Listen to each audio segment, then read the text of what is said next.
Good evening, everyone. The date is January 26th, and it's 5:34 p.m. I'm going to go ahead and call this meeting of the Santa Monica Planning Commission to order. Can we please have a roll call? Commissioner Fonda Bernardi? Yes, here. Commissioner Lambert? Here. Commissioner Landris? Here. Commissioner Raskin? Here. Commissioner Reese? Present. And Chair Pastor. Thank you. The first item tonight is 1A, which is Planning Director's Report. And please note that agenda items may be reordered during the meeting at the discretion of this body. Hi, David. Or is it Jane? Who's presenting? It's me. Hello. Hi, David. Good evening. Yeah, a few updates I wanted to bring to the Commission's attention. So next meeting after tonight, February 2nd, is Housing Element Implementation Phase 1 Red Lines. February 16th, we have a major modification and map for 1124 7th Street, and then discussion on SB 9. City Council actions. The Council met last night. So because this is a Special Planning Commission meeting, it's a rare occurrence where we sometimes have Planning Commission and Council back-to-back. So just acknowledgement that Jing and Heidi and other staff people had a late night last night, and they're in, I think, for another one tonight. So thanks to staff. But Council was productive last night when it came to planning issues, IZO extension for the threshold. That one, after a lot of discussion, the Council ended up extending the ordinance, still allowing Tier 2 housing projects through an administrative process, but put a limitation on that of 1 acre in size. So if a project is over 1 acre, it would need to go through a development review permit. They also approved an IZO regarding the permitting time extensions that were in the COVID emergency orders, because the emergency orders could expire. We are putting that in an ordinance. They also approved an IZO that will allow auto dealers on the promenade with any fuel type. So currently, or prior to last night, we had an ordinance that allowed alternative fuel vehicle showrooms on the promenade. This will allow any type of vehicle showrooms.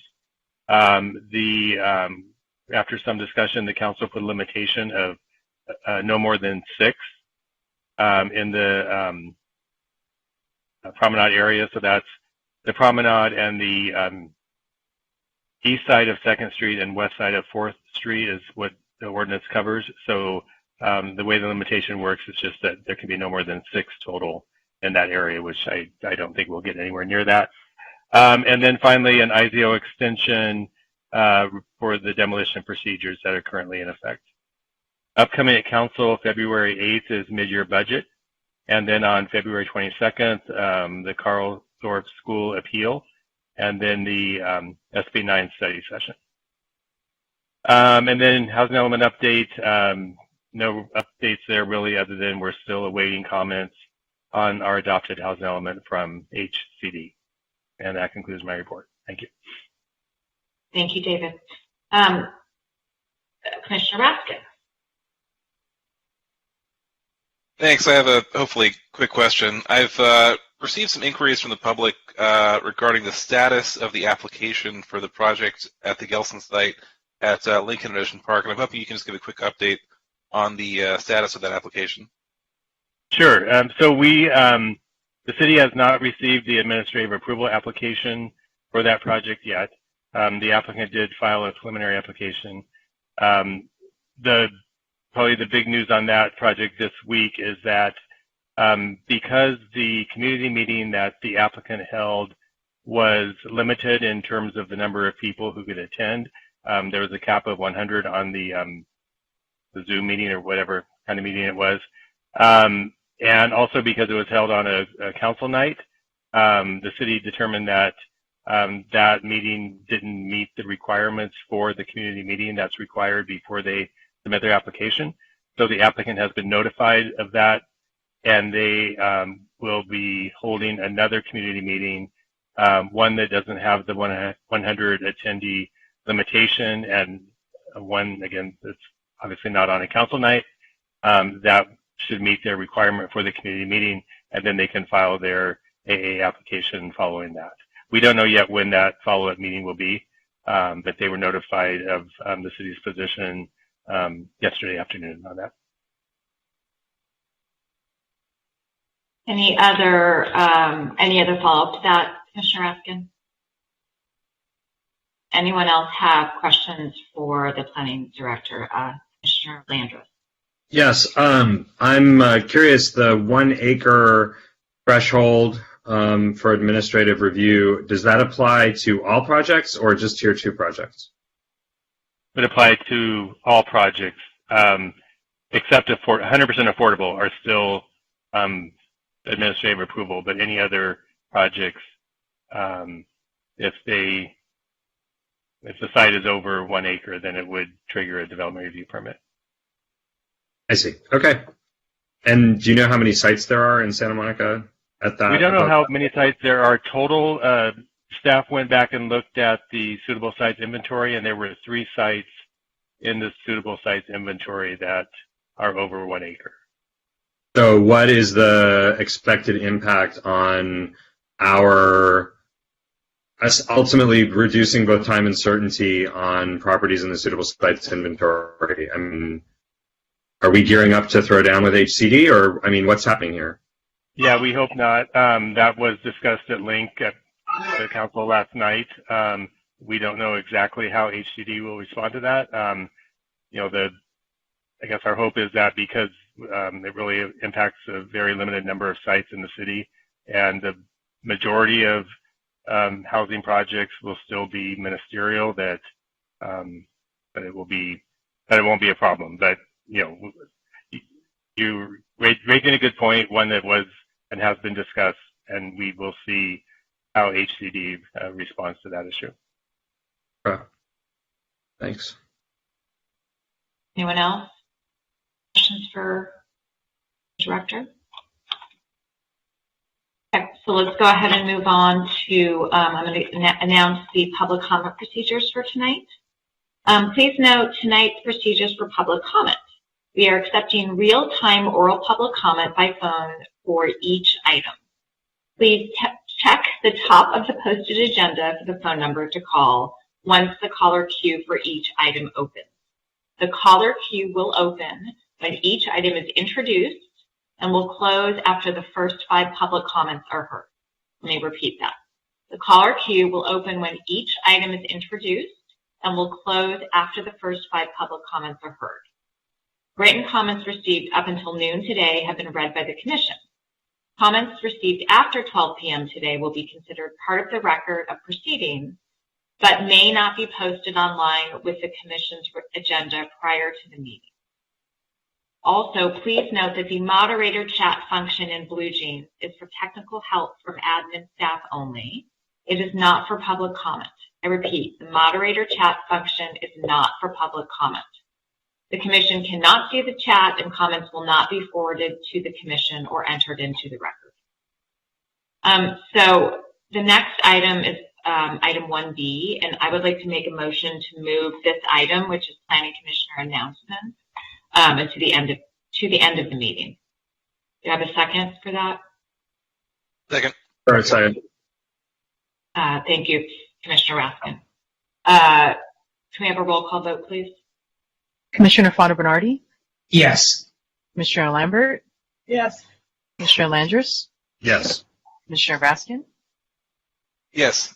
Commissioner Reese? Yes. And Chair Pastor? Yes. Thank you, Commissioners. The next item is the consent calendar, and we have nothing on the consent calendar. Item number 3 is study session. We do not have any study sessions tonight.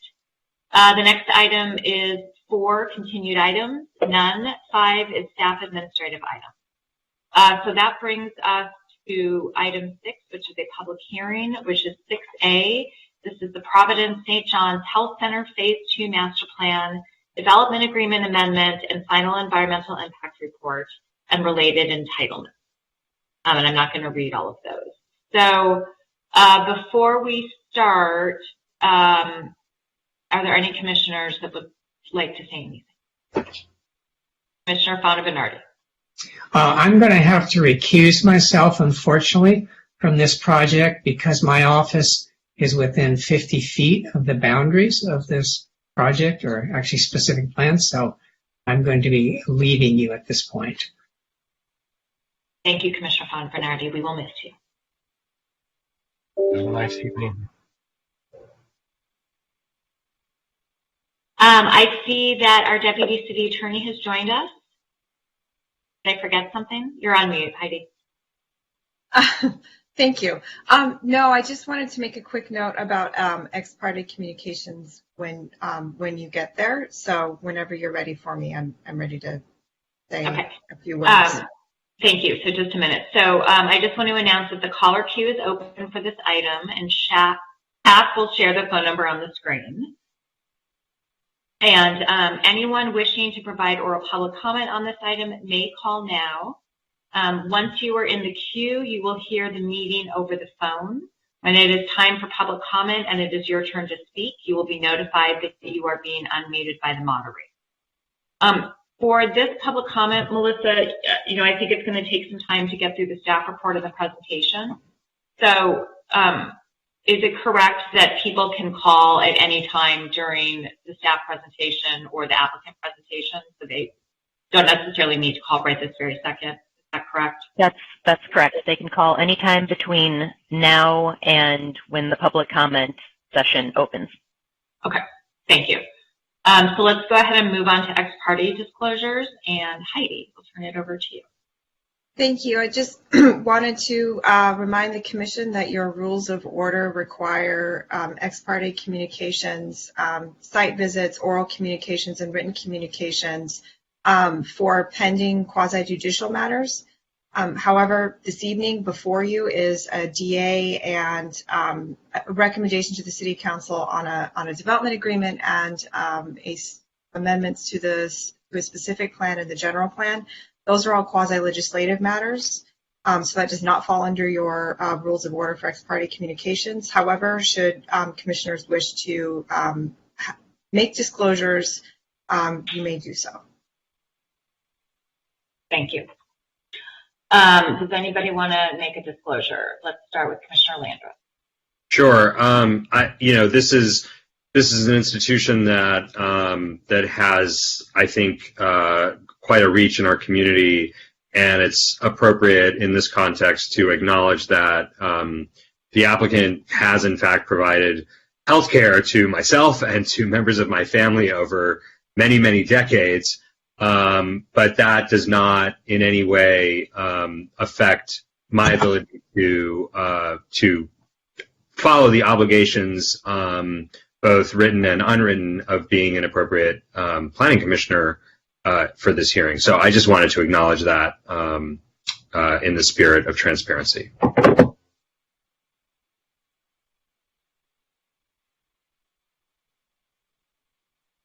Commissioner Raskin. And then Commissioner Lambert. Thanks. I do have a few disclosures I'd like to make for the record, and bear with me as I pull up my notes. First and foremost, I'd like to disclose for the record that my wife, Cambrese, is a member of the city's Social Services Commission, and that commission has held a number of meetings regarding the St. John's project and their community benefit package over the last few years. I've attended a number of those meetings, and I've included in the record of proceedings the minutes from 4 meetings that I attended before I joined the Planning Commission, and at those 4 meetings the project was discussed. I do want to say for the record that my personal relationship with Commissioner Ambrose does not in any way affect my ability to act as a fair and impartial decision maker tonight. I've also discussed this project with Commissioner Ambrose on numerous occasions, most recently yesterday, last Friday, and last Wednesday, where we discussed a range of issues related to the project design and community benefits. and I've included in the record a number of documents that were the subject of my conversations with her. I would also like to disclose that I met with the applicant team and their attorney, Paula Larmore, on November 11th, 2020, and again on January 10th, 2022. And I've included in the record some email conversations I've had with Michael Ricks. On January 9th of this year, I spoke with Mayor Himmelrich regarding this project. On January 13th and today, I spoke with Nancy Coleman. January 19th, I spoke with Andrew Hoyer. On January 21st, I spoke with Gloria Garvin. And I've visited this site many times, though always as a visitor, never as a patient. And like many commissioners, I've had many broad-ranging conversations regarding public health in Santa Monica broadly over the last few years, where we've discussed generally mental health issues in the community. Chair, I'm sorry, before we go to Leslie, Commissioner Raskin went there, so I guess I should state for the record that as chair of the Social Services Commission back in the day, I did engage in meetings. We did agenda. We brought up this project and had meetings. I've had a number of meetings with various people about this, which are not required for disclosure, but I do think from the purpose of the public record, it's useful to note that I have been studying this since in my role as a Social Services Commissioner, in addition to now as my role as Planning Commissioner. Commissioner Lambert? I'm not going to take up the Commission's time with my involvement with St. John's. I've had surgery there, and frankly, UCLA Santa Monica's food is much better. I've had numerous phone calls, Zoom meetings, what have you, with the development team, and I've read all the literature, all the letters that we've received, and that's all I'm going to say. Vice Chair Reese. I'll just disclose that on January 14th, I met with the applicant team. I spoke to the applicant representative again today, generally asking, letting them give me their pitch on the project and raise any concerns they might have. I also spoke with Mid-City Neighbors representative Andrew Hoyer yesterday, and I've walked by the site numerous times. Thank you, everyone. I drive by the site every week. I drove by it again this Monday. Had multiple conversations with the applicant's representative, Paula Larimore, talking about the project itself, community benefits to DA, also members of the applicant itself. So, and my doctor's at St. John's. Okay, so let's go ahead and move on to the staff presentation.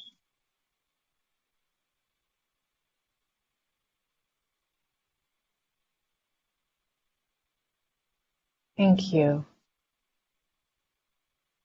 I'm going to share my screen. Hi, Roxanne. Thank you. Hi there.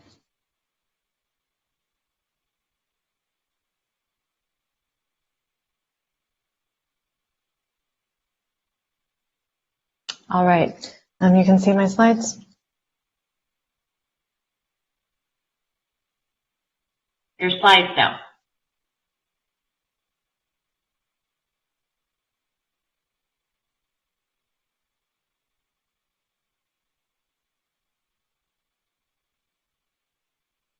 We can see your screen now. Yes, now we can see.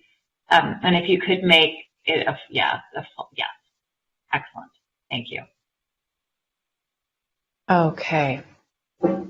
All righty. Thank you, everyone. My name is Roxanne Tanamori, and I'm a school planner, and I am really pleased to be presenting this item before you. This is the Providence St. John's Health Center Phase 2 Master Plan and a proposed third amendment to the development agreement between Providence and the City of Santa Monica. And this item before you represents a significant work effort between the applicant team and the city staff to bring this forward, given that this is a significant land use item in the community as well as an important community institution. With that,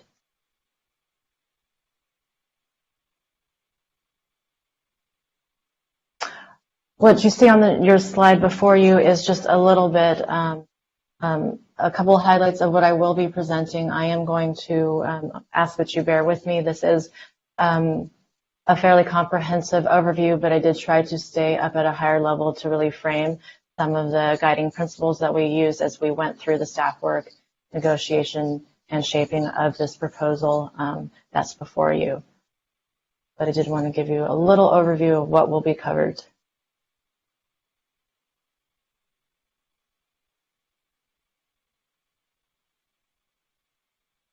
So the first question that first topic I wanted to touch on very briefly is that through this presentation, and this is certainly for the members of the public who are watching from home, you'll hear a lot in this. You've read a lot about this notion of a third amendment to the development agreement and the master plan, the phase 2 master plan.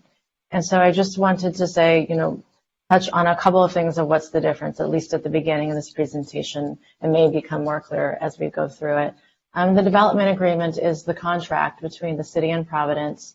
What's before us all tonight is an amendment to this contract addressing a second phase of development that was originally established back in 1998. The third amendment sets out the obligations, the standards, and the conditions for this phase 2 master plan. It also talks about, it also sets forth vested rights and, importantly, lays out the negotiated community benefits that we have been focused on through this process.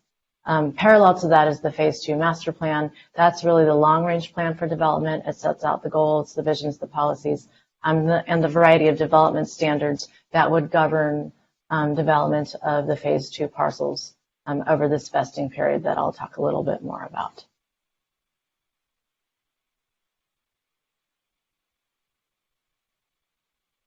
So as we go through the presentation, I'm hoping that members of the community and this commission will bear in mind a number of key issues and questions or points to consider. And I think in stepping out and framing this for you, I wanted to really pose the question of, ask yourself, how well does this third amendment and this master plan really balance the full range of interests and desired outcomes, both from the city perspective, the community perspective, as well as the applicant. We know that we want to preserve and expand community access to high-quality healthcare in our community. The city is certainly looking to promote economic investment, always through the land use process, protect the community from impacts, and also, because this is a development agreement, how we successfully negotiate enhanced community benefits that support city priorities, in particular around critical health needs that have emerged in this community, particularly in the last couple of years. With respect to the actual master plan, we'd like the commission to consider and provide recommendations on how well this master plan achieves orderly and phased development. Does it present a cohesive build out for both healthcare and community focused uses? How do the development standards and the vested rights work together to provide consistency that's necessary to allow the community to know what to expect with a master plan development, and while at the same time providing the necessary flexibility that in particular Providence does need to respond to changing healthcare needs over a time horizon of 17 years.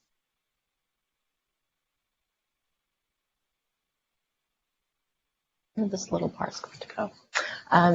So on the screen before you is a little bit of an overview, quick snapshot summary of the subject property, what we're going to be referring to as the St. John's campus. I'll be talking about the North Campus, which is above Santa Monica Boulevard.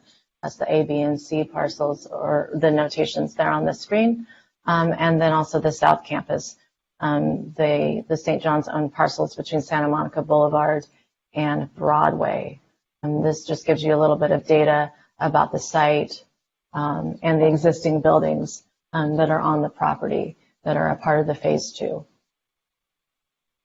Just a little note about zoning. This particular assembly of parcels is zoned healthcare mixed use district. There is one parcel along Broadway that's mixed use Boulevard Low, but in general we tend to think of this as an HMU zoned property. It's also in the loose healthcare district and part of the 1988 hospital area specific plan, which we're going to go by the acronym, the HASP.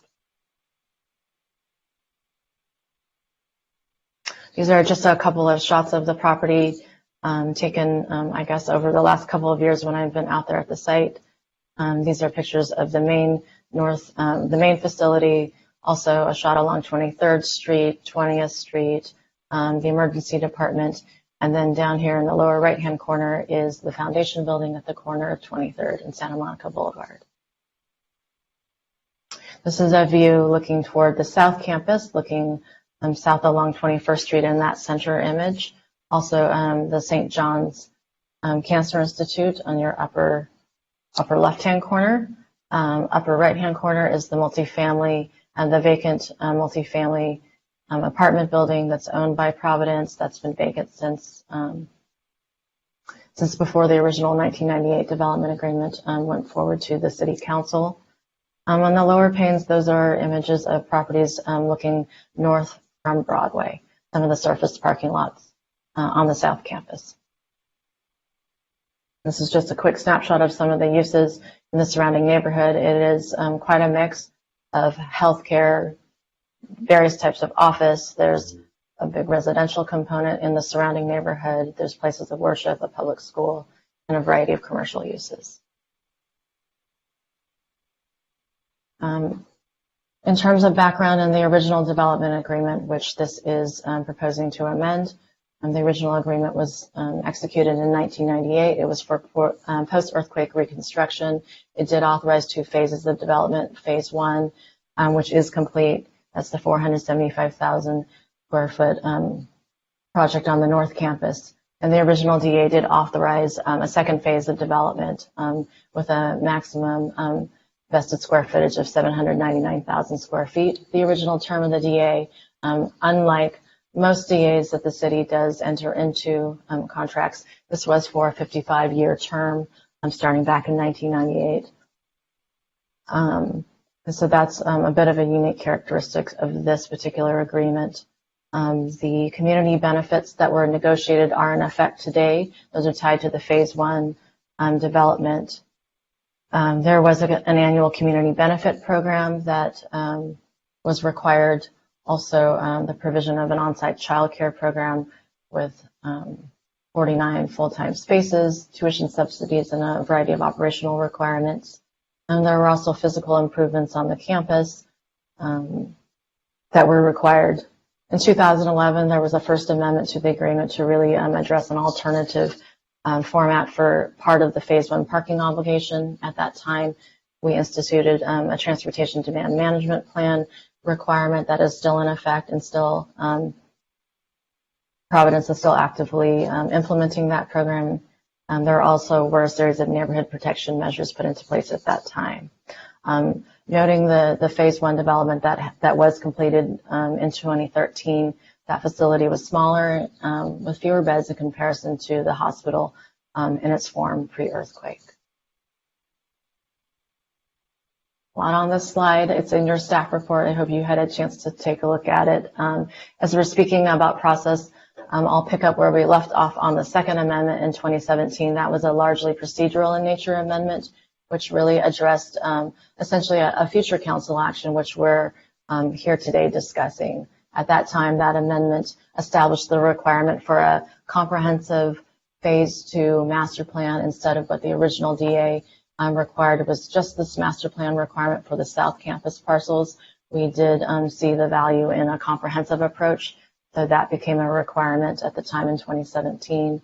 It also contemplated, council also approved the amendment with the expectation that a third amendment, which is before us tonight, would be negotiated, including revised vested rights, a new vesting deadline, and enhanced community benefits.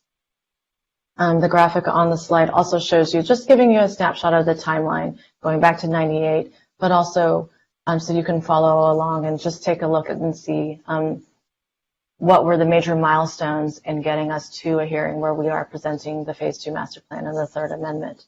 In particular, since the last couple of years, we've spent an intensive amount of time through both on the EIR, preparation of the environmental analysis, and also the substantive review on the master plan itself.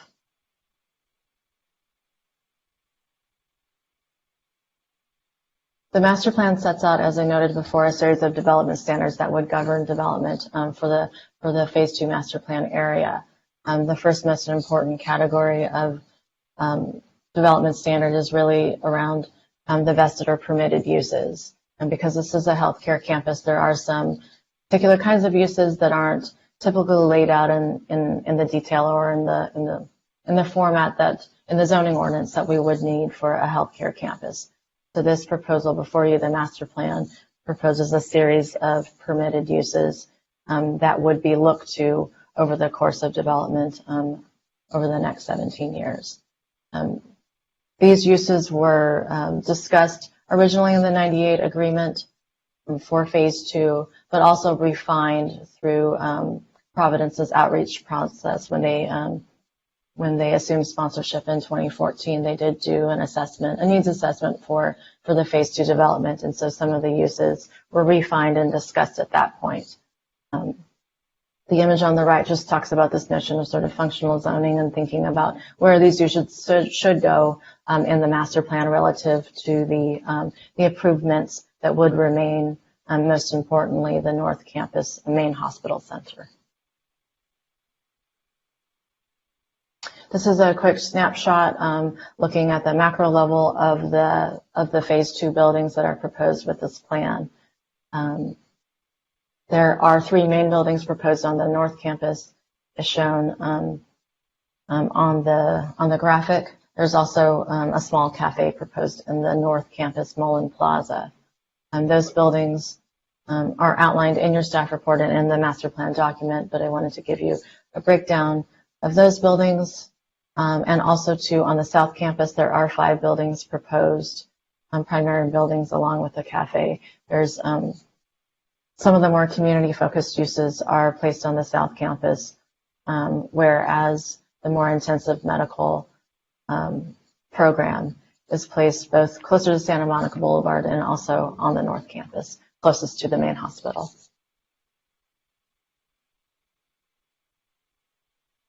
In terms of key development standards, in addition to the uses, there is this notion of vested building floor area. That is a maximum amount of floor area that can be developed with the Phase 2 master plan. And those are broken down by maximums by use, and then also maximums by buildings and totals, and with maximum building floor area totals for the whole Phase 2 master plan. That is provided for you in summary form on the slide. There were also maximum building heights established as proposed in the master plan, and those range from 36 feet to 105 feet. The building heights are were really tailored specifically for this master plan, both to recognize the physical context of the neighborhood with lower scale development closer to Broadway, and with the taller building heights adjacent to Santa Monica Boulevard, a more intense and commercial stretch of Mid-City. In addition, the building heights reflect programmatic needs that are embedded particularly with the medical uses. In terms of trying to put some of these numbers into context, the slide here and in your staff report is a floor area or a building floor area comparison, a comparison to both what the original development agreement authorized and what the zoning code today authorizes if anyone or if St. John's were to propose development in accordance with the zoning ordinance through the regular DR process, Planning Commission for a Tier 2 project. And I did run some numbers here to make some comparisons to put this master plan into context. In terms of what's being proposed, it's a total of 661,150 square feet of above grade floor area. That equates to a 1.86 FAR floor area ratio. That's what's proposed in the plan before you. With respect to zoning, the comparison is that the HMU zoning district for Tier 2 allows up to 881,000 square feet and translated from a 2.5 FAR. There is no open space required in the HMU zoning district, whereby with the master plan there is a 35% ground level open space requirement. I think those are notable differences between what's being proposed and how this master plan campus, I think, provides some urban design and some land use benefits as we've gone through the process. We've been focused on that. In addition, the original DA authorized an additional 83,000 square feet that is not being proposed through this master plan. In part, some of those floor area reductions came from some of the circulation changes that staff negotiated on the North Campus in order to promote a better circulation plan that cut into some of the buildable area on the North Campus. And so that's some of the reason why floor area is lost in comparison to the original DA. The Phase 2 master plan also has standards around building setbacks and upper level setbacks.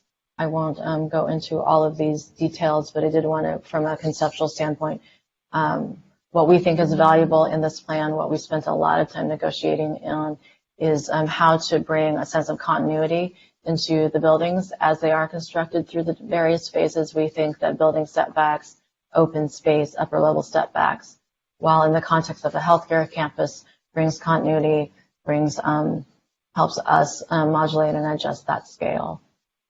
These kinds of requirements, ground level setbacks and upper level stepbacks, are not typically required in a standard traditional commercial zone unless adjacent to residential. In this particular case, the setbacks that are required adjacent to residential in the HMU district, this plan exceeds those base requirements.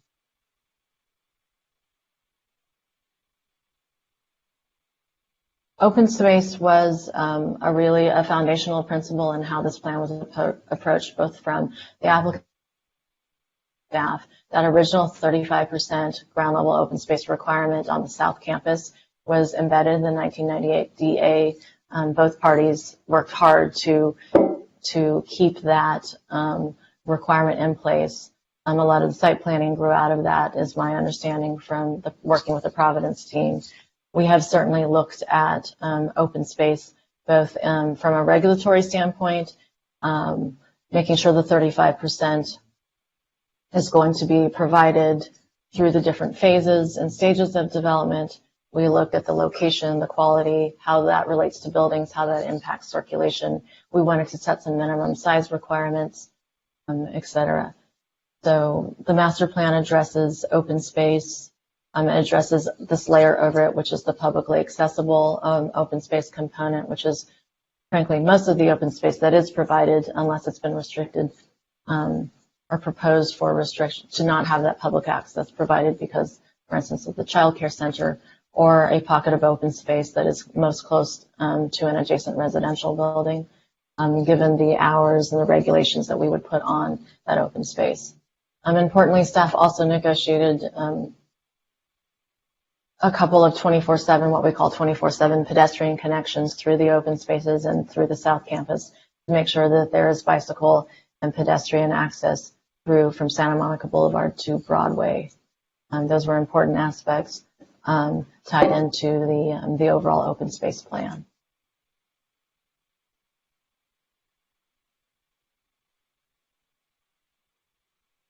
This is just another view of the publicly accessible open space on the left and those pedestrian connections. Important to note with the 24/7 pedestrian connections shown in the right, in the graphic on the right, the one in the center does contemplate a proposed vacation of the northern portion of 21st Street. That partial vacation of 21st Street provides some of the area to make this master plan, this open space plan, work together. As I'll show you later in this presentation, the circulation has been adjusted. There are public streets being provided on St. John's property to ensure that everyone can move around and that there is still public vehicular access provided. Speaking of circulation, this is a view of I guess this is an axonometric view of the neighborhood and the circulation, the patterns, what's provided today, what's on the site, what we worked from, both from the staff perspective. And this just shows the Mullen Plaza in the sort of the orange color. That's existing condition in front of the main hospital. In yellow is the one-way 21st Street heading south between Santa Monica and Broadway.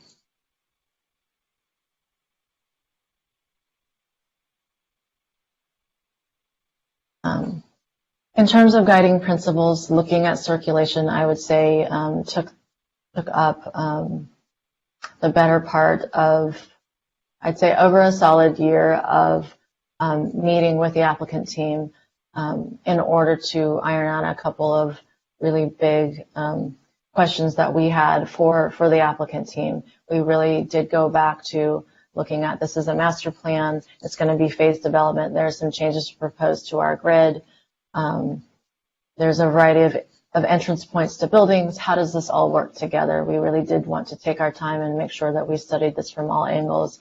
I'm really focused on multimodal circulation, looking at pedestrians, looking at bicyclists, looking at vehicles. I'm looking at how everything ties together with transit. That is really how we did approach this work.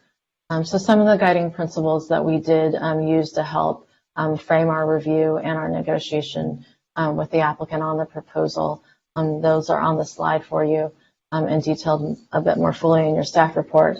But really trying to ensure efficient and safe multimodal circulation for everyone accessing the health center, in and around the health center, I should say. We wanted to make sure that that we reduced or eliminated any impacts to city streets, particularly with respect to queuing and backups. And that translated, we really did look along 20th Street. There's a building proposed there on Santa Monica Boulevard, along 21st Street, and then on Broadway.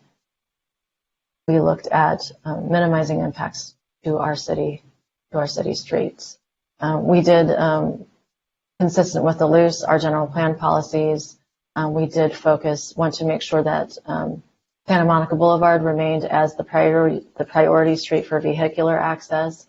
That's a street that can manage the increased circulation and trips. And we did want to make sure that we're keeping in mind the protection and keeping those trips out of residential and less intense areas surrounding. There is the proposal to create new public street access on St. John's property as part of and only contingent upon the street vacation that's proposed for the northern portion of 21st Street is contingent on the dedication and acceptance of new dedication to the city and the city's acceptance of those new public streets for access. Incredibly technical work. We did spend a lot of time to make sure that worked for all users and for both parties, meaning the city, the applicant, and the community as well. We wanted to make sure that bikes and peds were connected between the two streets, Santa Monica and Broadway, thus the pedestrian connections and the circulation plan that you see provided in the master plan. Importantly, with respect to circulation, we did another guiding principle was to ensure that we did protect Broadway. It is one of the city's most important east-west bicycle facilities, our bike spine heading east-west all the way to the beach and out into West LA. And so trying to ensure that we reduce unnecessary vehicle conflict points, make sure we're maintaining our signal spacing policies along Broadway, just ensuring protection of bicyclists. That was a driving and guiding principle for us. And finally, something that I'll touch on a little bit later is that in looking at circulation, I would say perhaps this in a master plan in this complex way, we do have a process for review of these future buildings that would come online through phase 2 that does allow us through a development and review permit process to really, at that time closer to construction, hone in on all of the myriad of details and key components to a circulation plan. While we have established base and minimum requirements through the master plan, we will have another chance as the city to look at those in greater detail, building by building. This is the view of this proposed street network. As I just mentioned, the master plan does provide some of those benchmark requirements for design for new streets, the signal modifications, the ped and bike facilities, loading areas, both for passengers and deliveries, where all of the on-site parking is going to be accessed from. We've addressed the timing of the proposed vacation of the northern portion of 21st Street. All of that has been worked into the master plan and as needed through the Third Amendment through regulations there. Another view of the circulation plan, a couple of the key elements that the applicant team I know will touch on as well in greater detail, is that one of their key elements in the plan is two private driveways along the periphery of the campus, both on the west side and on the east side.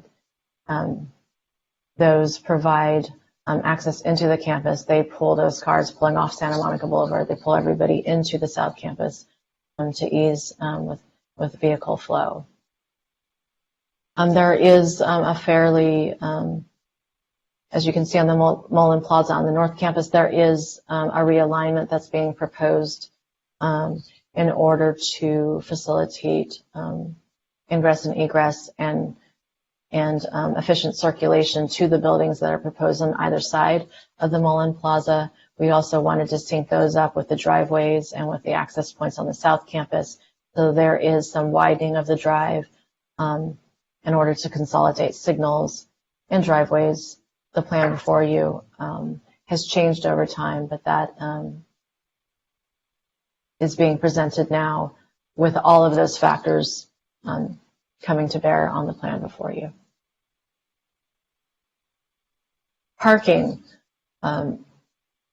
If anyone's been watching this proposal and following along with us, parking has been something that's been under discussion with respect to St. John since 2011 with that First Amendment, where an alternative parking plan was approved so that St. John's could meet its peak parking demand at all times in a variety of ways using owned and leased spaces.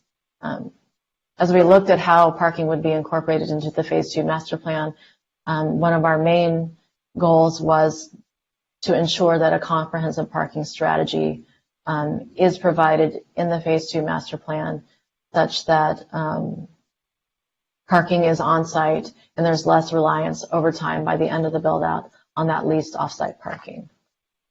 There is a comprehensive parking strategy that's laid out in great detail in the master plan and also in the parking study that's an appendix to it. In a nutshell, what we've proposed is to we did an assessment of the overall parking supply that would traditionally be required for development, and we made a decision earlier on to take the approach that we would establish a certain number of parking spaces earlier on in the phases in the anticipated phasing and staging of the development to get some of that subterranean parking online sooner. But we did not want to establish a number today in 2022 to stipulate the number of parking spaces that would be required for a building that may be constructed in 10 years. We do think that doing a demand analysis closer to the time of construction will be more informative. It will reflect changes in travel behavior. It will reflect what's on the ground, how parking is being utilized at that time in order to get that number right-sized. That's sort of a very, very quick overview on how we approached parking. Like I said, certain buildings have certain numbers of spaces stipulated. The rest will be subject to city determination in the future. The master plan proposes a couple of phasing plans, phasing plan A and B. This is a very detailed assessment and analysis of what infrastructure, what open space comes along with each improvement that is spelled out in the master plan. I will say from a guiding principle standpoint, we did initially approach phasing with one phasing plan, very regimented, 1 year, 3 year, 5 year, 9 years for the build out of these buildings.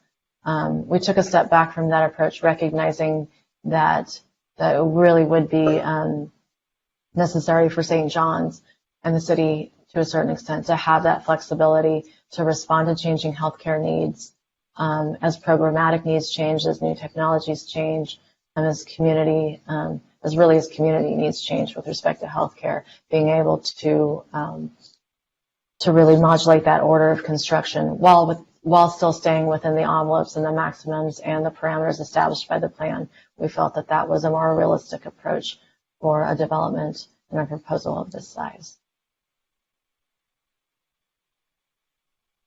With respect to the Third Amendment and the vested rights, I wanted to touch on, like I said, this is a 17-year vesting period, so the master plan would be followed essentially for a period of 17 years. After that time, development that would be proposed on any of these parcels, if they were undeveloped, would be subject to the zoning ordinance then in effect. We felt 17 years was enough time to allow this build-out to occur based on programmatic needs, the need to keep the hospital operating at all times, and those kinds of things. So that is what the vesting period is informed by. In terms of the review process, the third amendment to the development agreement sets forth how the master plan, the buildings in the master plan will be reviewed. We have a development review permit process for all of the buildings except anything that's under 2,000 square feet. In other words, those two cafes. And also the multifamily building would be subject to an administrative approval and not a full DRP. There's the standard design review and plan check that's necessary. Those procedural requirements are set forth in the agreement. The community benefits are also provided there. One thing to note is that the development review permits are subject to special findings that are provided in the agreement and also in your staff report. Two important things to note with the special finding is that it does require compliance with a finding of compliance with the master plan, and also has a finding that sets forth that the final determination for necessary infrastructure has been reviewed by the city engineer and the traffic engineer.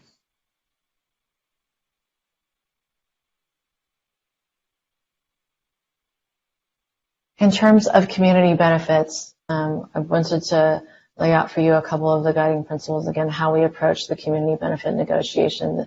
Each of the community benefits is provided in your staff report, and I will only focus on a couple of them here. But we did look at the role that St. John's serves in the community as providing health care. We took into consideration the community's priority health needs as articulated both by the community and by the council.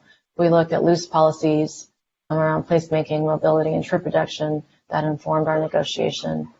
And so with that as our framework for negotiation, we did negotiate a series of community benefits, principally around the community need around behavioral and mental health services, homelessness services, and services for other vulnerable populations.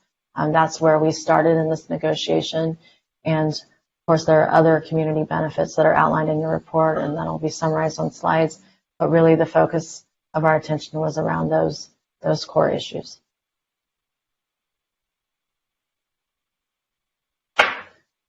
The first community benefit, and speaking to those most critical needs, and I'm following the order that's presented in your staff report as well for those who might have that open at home.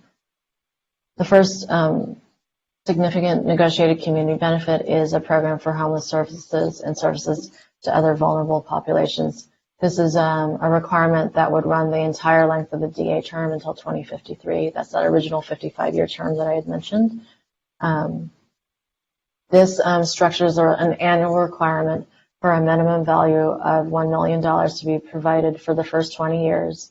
And then that minimum annual value would be reduced to $500,000 annually through the end of the term. That minimum value of that, 80% of it would need to be provided as cash grants from Providence to other nonprofit organizations in the community who are serving populations and following up on programmatic needs that are consistent with the city's Human Grant Service program. The recipient of a St. John's grant would also have to have been a City Human Services grant recipient within the past 3 years. So $800,000. Can you, we can't see the last bullet in full. Can Oh, you sorry. Oh, sure. Let me move that. Sorry, I've been forgetting to move that box around here. Okay, there we go. Thank you so much. So of the annual $1 million value, through the negotiation, both parties have agreed that 80% of that annual value, so just in today's dollars, we'll say $800,000 a year, would need to be provided, as I said, in cash grants from Providence to other nonprofits and to organizations who are doing the work that is in alignment with city priorities through the Human Services Grant Program. 20% of that annual value is eligible for provision as in-kind services. And the last bullet point there, just simply without any escalation involved, that simply just speaks to the value of this one community benefit that's been negotiated for the minimum value over the term of the DA, which lasts until 2053.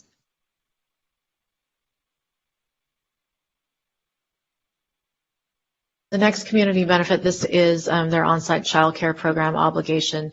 This, again, is a requirement that would run through the end of the term of the DA.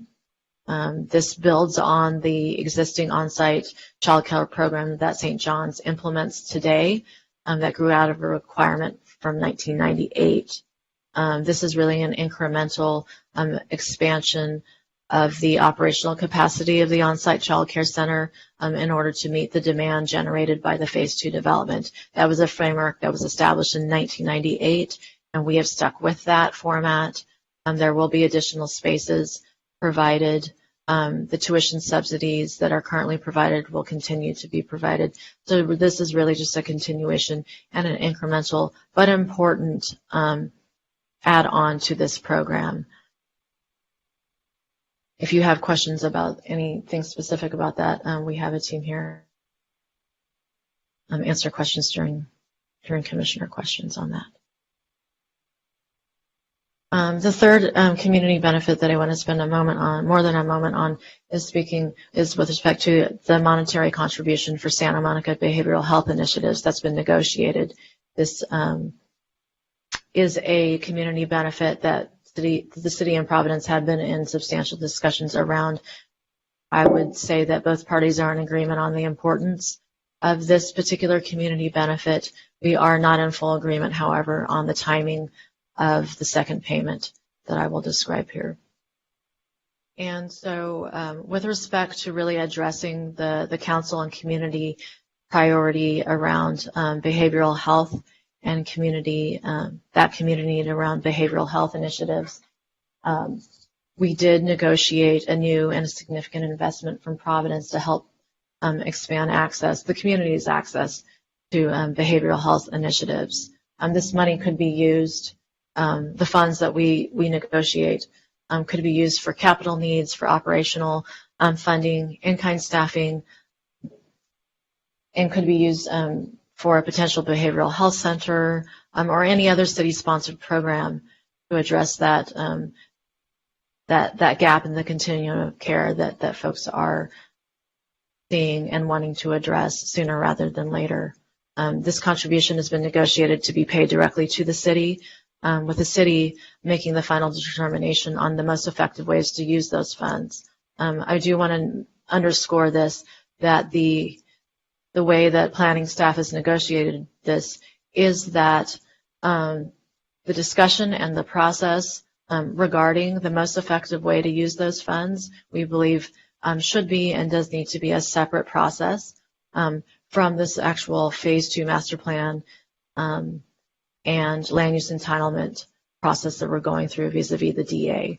The future process on allocating those funds on the most effective way, the best programs, most effective programs. We believe that's a very important discussion, but still separate from the actual negotiation of securing the funding source. But more specifically, the funds that we have negotiated on is a total value of $10 million to the city of Santa Monica for these behavioral health initiatives. And the applicant is proposing, I've broken down on this slide, the applicant's proposal and the city's. so that it can be clearly noted where this difference is. There is not, both parties agree on the total amount of $10 million. Both parties agree on the notion of two $5 million payments. So starting with the applicant, they're proposing that the first $5 million payment be made within 180 days after essentially the DA is approved in its final form. The applicant is proposing that the second $5 million payment be made within 100 days of the first development review permit being approved for a phase 2 building, for a phase 2 medical building, I should say. The city agrees on the total amount. We also agree with the first $5 million payment being made within 180 days of the master plan and DA being approved.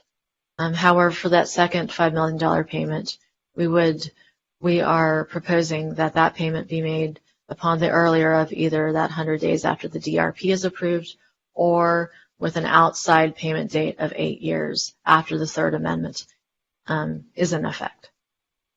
So that sets an outside payment date for that second payment, and it is not tied to the issuance of the DRP if that first DRP happens to take longer to go through the process or to be proposed to the city after an 8-year period.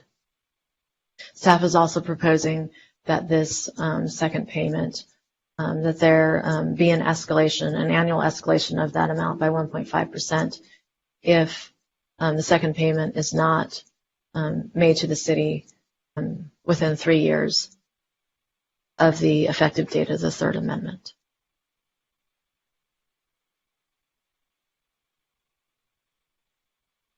Just to give you a little bit more thought behind why we're proposing this and what the disagreement on this timing aspect, what is that about?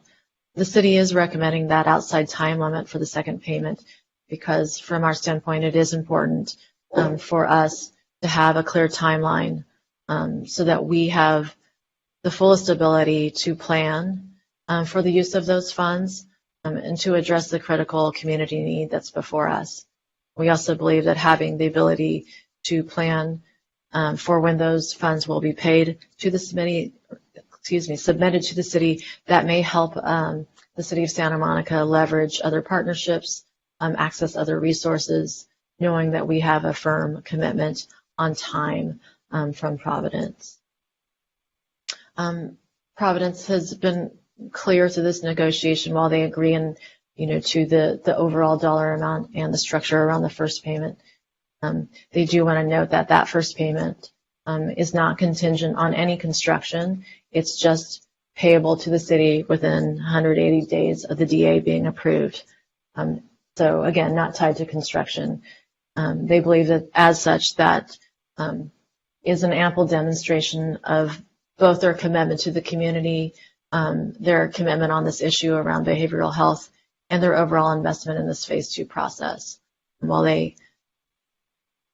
that has been their rationale for not agreeing to that component of this negotiated community benefit.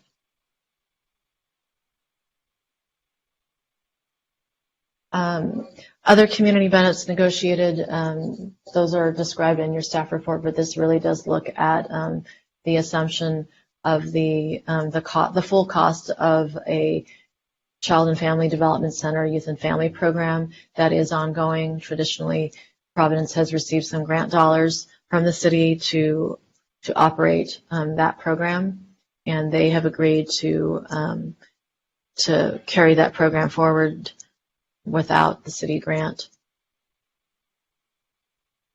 There's also a multi-housing component to this project, which is the replacement of the vacant 10-unit apartment building. Through the negotiation on this particular component of the master plan, staff has negotiated an agreement on that all 10 of those replacement rental units would be deed restricted affordable for 50% AMI households with a 99-year deed restriction. The original DA specified that the 10 units would need to be replaced and that only 2 of those 10 would need to be affordable units. St. John's has agreed to deed restrict all 10. We believe that's a value to the community and are pleased with that, the outcome on that negotiation with respect to the affordability of all 10 units. As a note, with respect to the commercial linkage fee, the affordable housing commercial linkage fee, staff did negotiate on that with the applicant. We are proposing to maintain the 2022 base fee rate for a period of 10 years. 6 and 7 are really structured in the same format. Through the master plan, there are a variety of mobility and open space features, infrastructure, and amenities being provided in the master plan. This negotiation and its inclusion in the negotiation on community benefits is really just to ensure that it's cross-referenced through the master plan and through the DA as a community benefit, ensure that those are provided. There are a couple of other community benefits. There's access to community-oriented facilities, including future meeting space that's developed on the South Campus. There's a requirement to provide access to community groups.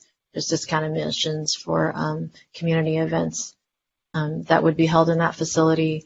There is an internship or nurse residency program that's been negotiated for a total of 4 internships that would be paid and provided annually. There's also specific outreach requirements for how that internship program is advertised.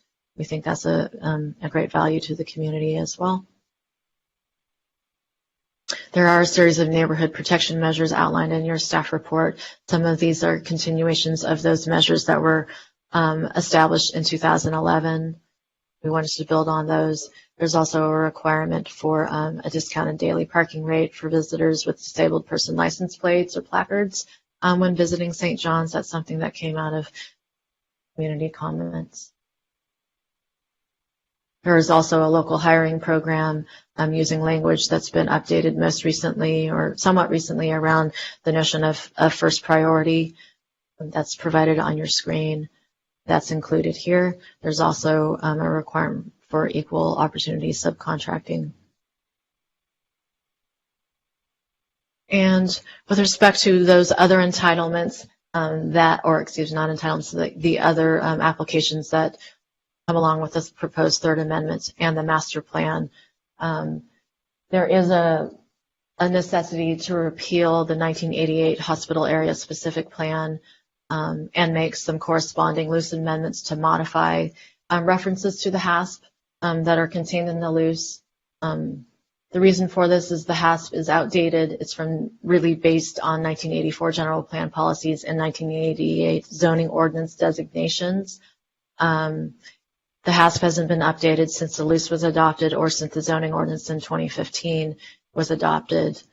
Bear in mind the repeal of the HASP doesn't affect the zoning development standards that do apply today, and there are general plan policies, goals, vision, and policy outlined in the loose for the healthcare district.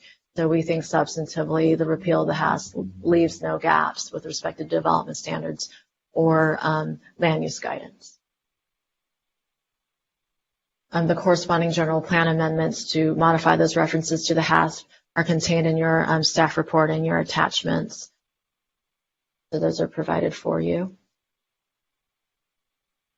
In terms of the EIR, we do have my colleague Rachel Kwok. She is joining us. If you do have questions about the draft EIR, we did prepare a full EIR. It was circulated in accordance with CEQA requirements. It did analyze a series of impacts and did find some significant unavoidable impacts related to the factors that are on your screen, including air quality, cultural resources, neighborhood effects, and transportation. The draft EIR analyzed 5 alternatives. In addition to the no project alternative, there was alternative 5 was identified as an environmentally superior alternative. That was the partial master plan, whereas much of the, I would say more than half of the master plan development would be eliminated from that alternative 5 partial master plan. So The North Campus 2D, 2E building, which is the east side of the entry plaza, that wouldn't be constructed. The Education and Conference Center would not be constructed. The Visitor Accommodations building that would serve visiting medical scholars or physicians and patients and their families, that building would not be constructed either. Important to note that the No Project Alternative and Alternative 5 do not meet project objectives so far as achieving the goals, the healthcare and land use goals that are proposed through this master plan. 10 comment letters were received on the draft EIR as outlined on this slide. We published the final EIR earlier. The mitigation monitoring and reporting program and the response to those comments. In terms of community feedback, there has been a wide or a large number of comments that have come in just around this Planning Commission hearing. I think last time I stopped counting, there were over 100 comment letters that had come in. There was also preliminary feedback being provided during the float-up hearings back in 2016. The applicant has held community meetings periodically and outreach to neighborhood groups and to property owners nearby periodically since 2015. You've read a lot of the comments. Staff has reviewed those as well throughout this entire process. I would say, to sort of sum up, the comments that are most salient today in 2022, what we're hearing, is really about the community benefit program. However, over the years, there has been, and currently too, there have been some comments and questions and concerns posed around traffic, direction, just the overall size and the length of time that the master plan would unfold through phasing. But with respect to community benefits, there has been a clear concern and comment made that this proposal should include a minimum 50 beds, inpatient bed facility to address psychiatric needs, that should be provided on campus or some other on-campus mental health service provided, as well as a whole series of other kinds of suggestions around programs and services around youth, families, seniors, homelessness services that should be provided, perhaps taking the community benefit negotiation in a different direction. In terms of support, there is a fair number of comments expressing support for St. John's for their role in the community, their longstanding role as a community healthcare provider and partner, their demonstrated commitment to Santa Monica through their various programs, operations, and through their mission. There's been support for the community benefits that are being proposed and provided, and that there's support for the notion of a new healthcare campus that supports innovations in medicine and new technologies. With that, thank you so much for your time. I am on to making, putting out the slide here, seeking Planning Commission recommendations. We are not only seeking your recommendations on the overall proposal, the proposed community benefits, the master plan, going back to that guiding question, how well does the master plan and the DA, how well do those two items work together to address community needs? We're asking you to comment on that, and also we are recommending that you do adopt a series of resolutions that are provided in your staff report. I'm recommending that the council repeal the HASP, make those amendments to the general plan. We're recommending that this council recommend to council that they approve the phase 2 master plan, and also adopt a resolution recommending that council certify the final EIR, and also adopt the third amendment. And finally, there is a map that's being proposed with this series of applications to readjust parcel lines to reflect the master plan in its entirety. And with that, thank you for your time. I am happy to answer questions. We have a team of staff with us as well.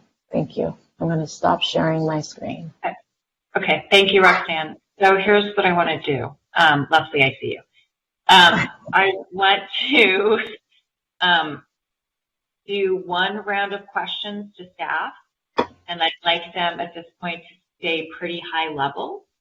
I'm going to take some prerogative and start off with a question that's going to kind of, I think, help frame our discussion. But let's try to not get too into the weeds right now. Just a reminder to everyone, please keep your comments as concise as possible. Don't repeat what another commissioner has said. If you agree, just say you agree. We've got a lot to cover tonight, and so let's try to keep it very.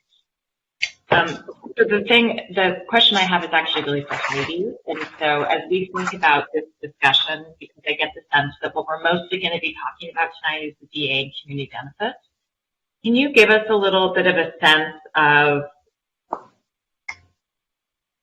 does the government code governing development agreements tell us sort of what the appropriate things are to be in a development agreement, i.e., what types of community benefits, are there limitations? We're a planning commission, we're not a different kind of commission, so should our discussions be mostly limited to land use issues, or is there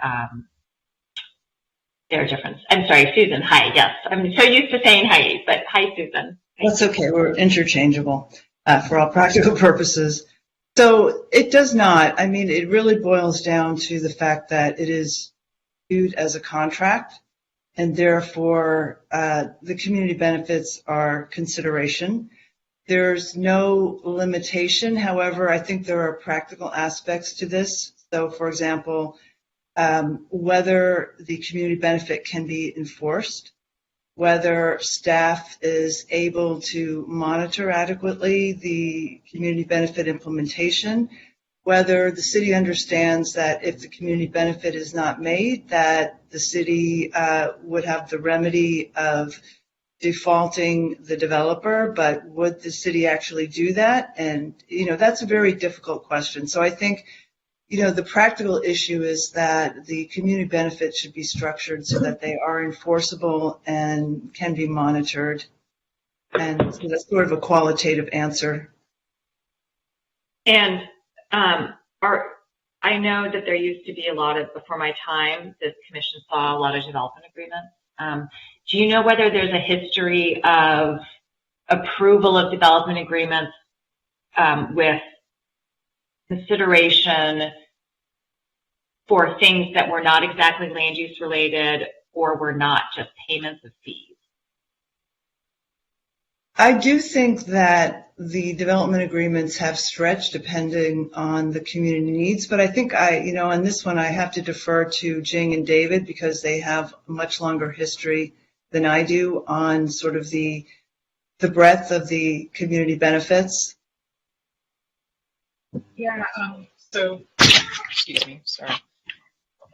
So Chair, to address your question, certainly in the recent past and the further past, there have been instances of provisions negotiated in development agreements. The nature of development agreements is they are a negotiated contract, and if the city and the developer can come to terms on a provision, then it might be included. I think one that might come to mind is, for example, had to do with largely our hotel projects and labor issues, which are obviously not exclusively land use issues in any way, but development agreements in the past have included provisions around that arena. I think that's just one example I can think of.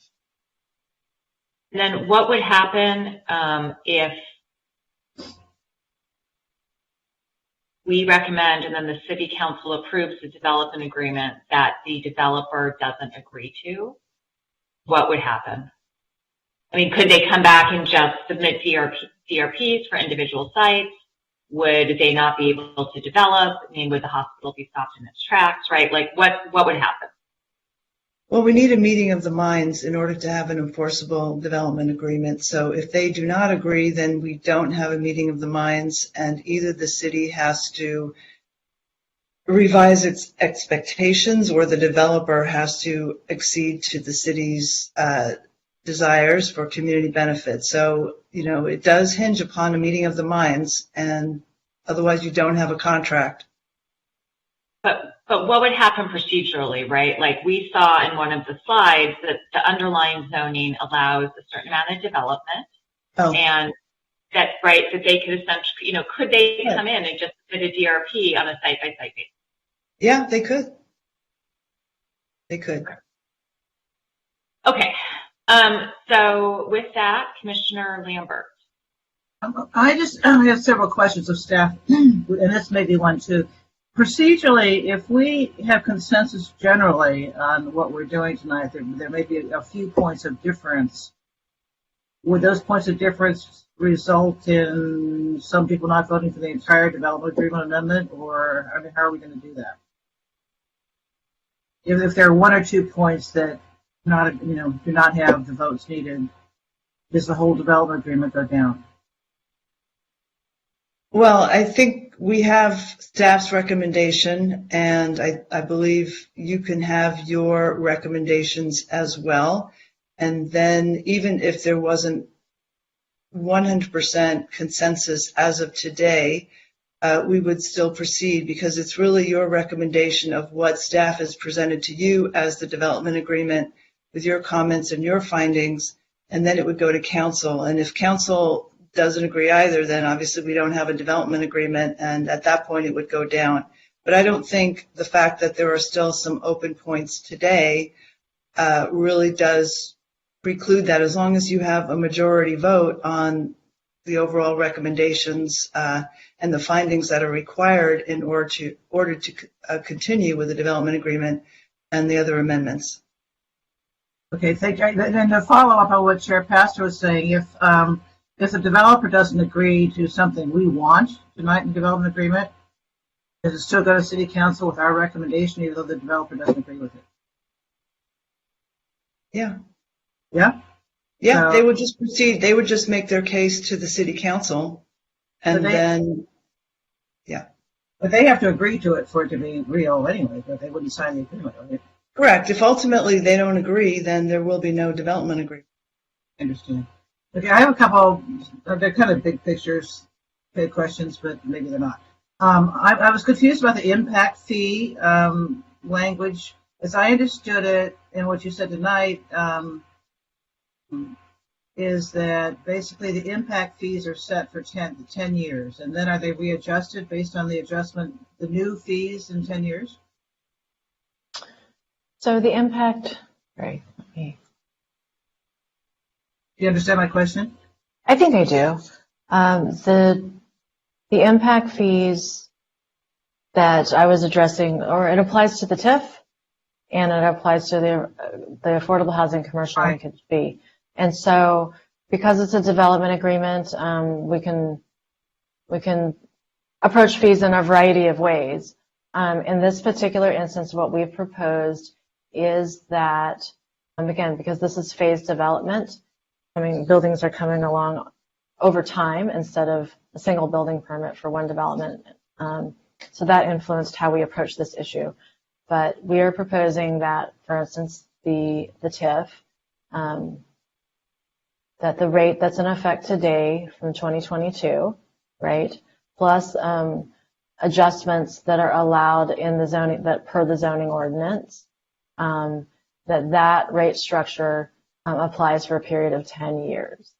And then after the 10-year period, they would pay, if they're pulling a building permit in 12 years, in the 12th year, they would be paying their TIF for that building based on the rate for the TIF then in effect. And that may reflect just more annual COLA increases on that, or CPI increases on that, and may reflect a nexus study, reevaluation of the fee structure. After 10 years, they would pay based on what's in effect at the time. I guess what's confusing to me is that I've always understood development agreements to basically vest a project, or a series of projects in this case, in what is current when the development agreement is done. So it seems odd to me that we're actually adjusting things down the road that are not currently in the code. A development agreement's purpose is to basically lock into existing conditions, right? It can. And yes, in this case, yeah, go ahead. I was just going to say there's no hard and fast rule. It is negotiated. And so for the most part, I think what you're saying is correct. But where you have very long vesting periods and therefore essentially the fees don't pay for what they're supposed to pay for if they lock in too long, that's sort of the pro and con of this. So I think what staff has proposed to you is sort of a compromise where they've held it as long as they think it's reasonable, and then basically the escalation would kick in after the 10-year period. Has St. John's agreed to that? I can't remember. Yes. They have? With respect to the two impact fees. The impact fees, okay. I only have a couple more questions. Another one is, who monitors the social service contracts that St. John's is paying for? The city or is it St. John's? Can you be more specific? Well, the contracts with social aid service agencies that are providing homeless services, et cetera, that St. John's is contributing to. Who monitors those contracts? That they would be contributing to? Right. You know what, I do. Services, grant program, whatever, those agencies, who monitors them? I'm going to invite our colleagues from Human Services who are on the line with us. I believe Maggie, are you on the line? Yeah, this is Maggie Willis. I'm the Housing and Human Services Administrator for the city. So my understanding, and correct me if I'm wrong, planning staff, but the way the DA is written is these are grants that Providence St. John already gives out to agencies through their community foundation. So their community foundation would be the one monitoring those grants. This is not money coming to the city. This is money that is Providence St. John's. It's a commitment for them to give more cash out to the agencies that serve this community through their community foundation. Then I'm really confused. The $5 million that's going in, what it did this year, isn't that going for service agencies too, or is that something else? That was going to the cities, I believe. I believe it was. That is not a grant. That is money. The $5 million is the first payment of the $10 million for behavioral health initiatives. Okay. That money is not necessary. That is a holding. We're putting a pin in that, right? We are getting that money committed for future projects. That is different than the money that we've asked to provide Providence St. John to provide directly to nonprofit agencies that are serving this community. Okay, I get it. And one more question. There was a question from the public about, and my understanding is that all 35,000 square feet of open space is publicly accessible. Is that correct? Almost all of it is. There are 2 areas, and the applicant can point that out to you when I'm sure they can make a note of that. There are only 2 areas that are not. One is the open space devoted to childcare, the childcare center, and there's also a component of the open space that's closest to the multifamily building and adjacent to a condo building on 23rd Street. Just in thinking about public access, the 6 a.m. to 11 p.m., that maybe that would be less preferred and maybe not having those hours. And so the public access is not overlaid in that one particular area. It is on the other. That makes sense. I was wondering from a security standpoint how you're going to handle that. That makes sense. Okay, thank you. Anyone else have questions of staff at this time? Commissioner Land. So, Maggie, are you still there?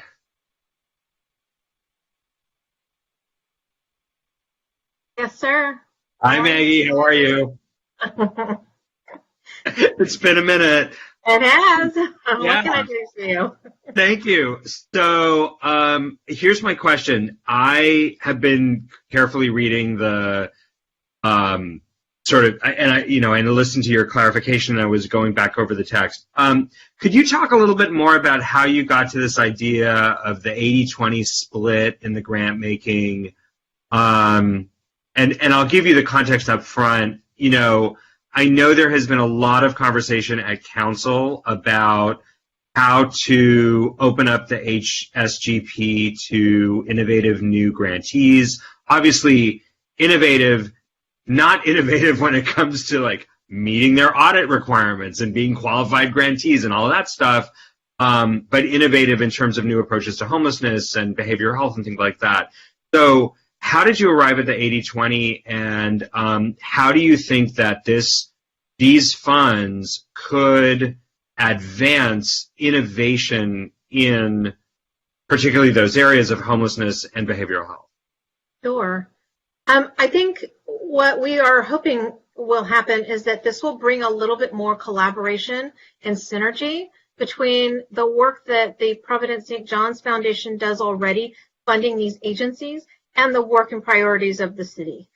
So right now, the way that this DA is structured, we would be looking to the Community Foundation to fund the same agencies and that we fund now, so that we can create some leverage, because we aren't getting new money for the grants program, but those needs are growing and those programs need additional capacity. And then, we would be open in the process of the needs assessment that Providence St. John's does to talk about other ways that maybe they could help seed new programs using some of these funds that still meet the priorities and needs of this community within that context. Right. And how explicitly would you encourage innovation? Because they're on the cutting edge. We know this going back to, the work with the Broad Homelessness Steering Committee. They're right on the front lines, as are you, but they're right there. So, imagine them coming and saying, hey, we're seeing cutting edge research that shows that XYZ approach is the right way to go. And there's a brand new nonprofit. It is 6 months old. It is, its audits are clean. It is it can fill out a form to be eligible, but no, it hasn't been funded before because it's brand new data-driven programming. Right. So keep in mind that the money we're putting in this DA, this requirement is not the whole of their community foundation. They have a large foundation that they can do whatever else they want with their money. So I think... I'm sorry to interrupt. I want to be clear also with the public. The foundation you're talking about is not the independent foundation that was created when Providence acquired the hospital. It is the internal foundation of the hospital, correct? Or are you talking about the same entity? I'm not as familiar as how the money is going to be managed through Providence St. John's. I will leave it to, if they're on the line, to explain that piece. Okay, so sorry to interrupt. We kept talking about the foundation, and I want us to make sure we know what we're talking about in terms of where the money is going. Yeah, and so I think I want to be clear that we are not trying to direct all of their giving. We're asking to direct a part of their giving that directly benefits this community. Right. Sean, I do want to add one point. Thank you, Maggie. That was helpful. Yeah, really helpful. I will say from the negotiation standpoint on this particular community benefit, we thought about it, a couple of things to add here. One was that in terms of the actual split, that 80% of the value be in cash grants and the 20% in kind. That was acknowledging the 20% could be in kind services, saying, okay, we want to meet the remainder of our annual obligation with in kind services. That's just in recognition of them being a healthcare provider, and they do have clinicians and ways that we think in kind services could certainly be a benefit. So that's one part of how we got to that 80-20 split. Right. And then also the DA currently has, and we'll still keep looking at the language and refining it, but it does have the concept built in that if there is that grantee that you're, like the example you're stating, that hasn't been a human services grant program recipient in the past 3 years, right, as we've crafted the requirement generally. There is a provision that there could be a request made to allow a grant to that, quote, new organization to qualify for counting toward, their annual commitment that they've made through this DA. It's up to the city, we'd have to see, but there is that provision provided so that there is some flexibility. Okay, and then going back to, I'm trying not to repeat Commissioner Lambert's question, but I want to ask it in a different way, not on the monitoring side, but on the decision-making side. Are you envisioning, again, we've had these structures in place, and this is a question both for you and for Maggie. Are you envisioning this pre-grant making process, right? You're talking about a variety of, from both of what you're saying, you're talking about a variety of different situations where somebody's coming in with the idea of a grantee, right? That a grantee a prospective grantee could be making an application, but there's also a possibility that the city comes in and says, hey, have you looked at so-and-so? Or that, St. John's says, we want to fund so-and-so. You've just described that, right? They want to satisfy the 20% in a slightly different way. I have some concerns about the in-kind because I think that's very hard to value. But who's at the table for that conversation? Who's actually having the conversation? About the request to allow the allocation of the requirement to a new organization, just to use that as a concrete example? Yeah, I mean, let's use my example of some new data-driven project that's 5 seconds old, but it's apparently brilliant. Who's at the table saying, tell me more about them, or gosh, they sound great? Like, what's so it's just, and please provide your feedback on this, but we have envisioned the Providence would make a request to the city manager, his or her designee would be, and that, is, I mean, we did actually consider, should we write in the community services director or community development director? It wouldn't be us, but, we left it with city manager, his or her designee, because that's a reflection of the way decisions and analysis are typically conducted when it's very specific around an issue area. If you're suggesting more clarity or a broader discussion group for that, please do. But we had envisioned Providence makes the request to the city manager, and like if it was today, they would reach out to Andy and Satara and Maggie and Natasha, their team, and they would evaluate that request and then go. Yeah, no, I guess I'm wondering, because we've had letters from a number of folks, including members of our Social Services Commission, who have raised the question of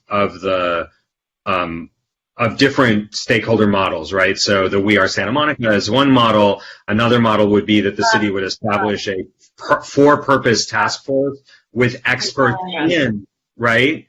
Commissioner Landers, can we, just for discussion, if you have questions of staff? Yeah, that's what I'm asking. This is my last question, is would staff be open to a for-purpose model, whether it's on the We Are model or some other model that brings stakeholders and experts together, even if it's majority city driven or it's the city's final decision, but at least there's a defined consultation process that has multiple stakeholders at the table. Would you be open to that? I would say, in all seriousness, I would appreciate the feedback around these sorts of issues around process and consultation about, these priority community benefits. And please do provide those for us so that we can take it back, because we would like to look at the notion of consultation and is there a purpose-driven group? Like those suggestions, we would want to look at those holistically. And so I wouldn't be prepared to give you an answer on that, but I understand that there's interest in that. Okay, cool. Thank you. Anyone else have questions? Commissioner Raskin? Yeah, most of my broad level questions have been asked and answered. I have some more granular questions that we can get into as we get into the weeds later. Just one broad question. Staff, could you just confirm my understanding that if St. John's were to convey one or more of the parcels to other organization, that the property would still be bound by the development agreement?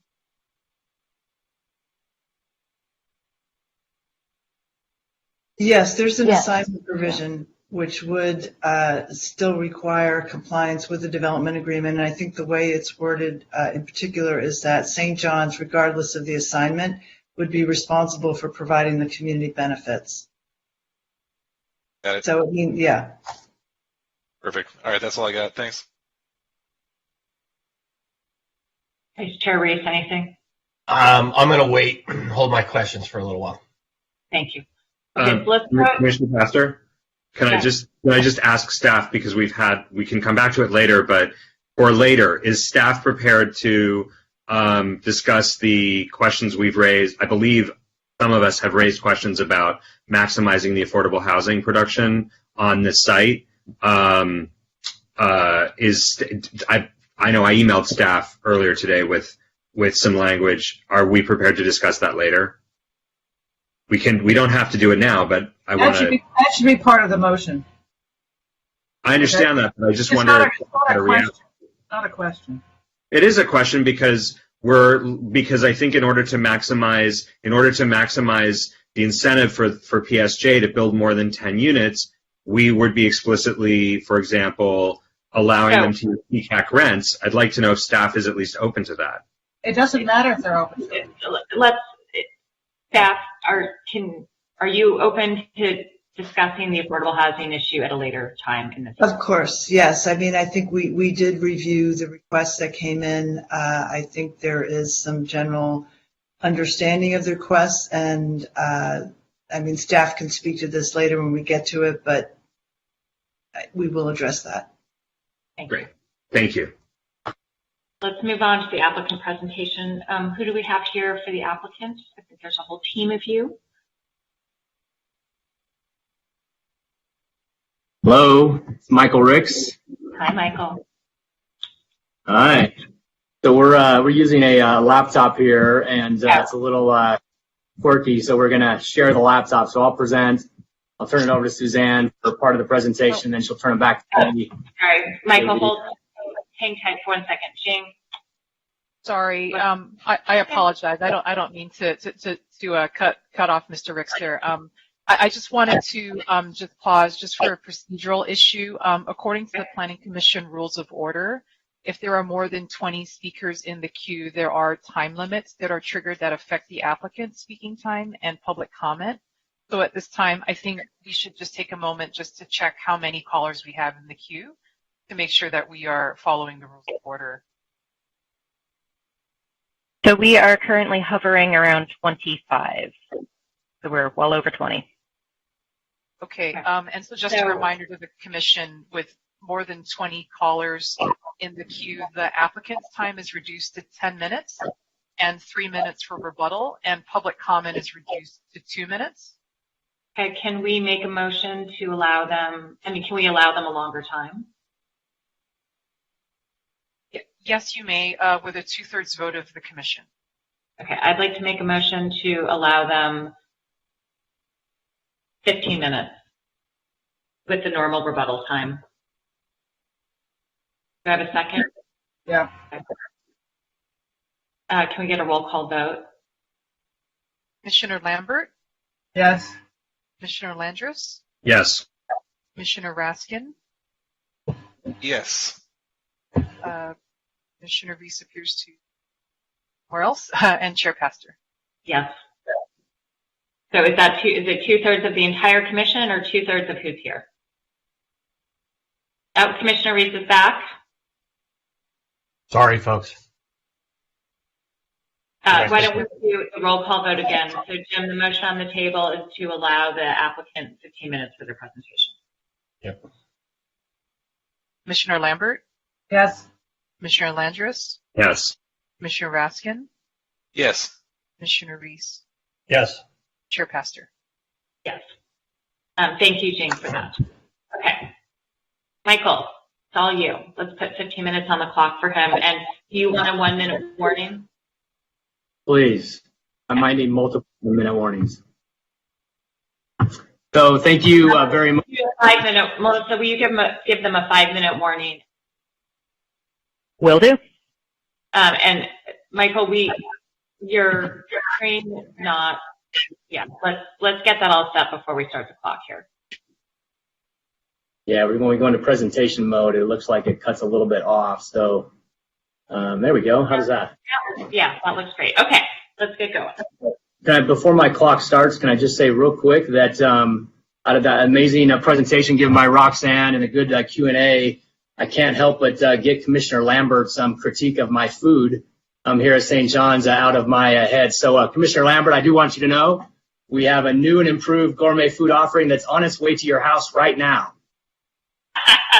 No commissioner gifts, but we like to Thank you. Thank you so much, and thank you for entertaining my humor. So thanks again for tonight.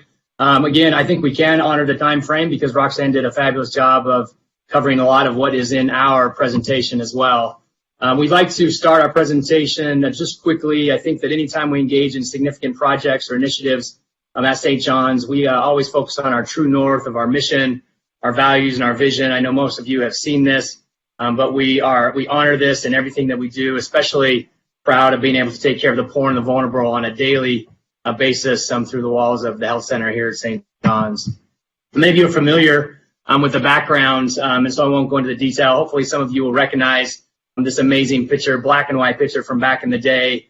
But as you do know, and as Roxanne had talked a little bit about the agreement that was designed in 1998. Obviously, prior to that, we had a St. John's Hospital of over about 500 beds, and the square footage is there that was largely destroyed by the earthquake, the Northridge earthquake in '94, and through some Herculean efforts of this community and a medical staff and others, was rebuilt in an amazing fashion that you see in front of you today. And part of that was this 1998 development agreement that reestablished the health center as 266 licensed beds. You see the square footage, and for the last number of years we've been working on, after completing the phase 1 part of the master plan, I've been focusing on this phase 2 aspect of the master plan. I don't need to go into this detail because Roxanne kind of showed you a little bit about what we're talking about. Sometimes in the community, people have referred to this plan as the South Campus project, but indeed it is a phase 2 development plan that includes sites on the North Campus as well as the South Campus that Roxanne was able to share with you. Suzanne's going to walk us through some other elements of the master plan, and then she'll turn it back over to me for the community benefit portion of the conversation. Thanks, Michael. And as Michael mentioned, I'm Suzanne Schwab. I'm Land Use and Planning Director for Providence. I'm going to walk us through pretty briefly here some of the elements of the master plan. As we've all commented on, staff did a very thorough job of that, so I will keep this at a very high level. As noted, the master plan is a requirement of the development agreement, a long-range planning document very similar to those that the city uses and often refers to as specific plans. It establishes the development envelope based on the list and the bullets that you see here, similar to the standards you would see in the zoning code. As staff also covered, there were several guiding principles and campus goals that we set forward with when we sat down to create this master plan. Those have all been balanced throughout the plan and are really helping us to achieve this campus-like and connected atmosphere. The basis for that was established in permitted uses. Many of those were already set forth in the 1998 development agreement. But of course, we really looked to see how we could better strengthen some of our current institutes, centers of excellence, and what kind of facilities and long-term need we would have there in order to support those. Along with that, we've already touched on a little bit, there is a replacement housing component you just might see in the list that might stand out to you because it's not your typical health and wellness use. So we engaged a range of experts and consultants to help us, and once those parameters that we spoke about earlier were developed, we said, well, conceptually, what can that look like for us? So in one of the earlier slides that staff shared, you saw this, zoned approach where uses that need to be centered closer to the hospital, which are more intense, and are service-based or more programmatic. Again, you need to be closer and attached perhaps to the hospital, are north of Santa Monica Boulevard, And we transition then, as we move south of Santa Monica Boulevard, to those neighborhood serving uses along Broadway. So what you see before you, the plans, the exhibits that have been featured tonight are illustrative. They demonstrate the standards and implementation of those, but they are not necessarily the exact building footprint that may come forward as we go through implementation of that plan, or of the plan. The slide might look familiar to you. Circulation was at the core of our planning efforts, so you can see the proposed plan establishes 2 new driveways on the South Campus, which really opens up and creates, again, the campus-like atmosphere that we're looking to achieve, especially on the South Campus, providing additional connectivity to the North Campus. As we work through this with staff and some concerns with the community, I'm just going to highlight for you number 6 here is a restricted access area. So vehicular circulation would be prohibited through these 2 driveways, with the exception of emergency vehicles, or service vehicles, or perhaps even vendors. Obviously, all of those would have a restricted gate access code or fob or something along those lines. I also want to direct you to number 8 here. That's our proposed partial street vacation of 21st Street. And that was another key element in creating this new campus atmosphere. So the roadway that you see in yellow become the new dedicated public right-of-way. You see here designated as city streets. So just because I mentioned we had some restricted access points, I do want to highlight the fact that those are still open and available to other modes of transportation. So pedestrians and bicycles would certainly be able to continue to access those as a throughput and have easy access to transit that they might be considering off of Broadway. And tying in a little bit further with the larger city plans for, the protected bike lane on Broadway and other things of that nature that might come on. The other thing to note here is the plan also demonstrates that we would have plenty of amenities in order to encourage those alternative modes of transportation. Doing so, we have all this nice connectivity, but the 35% open space requirement is also a big component of the plan. And so you can see, I think the 2 most meaningful spaces provide that sense of arrival along Santa Monica Boulevard, where it's flanked by Mullen Plaza to the north, and what we're initially calling St. John's Square just south there.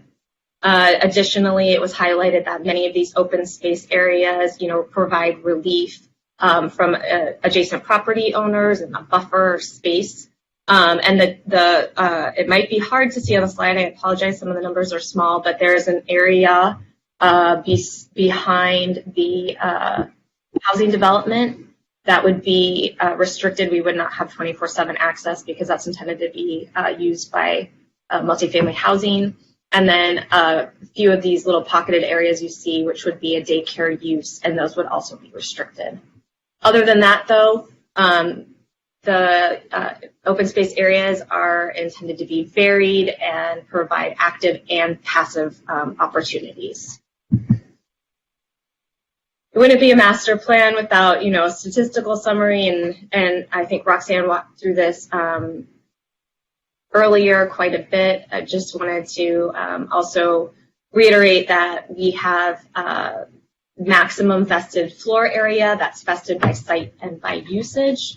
And then we also have a variety of heights then. The 2 I can point out to you that I think make a lot of sense and you understand the context of existing development and or future use would be the first 2 you see here, S1 and S2, where we have relatively lower heights adjacent to Broadway and other lower scale or lower density uses. I think you've also seen a slide very similar to this already in the presentation, but just if you sum all of that up, above grade floor area, through our master planning effort and work through what would a facility solution look like in order to continue and expand those services, we arrived at a number much less than we would be allowed under zoning or the 1998 development agreement, and that is what we have vested in our development agreement, which is also probably atypical when it comes to a development agreement. I think people are usually asking more.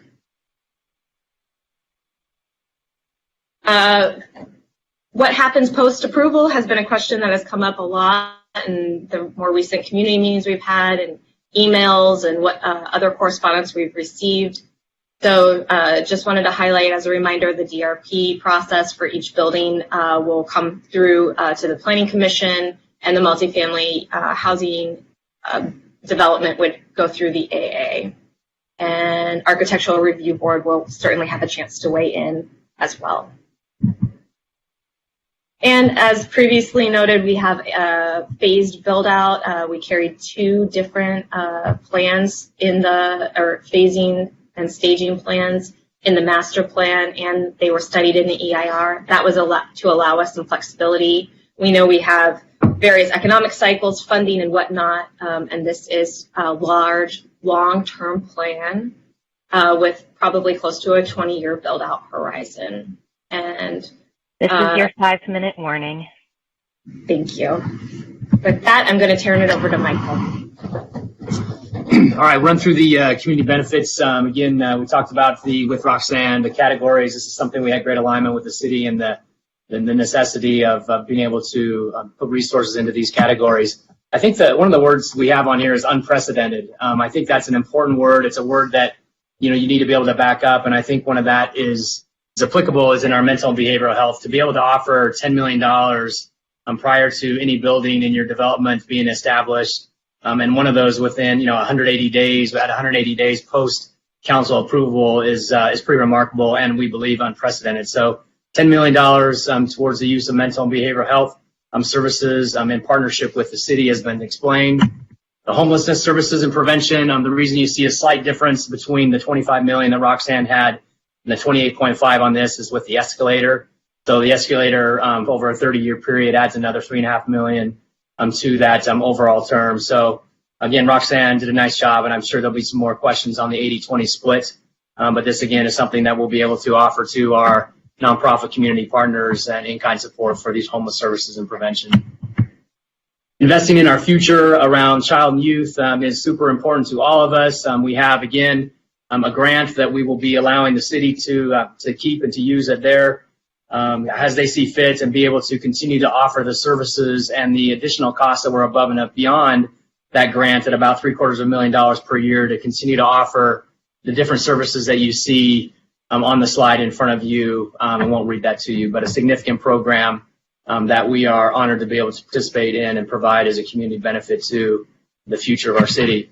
Along that same lines, childcare, continuing to be all engaged around childcare out of our CFDC. As most of you know, we have a priority for St. John's employees and Santa Monica residents, and we believe that is clearly a community benefit. If it weren't for this childcare, our St. John's employees would be taking spaces in child care facilities throughout the community. So we're happy to be able to offer this to our employees and to the Santa Monica residents with a real thoughtful and meaningful tuition subsidy for these low-income families based on their need.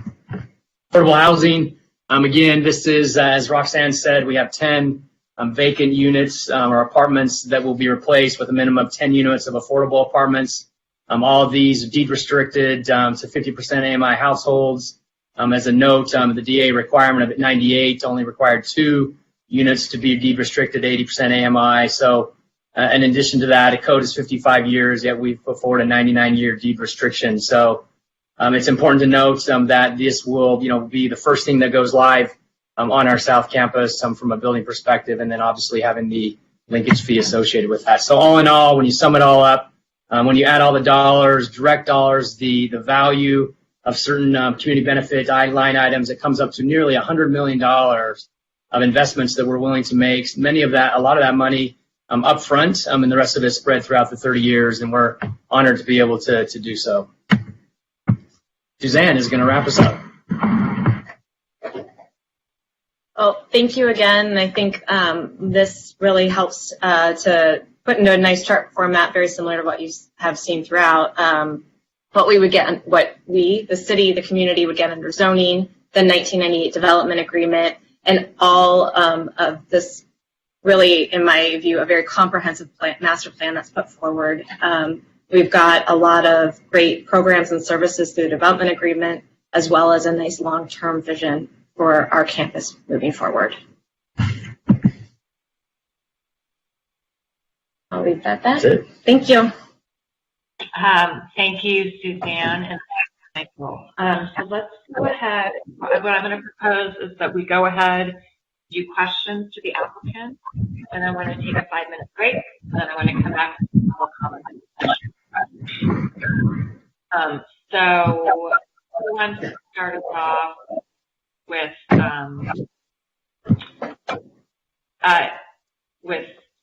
questions of the applicant? Maybe no one has any questions. I have a question. So let's start with Commissioner Raskin today. Thank you. And thank you, Michael and team, for answering my questions for this week about some of the specifics of the community benefits package. I don't want to get too much into the weeds right now, but just to kind of frame our understanding of the mental health issue.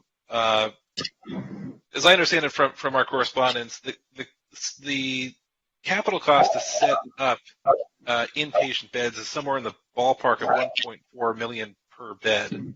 Is that about right? Correct. And then the ongoing operating costs for a 50-unit facility in the ballpark of $14 million per year, escalating every year after that.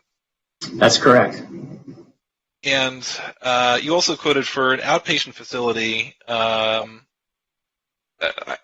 believe you said that the setup costs for capital costs would be in the ballpark of $2 million, which was inclusive of licensing and renovating an existing part of the facility.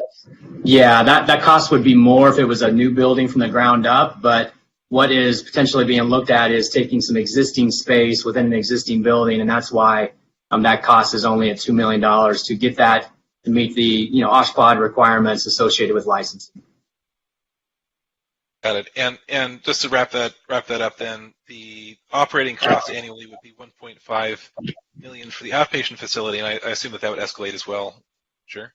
Yes, that would escalate, and that was specifically we have two programs that make up that outpatient mental health offering, and that's specifically an IOP, which is intensive outpatient psychiatric program, and a PHP, partial hospitalization program. So if there were other types, the only reason I bring that up is that there are other programs that had higher or less labor, that maybe would be you would adjust that number, but in general, $1.5 million for those two programs in that space. Correct.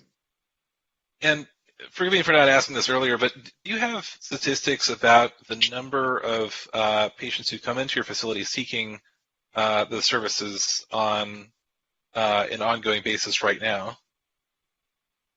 So we get we have about 200, I believe it is, and while we're going into other questions, I'll check on that, but I believe about 200 mental health patients that access our ER on a monthly basis.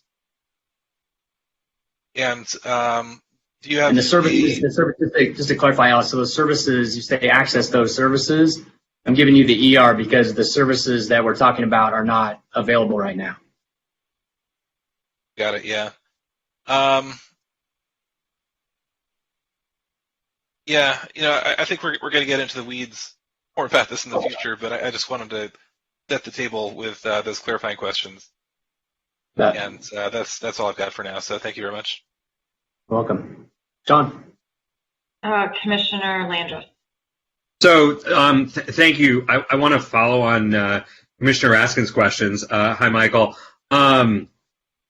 So I hope you would agree, would you agree, that there is prospectively an inpatient bed crisis in the Southern California region, particularly on the west side? Yes, I would. Okay. And how, I want to do this without editorializing, but recognizing that it is a multi-stakeholder problem. It is not exclusively the problem of any one hospital or any one government. What role do you think that PSJ can play in addressing an inpatient neuropsych bed crisis over time? Yeah, so I'd say in two ways. One of those has just started, and that is by trying to bring together kind of a multi-organization, both public-private, conversation, as opposed to, putting this on one organization or even just, the city or the state or the county or whatever.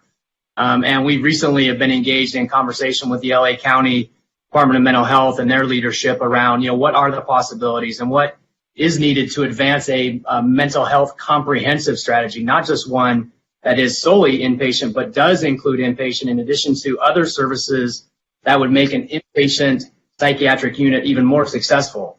What people seem to not understand, and I've learned this as well myself, is that a standalone inpatient psychiatric unit is not a viable solution for a community in improving the mental health of that community if it doesn't have wraparound services associated with it. And what we are saying right now is we would like to, it's easier and quicker to start the mental health projects and initiatives that we're talking about and get those in place and begin making an immediate impact on that community, on that population, while we have conversations with multiple stakeholders around the inpatient psychiatric unit. So that's number one, really being a convener around that conversation. And then number two, again, is, I kind of went into that, is putting together programs and services that will only help to make an inpatient offering even more successful. Because right now, we have patients that go to those inpatient psychiatric units from around Southern California. They get discharged out of those facilities and they don't have services to provide continuity of care. What we're providing is a service that would provide continuity of care and prevent readmissions by those patients into those psychiatric units. Okay, so building on that, and I'm going to come back to a very concrete question at the end, but I want to go to the next piece, which is clearly there is a need for mental health, what we've called sort of mental health urgent care, right? What you've described, those programs, think about the 23-hour and 59-minute beds, right, that aren't technically inpatient, but they do provide some continuity of care. And some opportunities to find inpatient beds for people who evidently need them while they're in that transitional care. What stakeholder partnerships do you think might be available to PSJ to build that out? Because what you're talking about, I know from being in other conversations in other jurisdictions, right, even the amount of money that you're offering is on a long-term basis may or may not be sufficient to actually deliver the full-scale results that we need in the short to medium term. So what do the partnerships look like that you would be able to bring to the table alongside your dollars? Yeah, so whether I would be able to bring to the table or not is a tough question. Who I would encourage to come to the table and be a part of that conversation are basically anybody in the healthcare space that operates within the West Santa Monica, number one. And then obviously the city is already a partner into this conversation. I think one of the most important partnerships is with the county. And the reason I say that is there's a lot of expertise there that is helping us guide us through, from an experiential perspective, this process, but also there's some significant access to funding through state and county grants that aren't available necessarily to the private organizations, or the private organizations don't know how to navigate to get grants. And so having the county there from a leadership, content expertise, but also funding would be critical. That's why it's got to be a public-private coalition, if you will, in order to establish a true mental health comprehensive strategy that will advance that level of care in our community. Okay, so moving on to a concrete operationalizable step, and I've read what's in the document, but how might we, in a measurable way, we have members of our community who are asking for these, asking for progress on inpatient beds, but also, looking to make progress together on the mental health urgent care.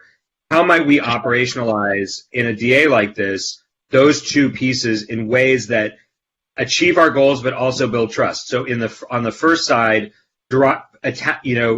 designating those first dollars in for the capital money for unreimbursable operating costs that we're not going to get backstopped from any other source in the first instance?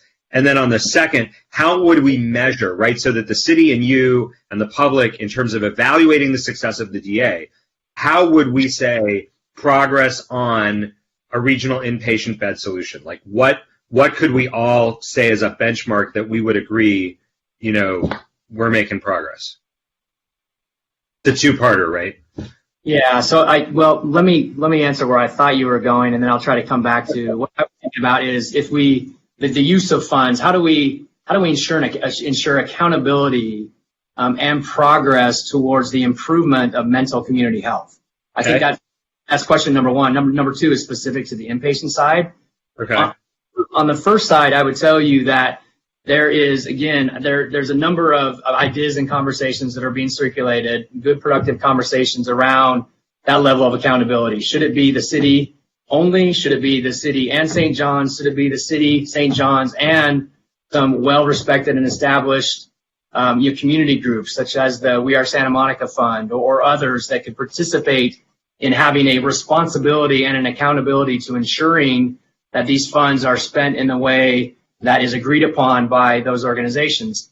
Second, and honestly, I'm just making this idea up as I think about it. You know, we one of the commitments we have within the community benefits is to administer a community health needs assessment.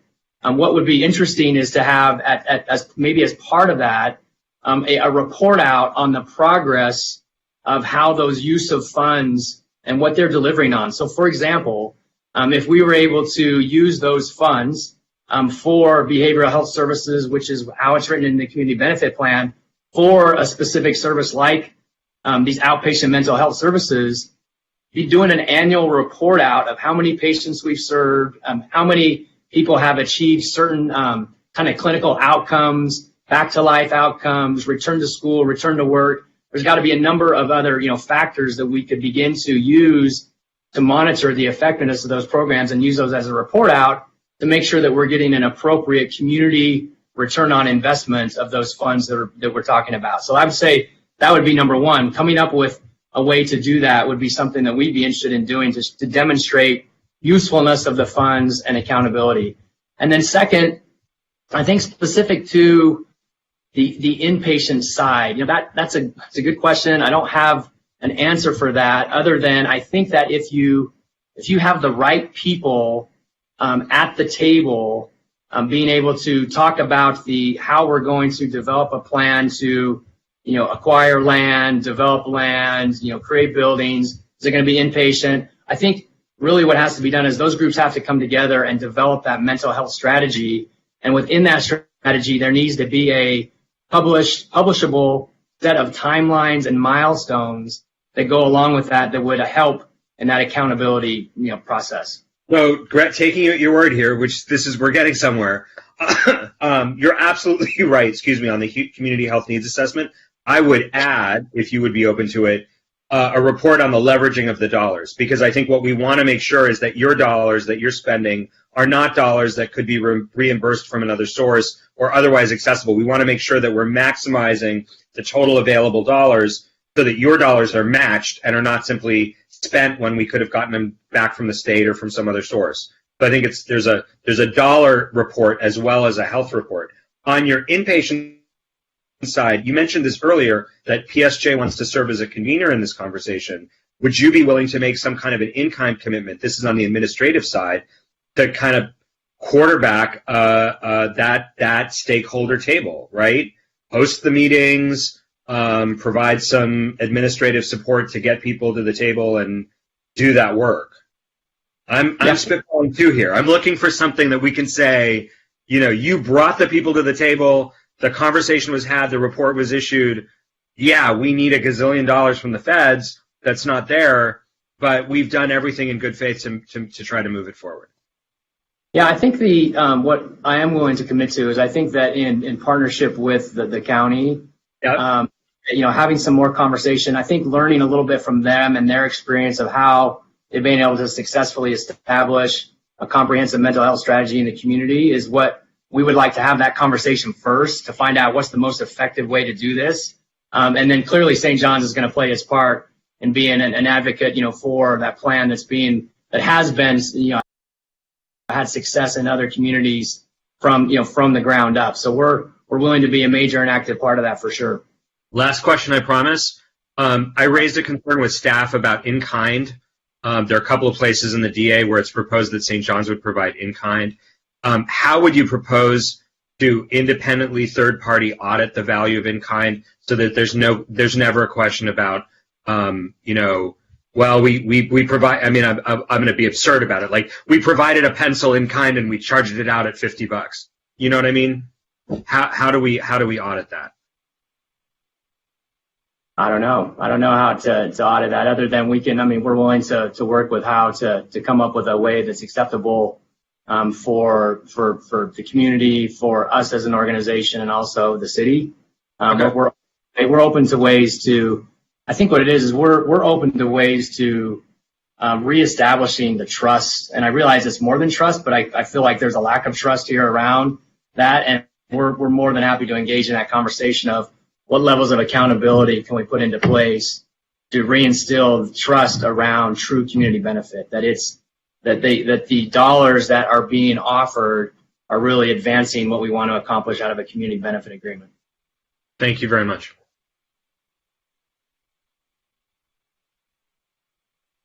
Anyone else? Vice Chair Reeves or yeah. Yeah, I have a couple of questions. I really appreciate all the conversation around the mental health. I think obviously that's kind of the key issue tonight, but I'd like to ask a couple of more kind of granular questions. On the affordable housing site, you're looking at 10 units. That's a very unusual number. Not many people build just 10 units of affordable housing. We built in a 36-foot height limit. What is the vision with that? Are you building 10 units, or are you going to go out and find somebody to partner with and build more units? And are these family units, or are we looking at some type of PSH type of unit? I'm going to punt to my friend here to answer that question better than me. I got that feeling. So the requirement of the development agreement is that those 10 units, which have been vacant since, I think, pretty much right after the earthquake, the 10 units need to come back online. There's nothing that, and that's a minimum. There's nothing that precludes us from doing more. And there is the standard FAR carries forward for housing on the site, and then we could also use density bonus and things of that nature. But what's clearly established is the 10 unit minimum. We have to replace them one for one. And then secondly, to answer that additional question about, yes, clearly we are not a housing provider or developer. We would be looking to partner with somebody. We've had a pretty loose MOU out with Community Court or Santa Monica Court. I'm sorry, there are many we've talked to, but we have an MOU with them to look at that housing once we get through our entitlement process. And does the MOU talk about it being family housing, or potentially? Do you have an opinion, a belief on could this be PSH housing, permanent supportive housing? There's nothing that precludes us from doing permanent supportive housing, aside from the fact these units are currently under the rent control board, and so we need to get them removed from rent control board and then make sure we're supplying or meeting whatever conditions might be put upon us once we go through that process. Okay. Can you remind me again? I can't off the top of my head. I can't remember. I remember the height of 36 feet, but what was the FAR that we were looking for that site? Or that's the floor area, at least. Yeah. Let me grab. I want to say it's 2. It could be 1.75. If there's 2 different zones right there next to each other, so my apologies. I think the 1.75 actually rings a bell. Yeah. So, I'm sorry, 1.75, yeah. Okay. I'm going to highlight that's kind of a small, it's a great FAR for 10 units. That's huge, but it seems to me to make it financeable, you're going to need more than 10 units. So the FAR seems a little small to me. Okay, I have a couple of circulation questions, and maybe this is really for the city's EIR consultant, but moving the light that's on 21st, 100 feet closer to 20th Street. There's two issues I have questions with that. Is what is the value to your project? I assume that it obviously creates this cross connection between the north and south campus on the west side of the site. But who's using that? In part, in my mind, I thought, well, somebody could come through the parking structure, drive over to the other side, and you could do additional parking on the other side. And there's loading. But what is the actual, vision for that connection? So it would be accessed as more of a driveway, providing access to the building that would come. If you're on the east side, it would be the S4 site. If you're on the west campus driveway, that would be the S3 site. So it's intended to be access to the subterranean parking that would be below those eventual structures. So there isn't really a big, you're not really looking for your delivery trucks on one side aren't needing to get to the other side, and that's why you're putting this in. It's all standalone. Correct. Yeah. The main access point that circulates traffic, even the vendor access or service access or whatever, would still be Santa Monica Boulevard.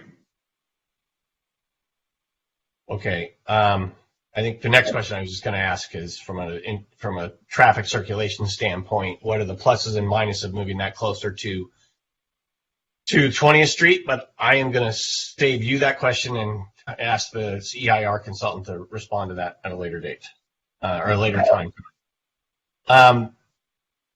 I also saw a letter in one of the letters we got about hearing impaired technology within the buildings. What is your guys' vision for that type of technology within the new buildings? We just received and reviewed that letter ourselves, and I think we're opening to exploring, what that means, especially once the buildings are designed. And so we're taking that under consideration right now, for sure. So there's no code to do that right now. It's just that would be a above and beyond benefit. That's my understanding. I'm not familiar with any code where that's an actual requirement. Yeah, I would encourage you to consider that. And then I noticed there was another note somewhere in the documentation about a security escort for your staff. Is that just internal anywhere within your campus, or is that a security escort that gets them down to transit somewhere? Can you cite the section specifically that you're discussing? Because I'm not sure if that's related to a neighborhood safety concern or for It's about the offsite park for offsite park. So that's a current obligation in the plan. It was set up in 2011. Okay, so operationally, anyone that needs and wants escorted, we escort. Michael's doing that now here at St. John's. So that's to offsite parking locations or to transit locations. Correct. Awesome. I think my other questions are answered for right now, so thank you very much. Lambert? You want Michael back? Do I? You want Michael? I'm not sure which one you're going to answer this. I sort of want to pursue what Commissioner Reese was talking about, the housing. I don't believe that 10 units at 50% of median is sustainable from an operational standpoint, and I confirmed that with CCSM, and I'm sure I can confirm it with other housing providers. Would you object to, or I'm sure you wouldn't, but would you changing the 50% in the development agreement to 80%? So it would be low income, not very low income. And even that may be marginal, but at least it would get us closer to the reality of the world. So we would take out the very low and put in low. I don't have any. Do you know off the top of your head how big that housing site is? It's about 13,700 square feet, I believe. Great. Thanks. That's all I had. Thank you. Yeah. I've got a couple questions. So, and I think I do want Michael back, please. So Are you guys a nonprofit or a for-profit? Nonprofit, 501c3. Okay. So where does the money come from for all these community benefits? And where, if we suddenly asked you to give us more community benefit, how does that impact your organization? Yeah, so we that comes out of our own operating expenses. So that's just the bottom line, right? We have an operating budget that comes out of our operating expenses. And we account for that in an annual budget. That's the beauty of a 501c3 nonprofit is that, you know, we still strive to do the best we can to make a profit. And the reason we strive almost as much as a for-profit, but with much different reasons, it's because we then have the ability to reinvest that in our organization and in the community. And so as we seek to make a profit, we're able to then use those funds to apply to community benefit, other programs that we're engaged in outside of a formal, community benefit. What we talked about today is a formal community benefit that is nowhere near the community benefit that's provided on a daily basis by St. John's out of our ER and Child and Family Development Center, et cetera. So it comes directly from our operating expenses.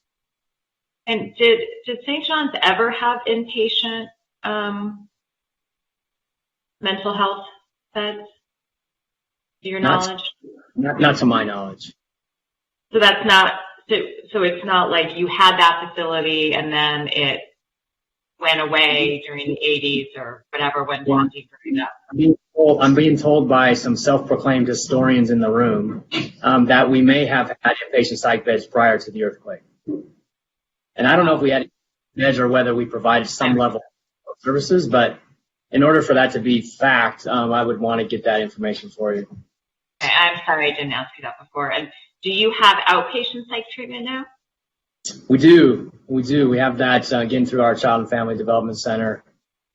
So, yeah. Okay. With regards to the child care facility, so you have 49 spots now, right, that you're required to do, and then the community benefit is provide another 11, but that you're actually going to have capacity for up to 71, so that's another 22, right? Correct. Okay, and do you intend, and so would those extra spots fall the same benefits in terms of like the tuition assistance and how you provide funding for those families? Yes. Okay. I think that's all I have. Okay, so Commissioner Landreth. Yeah, just very quickly on the affordable housing. Is there anything else that we could do to incentivize you to build to that envelope? We're going to come back and talk about PCAC rents. We're going to talk about whether it's an 80% or a 50%. Is there anything else that would help us get you there? Because I would love to see that be fully built out. And I understand the capacity is like 25 to 35 units, but what can we do to get you there? As expertise in healthcare, and of course I'm land use, finding the right happy medium and a partner, and then being able to utilize tax credits, is probably going to be key here. Okay. Are there other tools at our disposal? Are there other, obviously a partnership's going to help. You're going to go out for tax credits. You want maximum flexibility to get your tax credits, right? Correct. Is there anything else? Because ultimately, the way I see it, I'm going to go out on a limb here. Leslie's shaking her head, but I'm going to go out on a limb here. If we could get, if we could allow other developers that have offsite obligations to meet them by building up what you're building alongside you through funding, the door cost is going to be lower because you already have a sunk cost in the property, right? You're already committed to building the podium in the first 10 units. Are there some other ways that we could get dollars in, not from the city, but from other sources, on a certain timeline that would get you to 35 units. I can't speak to that specifically because I don't know how the in blue fees work for the city or something that, Right. That's what you're proposing. I will say one other physical constraint, of course, is always parking. Okay. To adding more units, we're heavily constrained with subterranean parking as it is right now and demand based on the need for the current hospital and, future development. So adding more units obviously is not, it hasn't been studied at this point, and we would really need to work to find, the parking accommodation. So you would need a waiver on the minimum parking for that site? Yes. Just name it. Okay. Great. Thanks. Okay. So what I'd like to do, it's 8:04 now, and so I'd like to give everybody a 6-minute break. So let's, and actually before we do that, Melissa, can you just put up and leave up while we're on break the number for people to call in?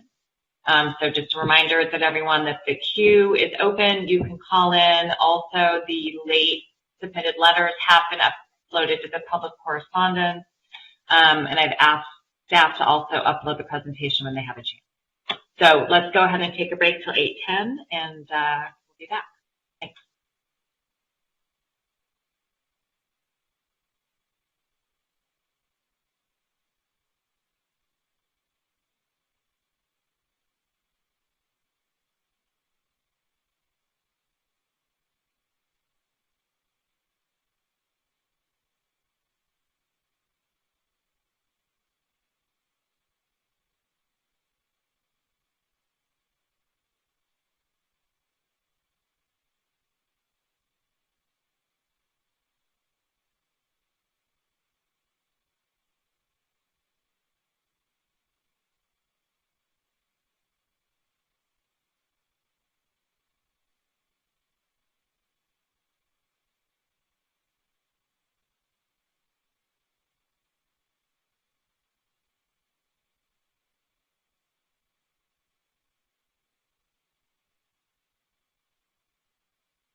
Did they leave us, Alice?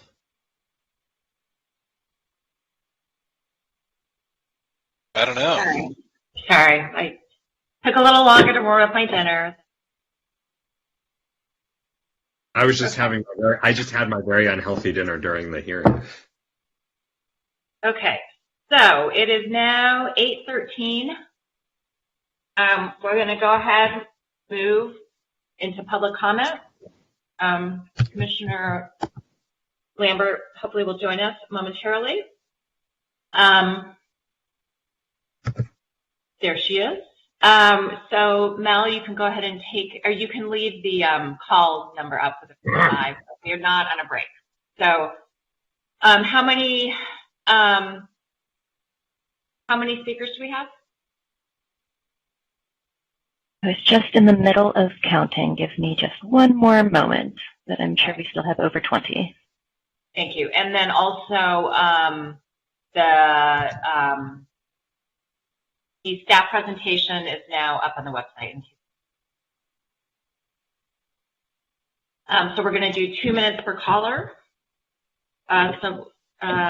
You all can start calling people when you're ready.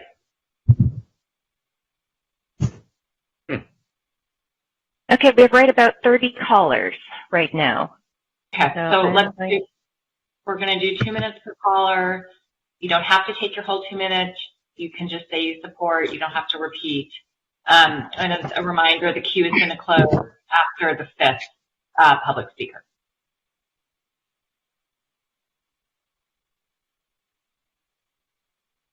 Okay, our first caller is now being taken off mute. Hello, welcome to the meeting. You are live and you have 2 minutes for your statement. And please state your name for the record.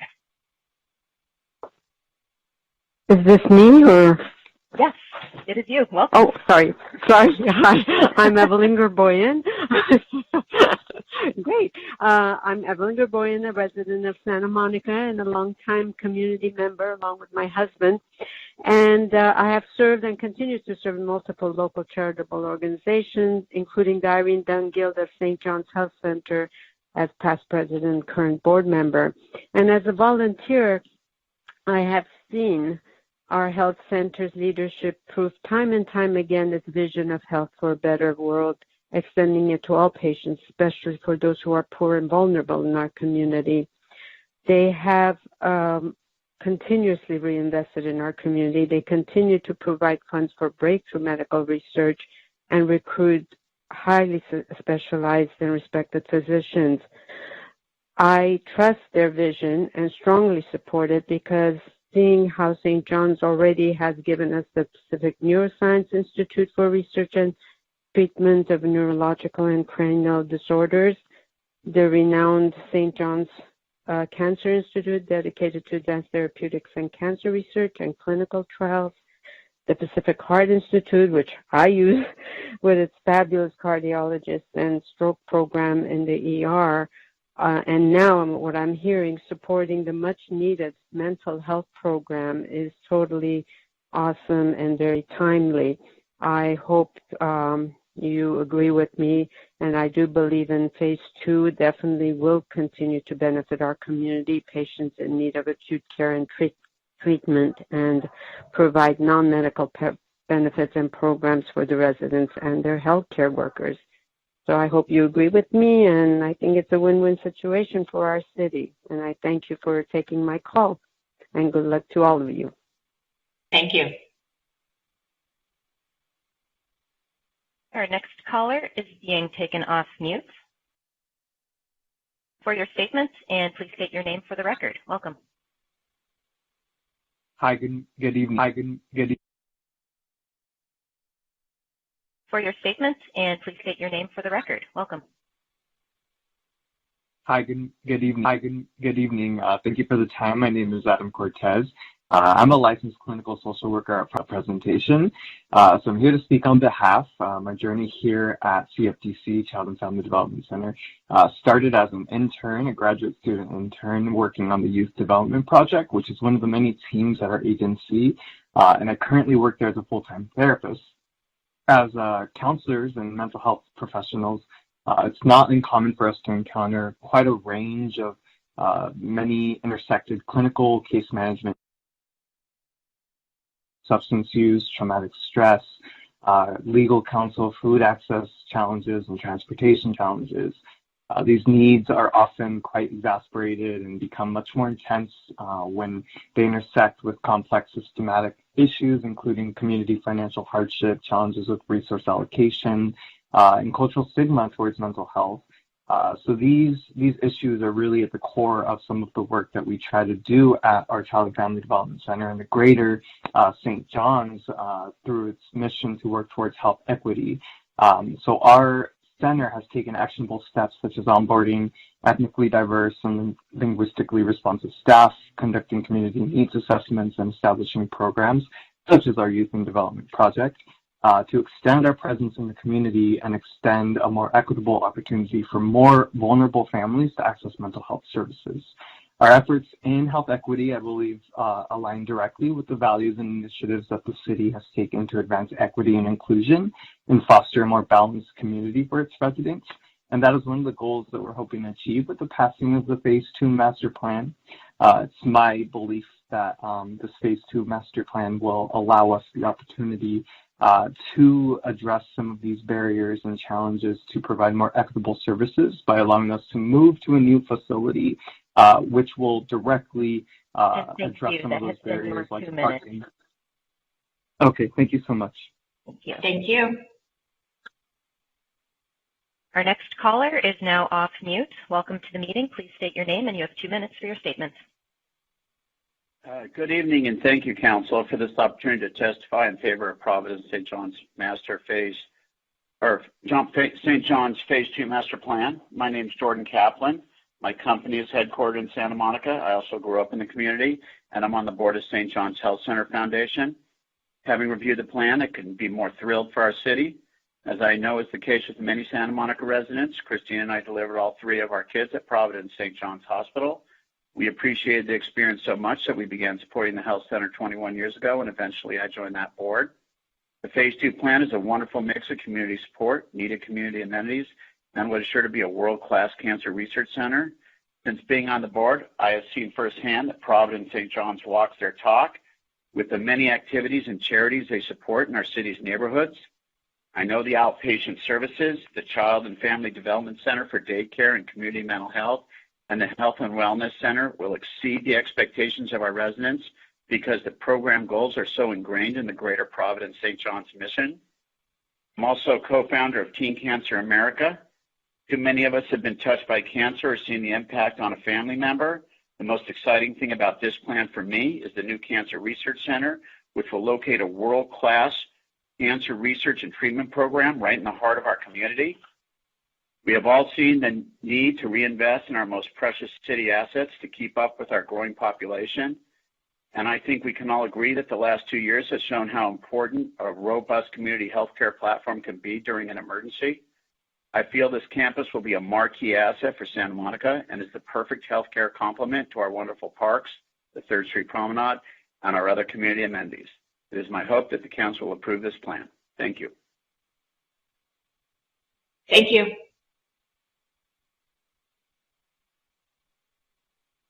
Our next caller is off mute and live in the meeting. Welcome. Please state your name for the record. You have 2 minutes. Yes, good evening, Commissioners. My name is Dr. Russ Kiner. I'm the Medical Director of the Emergency Department. I'm also a board member and a trustee. I've worked at the hospital for the past 28 years, and I've worked in the emergency department throughout that time. I've been there for the farmers market tragedy, the various LA marathons, the Ebola and H1N1 crises, and now COVID. We treat 30,000 people a year through the emergency department, most of whom are residents of the city of Santa Monica. And I closely coordinate with my counterpart at Santa Monica, UCLA, and EMS to ensure a good safety net for the citizens of Santa Monica. As Emergency Department Director, I'm particularly proud of the fact that we live and breathe the mission of the hospital to serve the poor and vulnerable. And we have solid relationships with Venice Family Clinic and San Michelle and other community agencies. But importantly, we also have some really novel and proactive approaches, in particular our homeless coordination care program, whereby we have 2 community health workers in the emergency department, and we find permanent housing for some of these homeless patients. We see about 50 patients a month who go through that program and through that assessment. And many of these patients were able to repatriate back to different areas of the United States where they come from. And I just want to share an anecdote with you that there was one particular patient who was a very frequent visitor in our emergency department and was homeless and living around the hospital and around Santa Monica in general. And after treating him for many years, and finally, once we established this program, we were able to repatriate him back to Oklahoma. And it was very gratifying for us to see, he sent us a picture of him with his family that he'd been separated from for many years at a Thanksgiving dinner with his family. And it was an incredible thing to be able to share with the staff that we'd been able to successfully repatriate him back from Santa Monica back to Oklahoma with his family. So, I think... Your 2 minutes. Okay. Thank you, Russ. Thank you very much. Thanks so much. Our next caller is now off mute and live in the meeting. Welcome. Please state your name for the record, and you have 2 minutes. Hi, this is Chris Bachman, Executive Director of Meals on Wheels West for many years, and a graduate of Salmo High and John Adams. Meals on Wheels West has more than 1,000 active volunteers and delivered to more than 500 homebound people annually. I'm also the president of the Santa Monica College General Advisory Board and the treasurer of the Westside Coalition. So I talk to a lot of people here in Santa Monica and hear about how people feel about things. I'm here today to express the strong support of Meals on Wheels West for the proposed Phase 2 master plan and my personal support. In talking to people, I believe many people in Santa Monica support this project. Meals on Wheels West has a long-standing history with Providence St. John's. Just in the last couple of years, we have collaborated with them to address critical challenges in our community. Most recently, COVID. We partnered to provide COVID vaccinations to our clients, including seniors, veterans, people living with disabilities, and other homebound residents. We transported them there, and they accommodated us. For several years, St. John's has made numerous referrals to our Heal Healthy at Home transitional care program that provides nutritious hot meals for patients as they recover in their homes. Meals on Wheels West has also been fortunate to have St. John's staff serving on our volunteer board of directors. That hands-on involvement in Meals on Wheels work was very beneficial to us. Providence St. John's mission is not carried out solely in their bricks and mortar buildings, but on the streets and in the community. St. John's supports many current community programs and will continue to do so in the future. The Westside Coalition, which has more than 60 member agencies that address homelessness, hunger, and health, also supports this. The Westside Coalition Board voted to endorse Providence Phase 2 project and asked me to express their support tonight. I serve on their board as treasurer. Meals on Wheels West is extremely pleased that Providence St. John's is planning to meet future community needs with proposed new facilities, new partnerships, and expanded community programs. Their plan, crafted with the help of the communities they serve, will build upon their past achievements.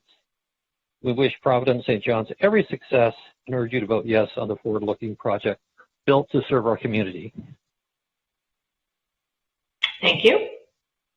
Thank you. And that was our 5th caller. So just a reminder now that the caller queue is closed. So I'm going to take down the phone number. Any callers after this point will be marked late, and the commission will need to vote if they want to hear them. But everybody who is currently in the queue will still be heard. So we are on to caller number 6.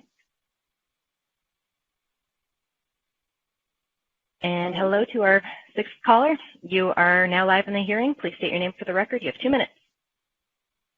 Hi, good evening. My name is Noah Sadi, and I'm the program coordinator of the Youth Development Project at Providence St. John's Child and Family Development Center.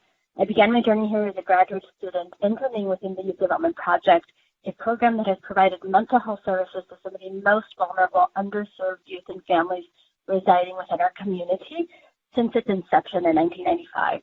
I've proudly been the coordinator of this program over the last 13 years. The Youth Development Project has been partially funded through a grant from the City of Santa Monica for over 20 years now. which has allowed us to provide free quality mental health services on various school campuses and to the community at large.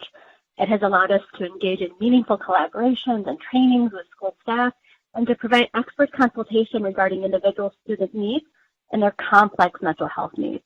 In addition, we also provide resources such as support during crisis or loss. As school and community-based mental health clinicians, we provide services to those in our community who are disproportionately impacted by various financial burdens and existing inequities. Our population includes children, youth, and families who are affected by complex generational trauma, depression, anxiety, and a myriad of other significant mental health challenges. We are so proud that the children and families we serve are able to access quality mental health care through our clinic, a clinic with a long-standing excellent reputation within the city. It's a privilege to work within an agency and program that subscribes to the whatever it takes approach of working diligently to gain the trust of members of our community who have previously had negative experiences within the mental health system.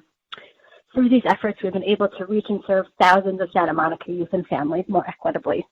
The Phase 2 Master Plan will allow us the flexibility to move into a new facility that will help us to address many of the barriers our clients face to accessing services, including parking, physical access, and the opportunity to receive quality mental health care.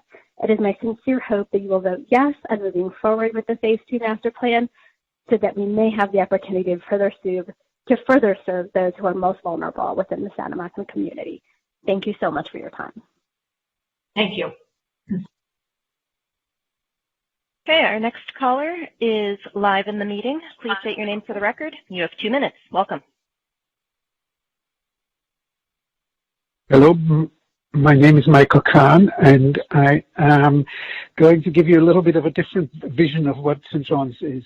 It is not in the business of health, but in the business of body repair. It is the medical industrial complex of which we do not need another instance in our little town of Santa Monica. There are other places in California where hospitals are more needed. I've submitted some written comment which focuses on the fact that in 2016 the hospital conducted a blessing of the bicycles, which is a lovely event where bicycles who need a lot of blessing because they're out there on traffic, and the hospital conducted this. It has not conducted it since, and this is a failure that I think should be in the middle of our attention.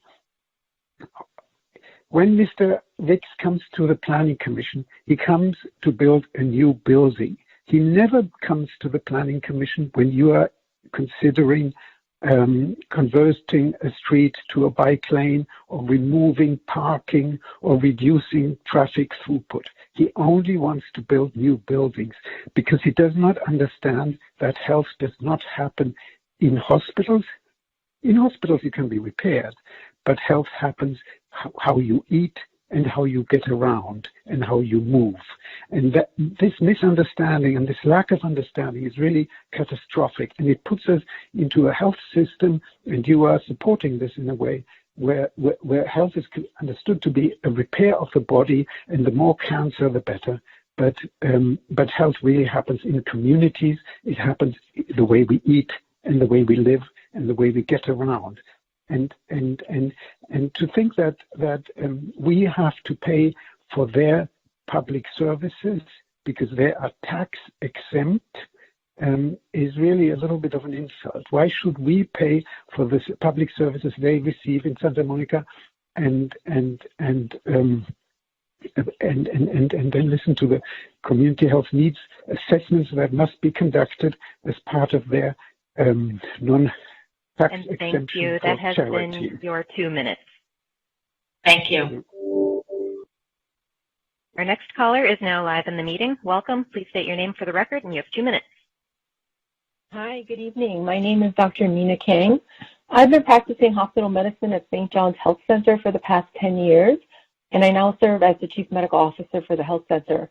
I have volunteered my clinical services at Venice Family Clinic to help provide low-cost health services to members of the Santa Monica community, and both of my 2 children had attended the Child and Family Development Center daycare, starting at 3 months of age, and graduated to attend elementary school in Santa Monica.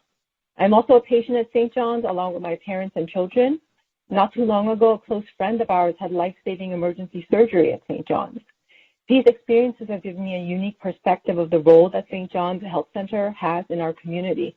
As a physician, mother, patient, and community member, I have seen firsthand how a state-of-the-art research institute and community health center can work together to improve patient lives and offer innovative treatment options to save lives. Most of all, I'm proud to be able to practice with and refer my friends and family to some of the best physicians and surgeons in the world here, right here in our own city. These new facilities would allow us to continue our mission of world-class care in a personable community setting. Additionally, if it wasn't for the CFDC, I would not have been able to practice medicine full-time and provide care to all the patients that I've had the privilege to care for over the past 10 years. I believe this is true for many of my colleagues, so I'm excited that this plan also includes expansion of child care facilities and subsidies to support future generations of physicians and nurses here at St. John's. I believe the benefits of this plan to our patients and the surrounding neighborhood are overwhelming. I ask that you all vote in favor of this master plan. Thank you very much for your attention. Thank you. Our next caller is now off mute, live in the meeting. You have 2 minutes for your statement, and please state your name.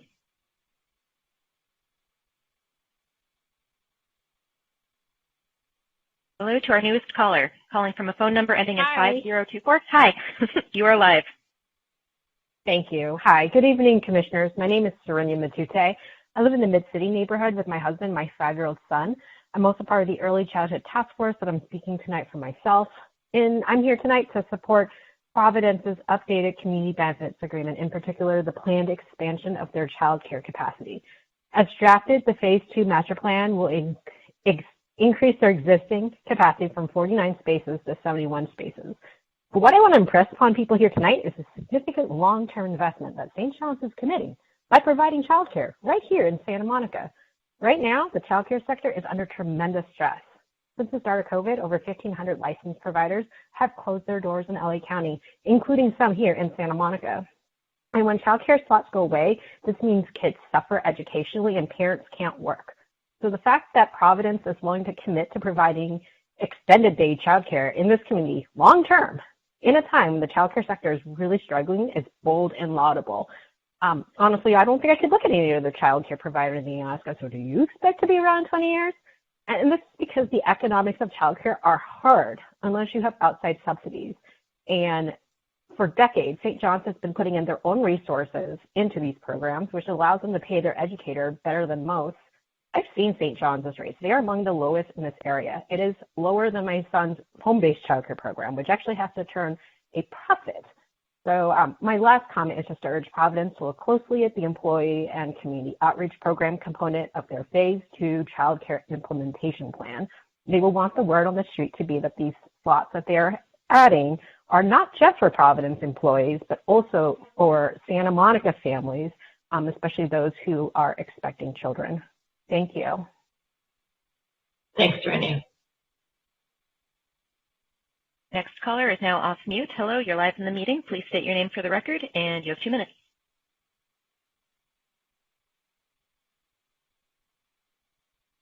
Hello to our newest caller. You're calling from an anonymous line.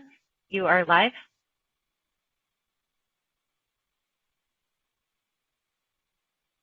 Okay, I'm going to put them back on mute and circle back. Our next caller is off mute. Hello, you're live in the meeting, and you have 2 minutes for your statement. Please state your name. Good evening. I'm Dr. John Robertson, and I'm speaking in support of the master plan. I have been a resident of Santa Monica for 32 years, working, living, and raising 2 children with my wife. By profession, I am a cardiothoracic surgeon, practicing at St. John's for 35 years, where it has been an honor and privilege to practice. I can think of no clearer example of how beneficial St. John's is for the city than the recent pandemic. Having this institution in our city cannot be underestimated. The health center and its staff provided quickly care to the COVID patient. Our research institutions were very involved in the early discovery of new treatments for this virus and have saved the lives of many patients who unequivocally would have died. The health center's continuous innovation in all areas of health, including brain health, must be mentioned. Recently, the hospital has become the only comprehensive stroke center in our city, with someone who has a stroke every minute counts. Getting the best care and the shortest amount of time is essential to preventing long-term disability and improve recovery. In addition to world-class medical care, the Health Center provides numerous community benefits. The Child and Family Development Center, functioning as a clinic without walls, provides empathetic care to the underprivileged families, adolescents, and children. St. John's provides top-level medical care to the underserved, the mentally ill, the homeless, the uninsured in both its emergency departments and the facility. The Health Center's foundation, through the Community Impact Fund, grants approximately $1.4 million per year to organizations that support homelessness, mental health, Westside Food Bank, and countless others. You heard tonight that the plan will provide approximately $100 million of community health investments by St. John's to the City of Santa Monica over the next 30 years if approved. Due to this overwhelming benefit to our patients and the City of Santa Monica, I encourage you to vote in favor of the Phase 2 Master Plan. Thank you for your time. Thank you.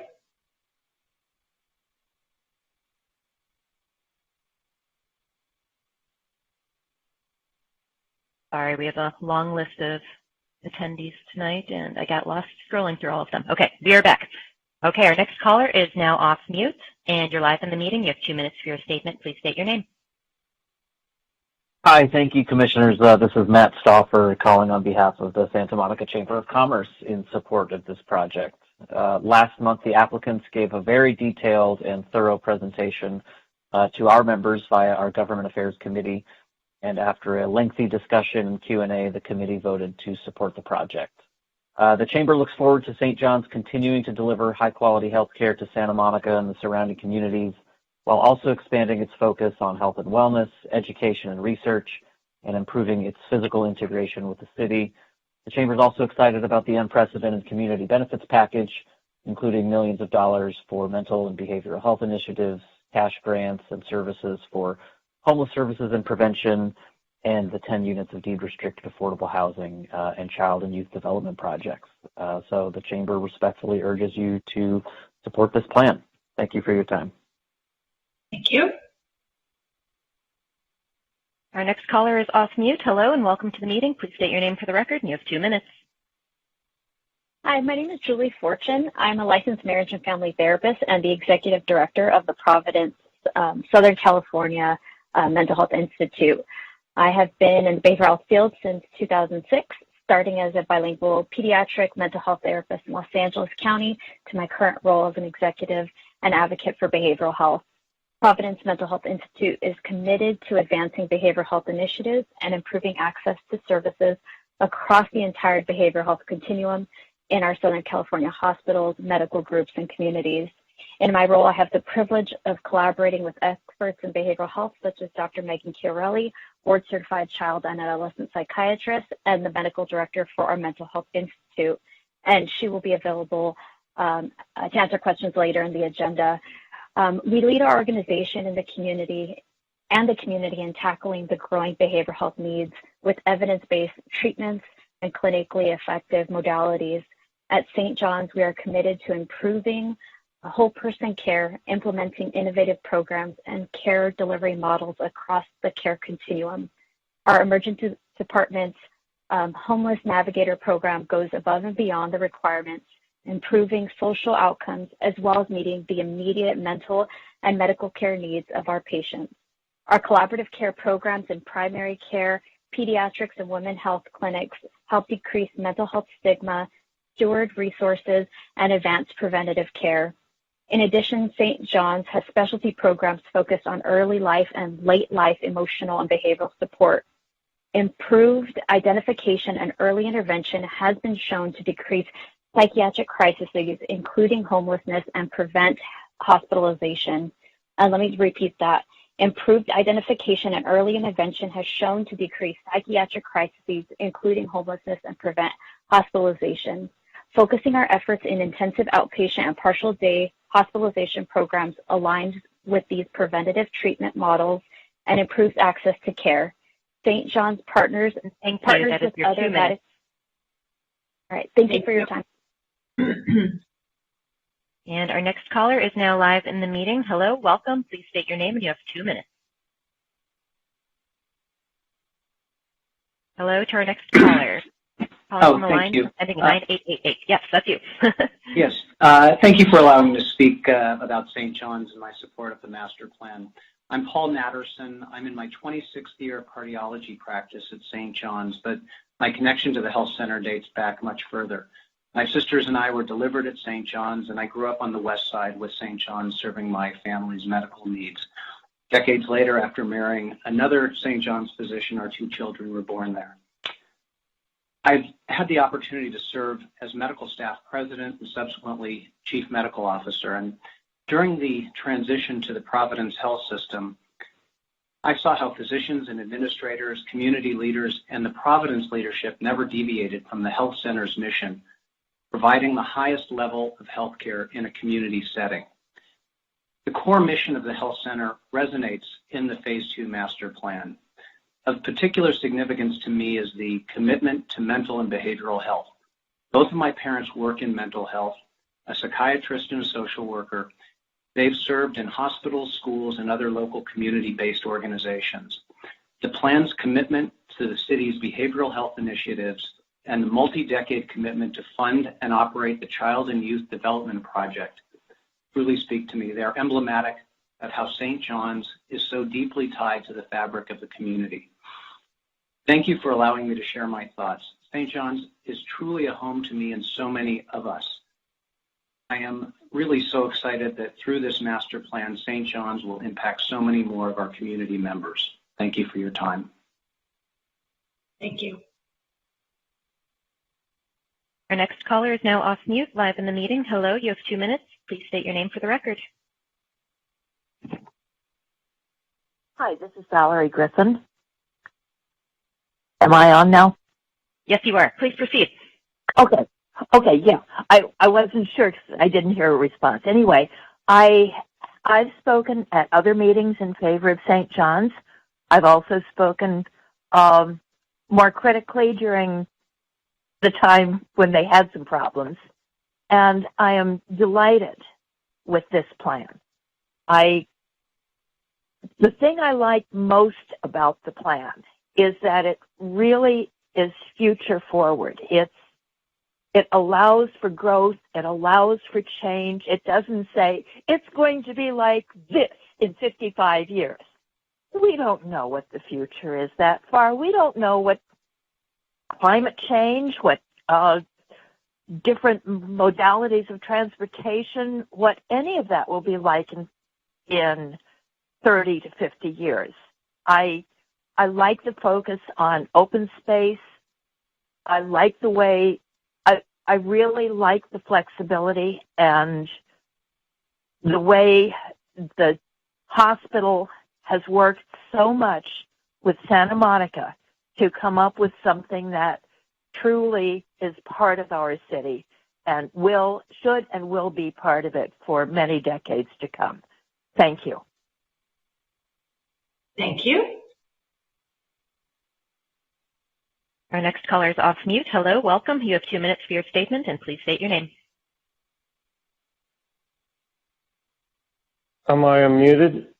Yep, you are live in the meeting. Hi, thank you. Thank you all. My name is Dr. Kenneth Sachs. I've been a resident of Santa Monica both as a renter and homeowner for the last 20 years.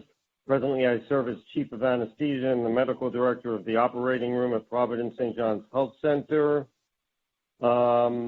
I would like to tell you of a charity event that occurred a few years ago that embodies the alignment of St. John's and the City of Santa Monica. Every year, Dr. Grunwald throws a charity event called the Triathlon Relay, wherein breast cancer survivors and caregivers celebrate the cure of cancer. This event has grown to 100 survivors and caregivers. It is a celebration of life, charity, and medicine at its greatest moments. Cancer survivors in a triathlon next to the beach. While I was awaiting the baton to start my run, I witnessed a man collapse in cardiac arrest. I performed CPR on him for 6 minutes and he survived. Only 8% survived without electrical shock. St. John's embraces a celebration of life, no different than cancer survivors and caregivers participating in a triathlon event. St. John's has the kindness, empathy, and intimacy of a community hospital located in a community where I'm a resident that too is kind, empathetic, and intimate. During the triathlon, a life was saved with the culmination of medical knowledge acquired at St. John's. St. John's, despite the intimacy of a small-town hospital, has the institutes and innovation of any university hospital. Nowhere will you find the sensitivity of a community hospital combined with the progressive medicine at St. John's. In finishing, the St. John's Phase 2 plan is in synchrony with the Santa Monica City. I can boldly state that the development of the South Campus will nurture the very motto of Santa Monica, in Latin, Populus Flexe in Urbe Felle, happy people in a happy city. That is our hospital, that is our city. We are the essence of Santa Monica. This is the goal, alignment of healthcare with the community needs. And I fully support Phase 2. I thank you for letting me speak. Thank you. Our next caller is off mute. Hello, you are live in the meeting, and you have 2 minutes for your statement, and don't forget to state your name.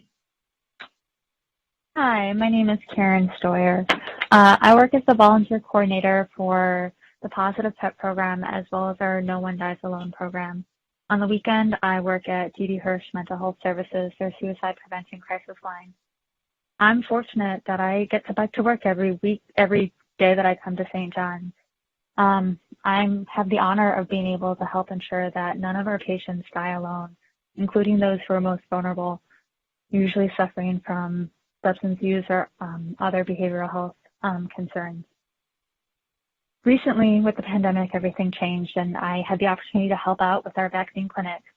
We adapted very quickly, and we know that we're going to need to continue to adapt. And it makes me very excited to be able to see how we'll be able to use the buildings in the future, particularly the conference room, which is what we ran the vaccine clinic out of for several months.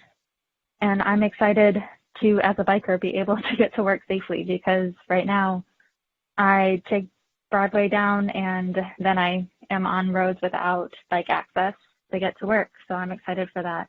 And I'm most looking forward to the community benefits package with the emphasis on the mental and behavioral health initiatives, because I see it every week, and the prevention piece is huge, and it'll make a huge difference. Thank you. Thanks. Our next caller is off mute. You're live in the meeting. You have 2 minutes for your statement, and please state your name. Hi, my name is Dr. Angela Nishio, and I am the Medical Director for Women's Health Services at St. John's. I work with the Venice Family Clinic to provide obstetric care and deliver babies for our underserved community members. I was also born at St. John's, and I am a proud practicing OBGYN for 21 years and a Santa Monica resident for 24 years.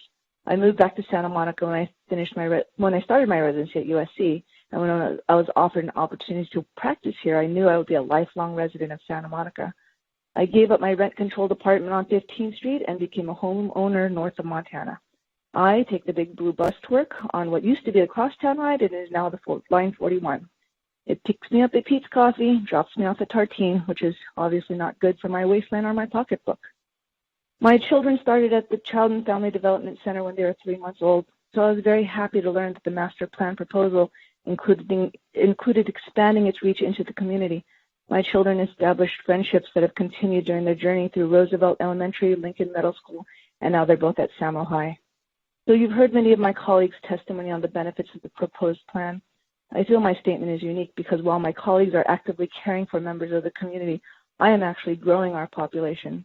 Last year, I delivered 255 babies at St. John's, many whom currently reside in Santa Monica. I love running into my families, had helped at the farmers market or Douglas Park, so I'm very invested in seeing St. John's serve not only our current residents, but our future generations as well.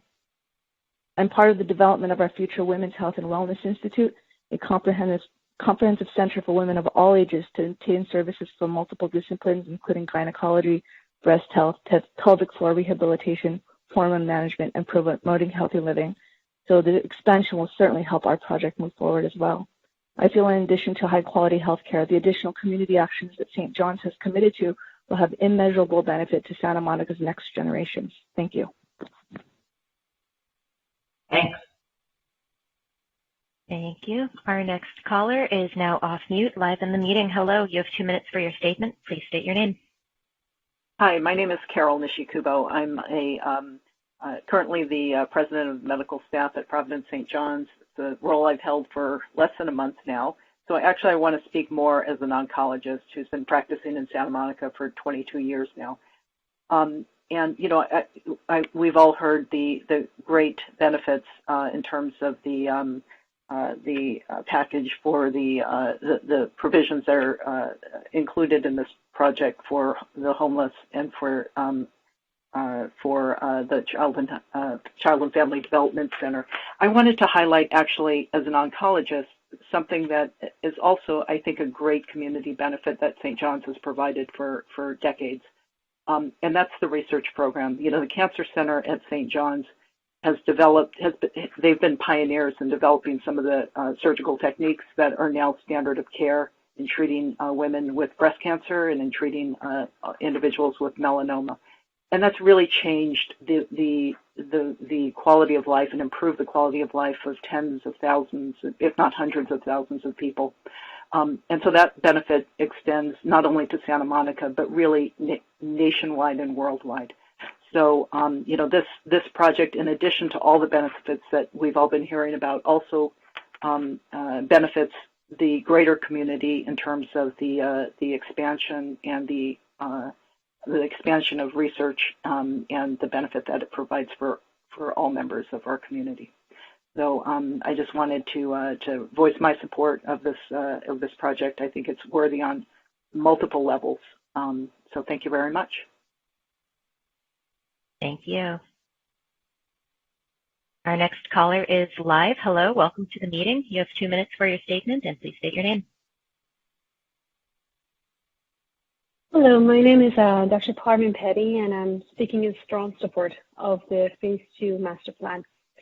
Like Dr. Nishikubo, I'm a physician and an oncologist, and I'm the director of the Breast Medical Oncology Program at St. John's. And I see patients with breast cancer in the clinic. I administer chemotherapy, conduct trials, and perform research. But in addition to being a physician at St. John's, I'm also a Santa Monica resident. I've been living in Santa Monica for the past 10 years. Our kids were born in St. John's. Both of our kids attend Santa Monica public schools. I'm active in the Santa Monica Education Foundation, and I'm actually the Ed Foundation liaison to my kids' school, and strongly believe in the community feeling that St. John's has. And I believe that St. John's and Santa Monica both are connected to each other in a community way that no other hospital really comes close to. I fully support the St. John's Phase 2 program because I really believe that we need to have the cutting-edge facilities for our patients, and we are able to provide that with this new plan. This will modernize our research facilities, which is something I'm really excited about. The facilities are getting outdated, and we need to expand them to be able to provide cutting-edge research as we have for many years, and now for many years to come. And also, I'm very pleased, as a side note, that the master plan also includes expansion of the child care program. As many of the other physicians mentioned, both of our kids went to the child care program, and they've used that program for more than 5 years, and loved it. It was just a small school, however, and it does need to be expanded. So thank you very much and for considering this, and thank you for the opportunity to speak. Thank you. Our next caller is live in the meeting. You have 2 minutes for your statement, and please state your name. Welcome. Hello, my name is Emily McCarran. I live in the Mid-City area. St. John's provided a lot of information about Phase 2 on their website. I've studied the site plans that they have shared. They're super informative. They show the what as well as the why of the plan. I suggest everyone visit the website. I can't stress enough the importance of devoting 35% of the second phase to active and useful open space. It's not just a series of mini parks dropped here and there to meet city requirements. They have planned a pedestrian walkway that will let walkers go through the center of the south property from Broadway through to Santa Monica in a safe and secure environment. The health center is a 24-hour-a-day operation. There will be employees, patients, and doctors on site around the clock. Those are eyes on the street. I hope it will be accessible at all times.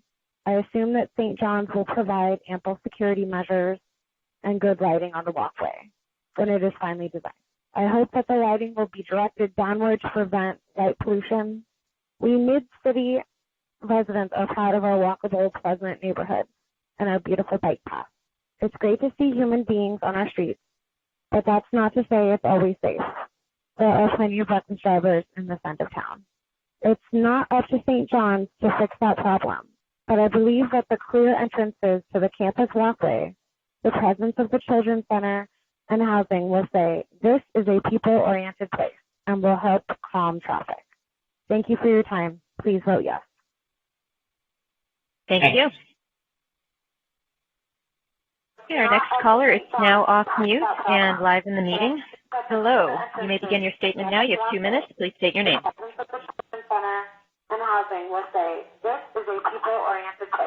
Caller, you seem... Hello. You need to Hello to our callers. It's coming through as Nancy Coleman. Hello, yes. that's you. Please mute the meeting in the background, and you are now live in the meeting. Yes, So you may begin your statement. Thank you very much.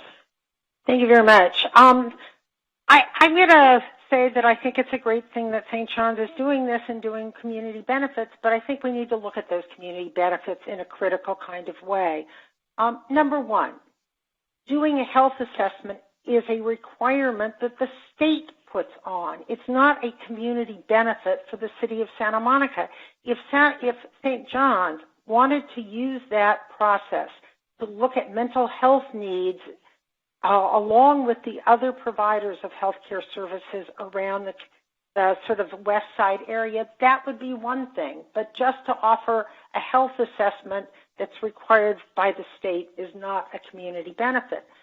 Secondly, as we have heard in the last several speakers, we have heard that the doctors are placing their children in the daycare center. I think that's a great employee service to have an on-site daycare center, but it is not a community benefit except for the community that's internal to Santa Monica.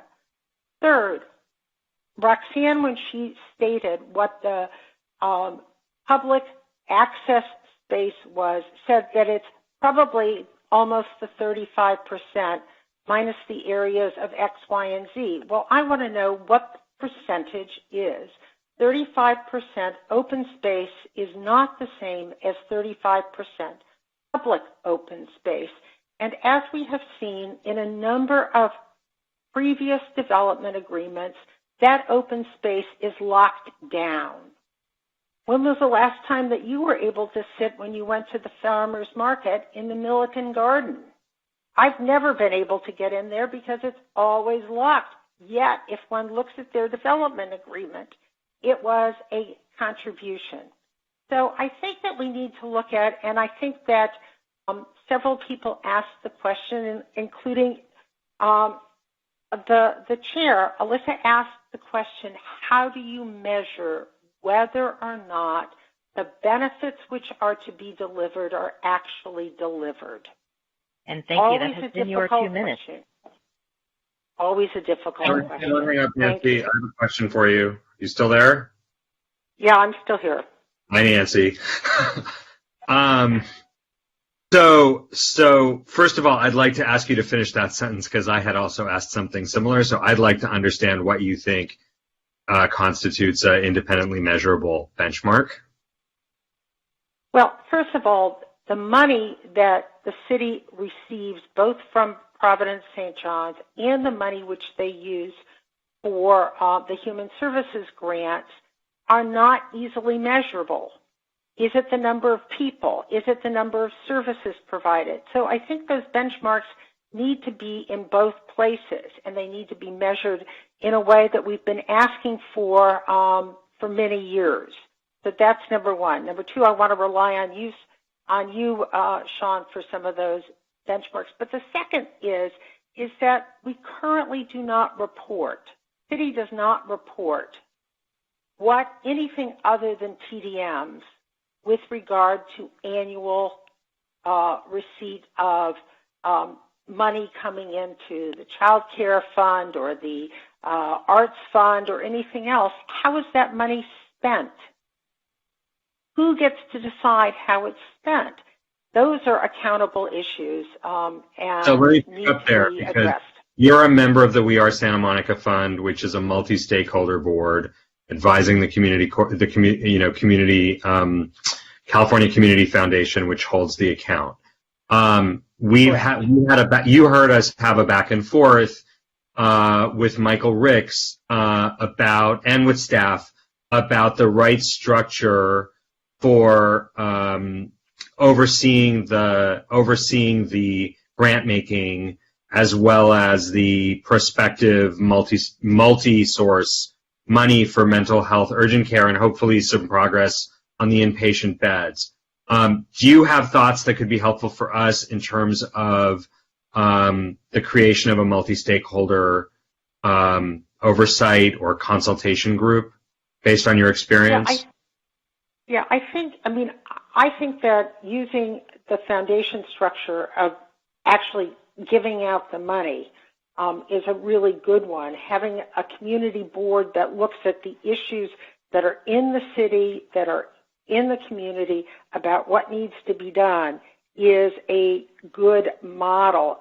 I don't think that the model is to have the St. John's Foundation give out that money because it's not arm's length. One needs to have an arm's length way of transacting that. I had suggested that you could have a dedicated fund. You could do RFPs. You could actually give out money that way. And how would you address the innovation issue? I mean, you've had a long career of evaluating grants. So, in terms of the balance between prior grantees of the city and bringing in data-driven new programs, how would you address that? Well, I think you have to look at it. You have to look at what the problems have been with previous organizations, and you have to understand what those were first off. Secondly, then you have to see if there are new programs that are coming about. Look to get some expertise from, there had been a report that the city had contracted with the Canavan Associates to do an evaluation. Where are we with that? I don't even see that since COVID, and that was to give benchmarks for the Human Services Grant Program. We need to start there and go where we can go with that and see whether we can get some innovative programs started. I mean, it's the same thing. I would hope that St. John's not use CCSM as the only provider and make that decision ahead of doing an RFP. They provide the most affordable units in town, but there are other providers. Can't we look at some competitive providers? The council just decided, although it's in a stay, to go ahead with EAH for parking structure 3. So, I think there's some ways to go about this that don't just lock us in to where we've been in the past, that we have to look at the future and be able to systematically look at those things. Okay. Thank you, Nancy. Well, I have one quick question before you go. Nancy, thank you for calling in. I understand that you have researched what available matching funds there might be at the county level for on-site mental health services. Can you just briefly speak to that? Yeah, it is my understanding that there is some money that the director of the Department of Mental Health might put up to match some of the ongoing service funds for a mental health unit on the campus at St. John's. And I can't say more than that. I understand that there is money available through that. So that doubles the amount of money in mental health that could be available to the city. Thank you so much. Thank you, Nancy. Okay, our next caller is now live in the meeting. You have 2 minutes for your comment, and please state your name.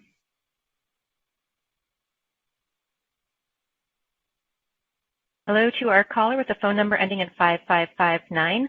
You are now live in the meeting, and you may begin your statement. Hi, my name is Pam O'Connor. Back in 1942, at the beginning of World War II, St. John's Community Hospital opened in Santa Monica, and it served our community for 80 years. In 1994, the Northridge earthquake caused major damage to the facility. Rather than walking away, St. John's recommitted to the community and built a new state-of-the-art hospital. Later, in an era when community hospitals around the region were closing, St. John's redoubled its efforts to serve the community by initiating a master plan.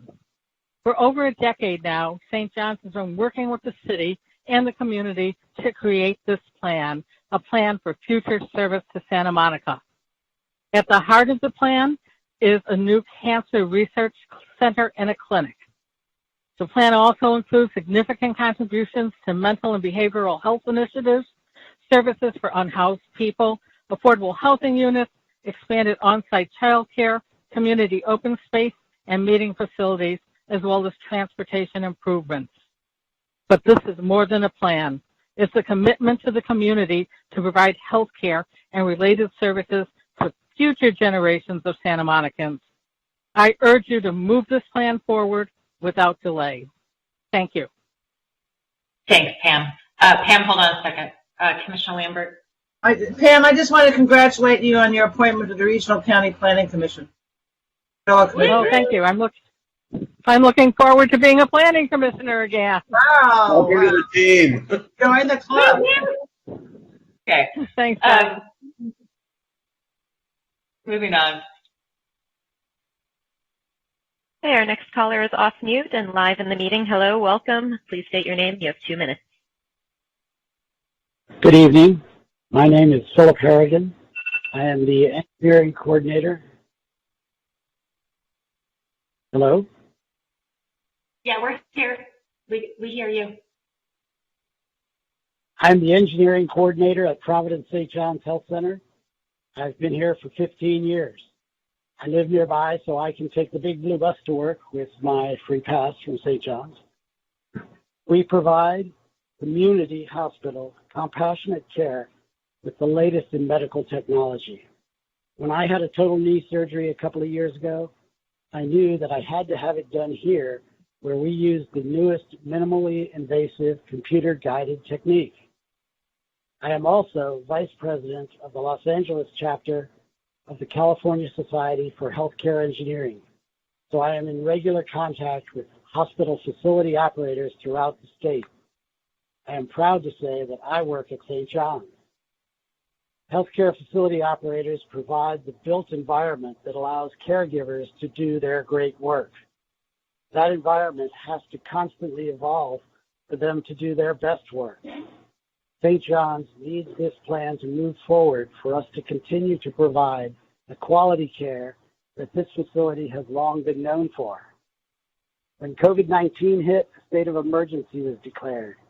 In this relaxed regulatory situation, we immediately modified dozens of rooms to negative pressure to provide a safe environment for care.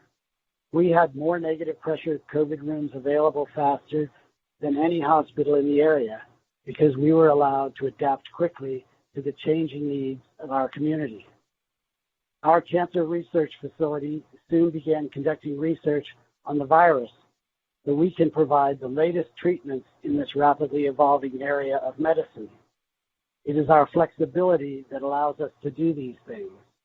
I urge you to recommend approval of Phase 2 of our master plan to allow us to modernize and expand our facilities with the flexibility to adapt to the ever-changing needs of Santa Monica. And I hope to see you all at the homeless count next month. Thank you for your time. Thank you. Our next caller is now live in the meeting. Hello and welcome. You have 2 minutes for your statement. Please state your name. Good evening. My name is Michael Browning. I'm a 34-year resident of Santa Monica. My son was also born at St. John's, and for the last 23 years I've served as the principal of St. Anne's School. St. Anne Church and St. Anne's School have served the people of Santa Monica, particularly the Pico neighbourhood, for 115 years. I wholeheartedly support the Phase 2 Master Plan, and I ask that the Planning Commission vote in favour of the plan. I'm particularly impressed with their very generous commitment to assist in addressing the issues of the unhoused in our community, as well as the mental and behavioural health initiative.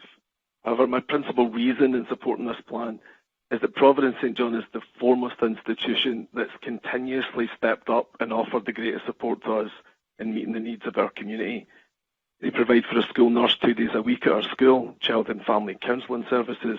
They fund our other healthcare needs. They generously supplied extensive PPE equipment when other agencies failed. They facilitated the vaccination of our teachers and staff. They've carried out health and wellness clinics on our site for community members.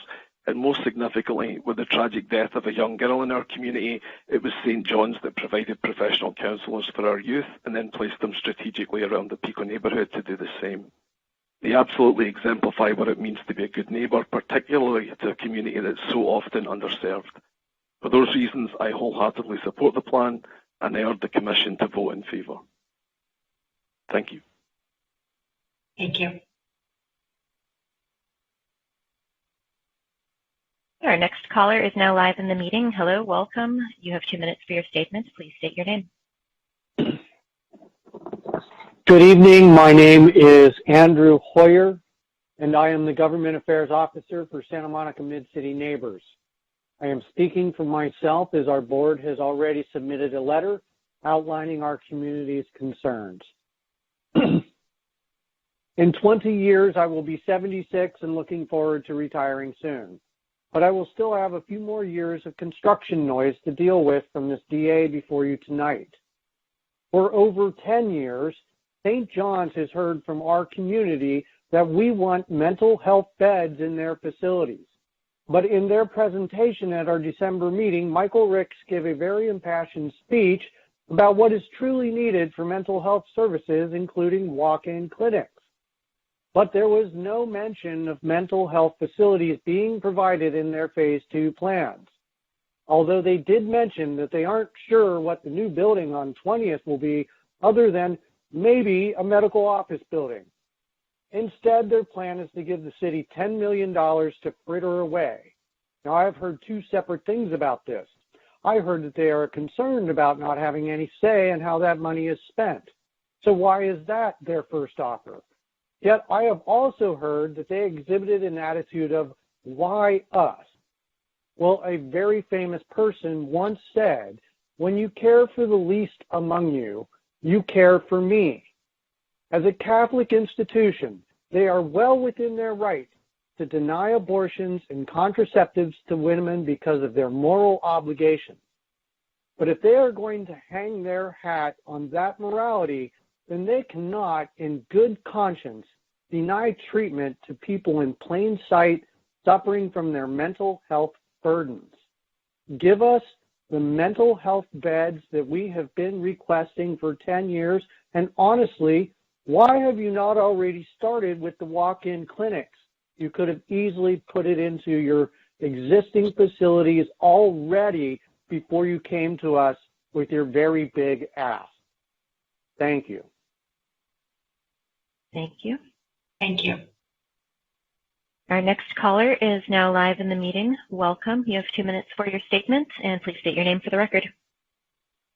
Yes, hello. This is Eyal Katagiri, and I already submitted a written statement with a much broader gauged view of why I support the Phase 2 Master Plan. Tonight I'd like to comment specifically on the early childhood component, since I've been an early childhood policy activist for a long time and currently co-chair the District Advisory Committee on Early Learning for the Santa Monica Malibu Unified. I realize that there's more interest tonight in the behavioral health area than child care per se, but I want to suggest that many of these issues intersect and could be viewed and should be viewed as facets of a whole rather than as separate benefits. The Child and Family Development Center at St. John's includes on-site child care for sure, and very good on-site child care, but it is much more than that. For decades, it has operated programs that focus on identifying mental health and emotional developmental issues in very young children, working with children and their families to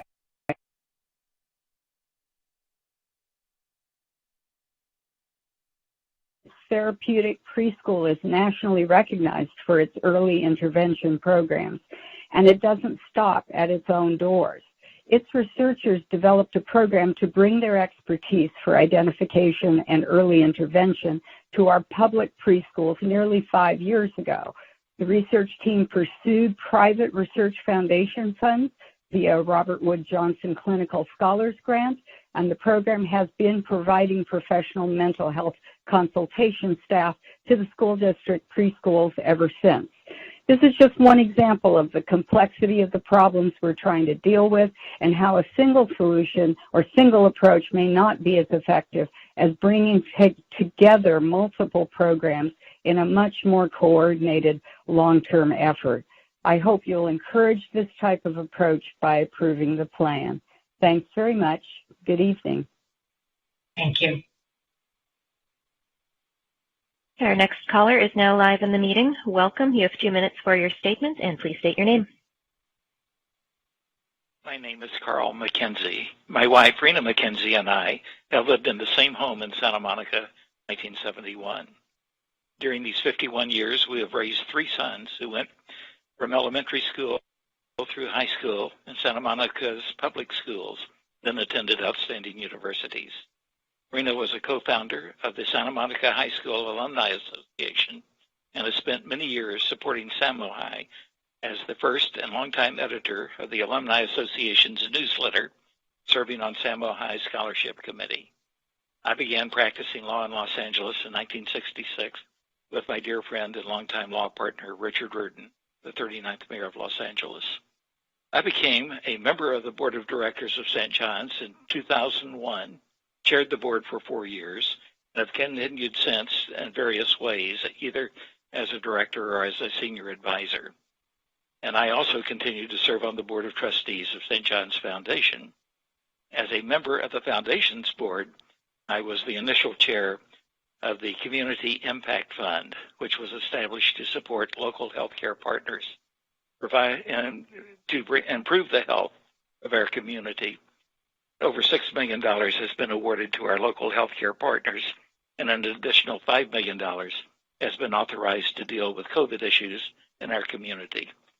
From my long-term involvement with both the boards for the hospital and the foundation, I know that St. John's is an absolute jewel.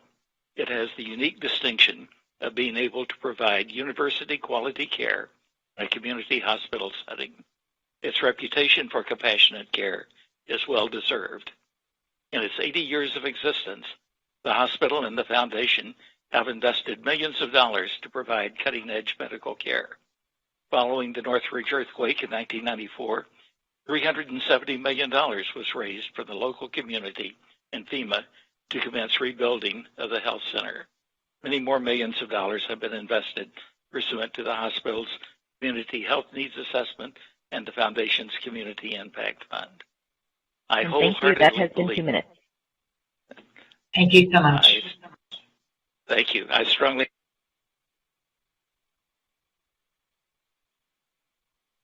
Okay, our next caller is off mute. Hello, welcome to the meeting. You have 2 minutes for your statement, and please state your name.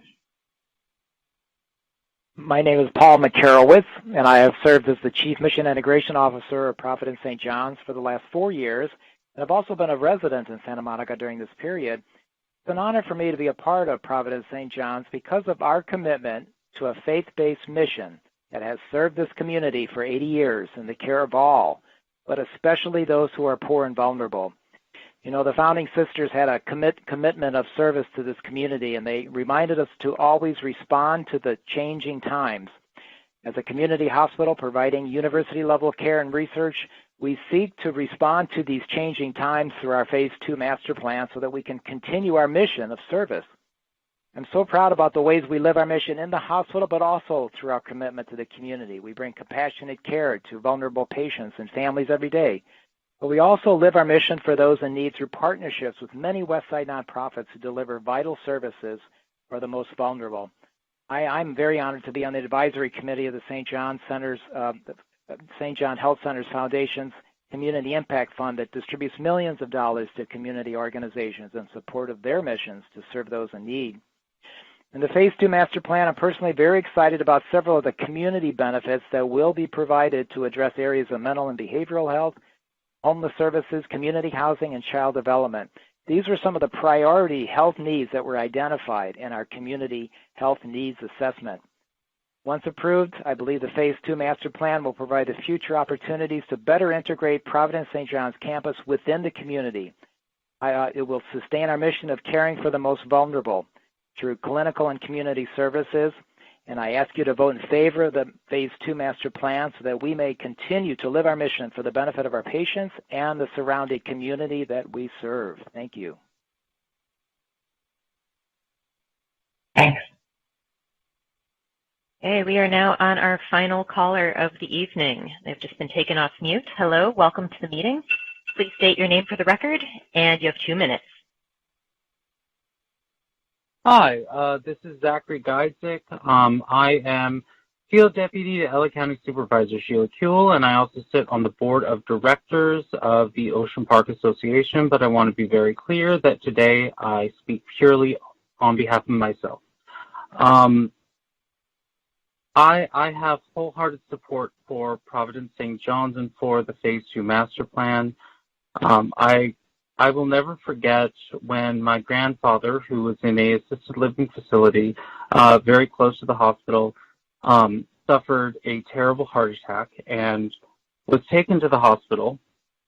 And they were very honest and direct with us and let us know that this was the end of his story. But they went above and beyond what anyone should be asked to do to make sure that he was taken care of, to move us into a private room, to make sure that he was taken care of in every facet. The one that I will always remember is when the nurse came in and gave my grandfather chapstick, because even though this was the end and we were reaching the end of his story, they wanted to make sure he was as comfortable as possible. I've been to Providence St. John multiple times. My family members have been throughout my entire life for multiple different things, and every single time they have been treated with the utmost care and respect and dignity. This is the place that I go. This is an important place. And what they're talking about for Phase 2 is something that is going to give a critical space for the next generations of Santa Monicans to heal, to learn for absolutely everything. And so I have my utmost heartfelt respect for them and complete support for them. So I ask you, planning commissioners, as I am a Santa Monican for 30 years, don't want to give the exact year, to please support this project and allow this incredible institution to thrive here in the city of Santa Monica. Thank you so much. Thank you. Thank you, Melissa. So that's our last public call. Actually, we do have one more. There is a Stacy who had messaged Commissioner Landris, and she may be the anonymous number that just called in. So let's check and see if that is her. She may not be the only one. You are now off mute. Is this Stacy? Yes, it is. My name is Stacy Dalgleish. Thank you very much for taking my call, and thank you, commissioners. I live in the Mid-City neighborhood. Actually, I live 3 blocks from St. John's, and I have nothing but good things to say about St. John's. However, we still need psych beds, and that's why I'm calling in and waiting to be able to speak to you. You know, we may need 50 beds just for Santa Monica, but we also have a need in our catchment area, which contains probably 2 million people, for hundreds more. The reason that we're bringing this forward to you now is because this is a once-in-a-lifetime opportunity for us to get these beds. And it's only because St. John's is coming forward and asking for an adjustment to their DA that we have this opportunity. I think that what Michael Ricks is offering in terms of leading the process toward getting beds is made with the best of intentions, and I believe that he honestly plans to make that happen. But I do ask you as a commission to find a way of putting teeth into this so that if Mr. Ricks isn't around and down the road someone else doesn't want to continue with this, that you have some kind of ability to make sure that the process continues so that we do end up with the beds in the community that we so desperately need. Thank you. Thank you. Yeah. Commissioner Raskin? Yeah, sorry. Stacey, are you still there? Yes, I am.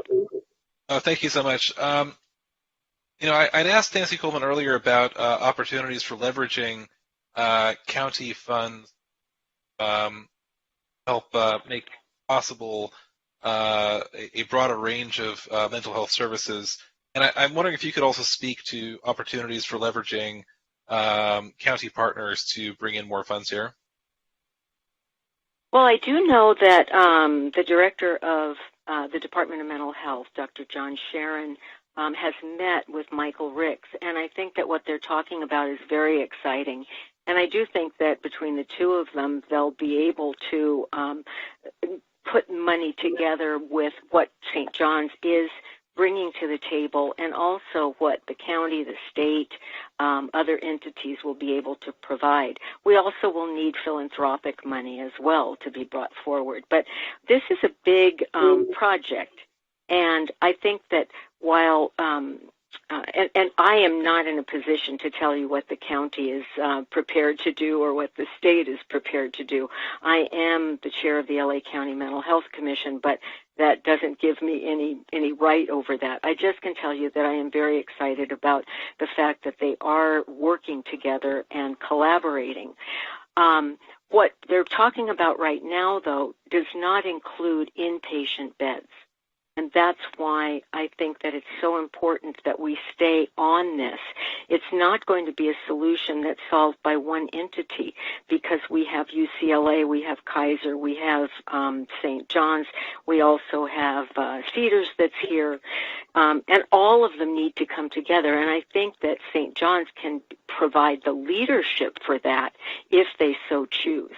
But you need to figure out a way that they will have to accomplish that before something happens at the end, and only you can figure out how that can be done. So, Stacey, I'm sorry, Alice, did you have anything else? No, I was going to say thank you. Thank you very much. So if we were to add a new community benefit of the psych bed, do you have any ideas of what community benefit we would essentially swap out for that, given the quite large contribution? No, I don't have any. I wouldn't go near that, actually. I like to build support around me, not be pulling it away. So I would leave that up to you to figure out. No, I wouldn't have an idea of how that could be accomplished. And I know that it's a big ask. You know, I think that a number was brought up before. That number isn't something that's going to be asked of one entity. I mean, there will have to be contributions made from outside as well. This is a very important thing for our community.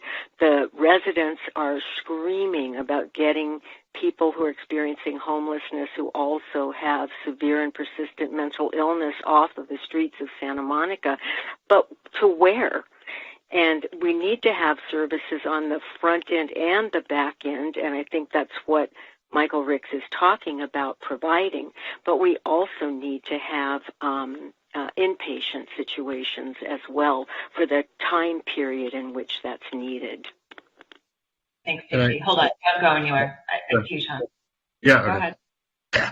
Thanks. So let me ask you the question that I asked Nancy. I also want to say, for the record, if there were people who were dropped out of the queue, we should know about that. The fact that Commissioner Dalglish knew how to reach me shouldn't actually count against anyone else who didn't happen to have a way to reach me. So I want to make sure that we hear from the public and that we got everybody that wanted to be heard. But so Stacey, you have experience as a former social services commissioner and now as chair of the mental health commission for the county. I want to ask you two specific questions, which is, one, how are you evaluating mental health innovation? What counts, right? Similar to the question I asked Nancy Coleman. And then two, from your standpoint as a mental health commissioner in the county, what do you think are the measurable milestones of progress toward inpatient beds? Well, to start with the latter, progress toward inpatient beds, the simple answer would be more inpatient beds. Of course, we're going to be losing. Right, but if we're not going to require PSJ to provide 10 of the 100 beds that we need, or 95, whatever it is, what would be a measurable benchmark toward achieving that goal? From St. John's you're talking about, or just in general in the community? Let's start in general, because I think that's what we're struggling with, is how do we connect it, but we need the general benchmarks to get to the specific ones. Right, and Sean, I may not be really understanding your question. I mean, because the answer clearly wasn't that we need to have more beds. So you're asking something else from me, and I'm not quite sure what it is. I apologize. I mean, I guess what I'm getting at is what we need to make progress on more beds. We need more beds, right? But what we really need to get more beds is more money, right? We also need a site to hold the beds. We need the staff to staff the beds, right? We can build a whole ecosystem around what is required in order to get to an outcome of the beds that we need in the region. And then the question is, well, where we're living right now is in the tragedy of the commons, because PSJ reasonably says, well, we can't be responsible for all those beds. And UCLA says, we can't be responsible for all those beds. And the VA says, we can't be responsible for all those beds. So what would be from the county perch, right, from the regional perch, if we were to map 10 years, let's say, I mean, I wish it were tomorrow, but let's say 10 years to getting those beds in place and operational, are there some steps where you could say 3 years from now, well, we've done this, this, and this, which makes it much more likely that we're going to get there in 10 years? Well, I'm going to go back and repeat myself. I suppose that if we were adding 50 beds every year, I would think that we were making progress. I do think that it's not just at the county level. I think that we all need to bring it back to a personal level, so that I, as a resident in Santa Monica, I need to be thinking, where would I put psych beds? Just like I have to be asking, where would I put aftercare beds or sober living beds in my neighborhood? This is a community responsibility. So I think that Santa Monica has properties that could be used. I think that bringing in Santa Monica College for training, because we have, a tremendous loss of mental health professionals in the field, especially right now. And you're right. If we start building more beds, we also need to be training more people. And that is, even a larger issue. But once again, I'm not sure that that's what you're asking for. So. No, that's really helpful. Thank you. And then my first question, which we'll take second, when you look at innovations in mental health, and you're evaluating the tried and true, so to speak, versus the untested or the data driven but untested in LA County, how are you assessing that? So Nancy said, for example, we look at the problems that persist with the existing partners and we look for new folks who can be responsive to those problems. Is that how you look at it, or do you look for other, I am always looking for innovative projects, and the state and part of the Mental Health Services Act includes a percentage of that money to go toward innovations. So, and so when you start a project like that, for example, there's an early psychosis intervention project. So what you're watching out of that is to see if we can catch people early enough, what is the chance that we can turn around the trajectory of where they might normally be expected to end up.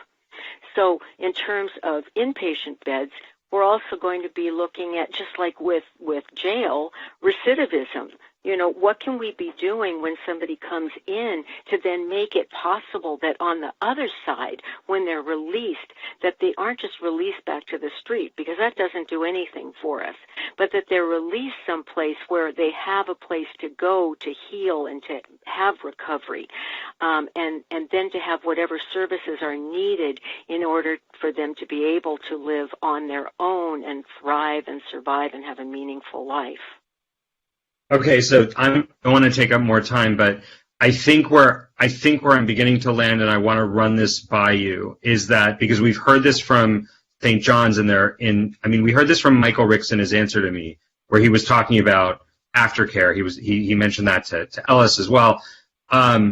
Would there be a way for us to would there be a benchmark if we were to make this direction to staff, right? Like to work on this after tonight, so that the contribution that PSJ made was actually to reduce inpatient recidivism, right? To divert from inpatient in the first place and to prevent people from going back. If we were to get from them mental health urgent care, right, for Santa Monica, maybe in partnership with the county, and the benchmark was, how many people have we prevented from how many beds have we made unnecessary, rather than how many beds have we provided? Would that be a useful benchmark to put into an agreement like that to study? Well, I think you're definitely heading in the right direction. I would suggest that you bring in the director, John Sharon, because this is his area of expertise, and he will have some excellent ideas about how you can be measuring this and what guideposts to put in to be able to do so. Sounds good. Thank you, Commissioner times sure, 2. Of course. Thank you very much. I want to cut this off. This is getting a little far afield. So yeah, no kidding. Let's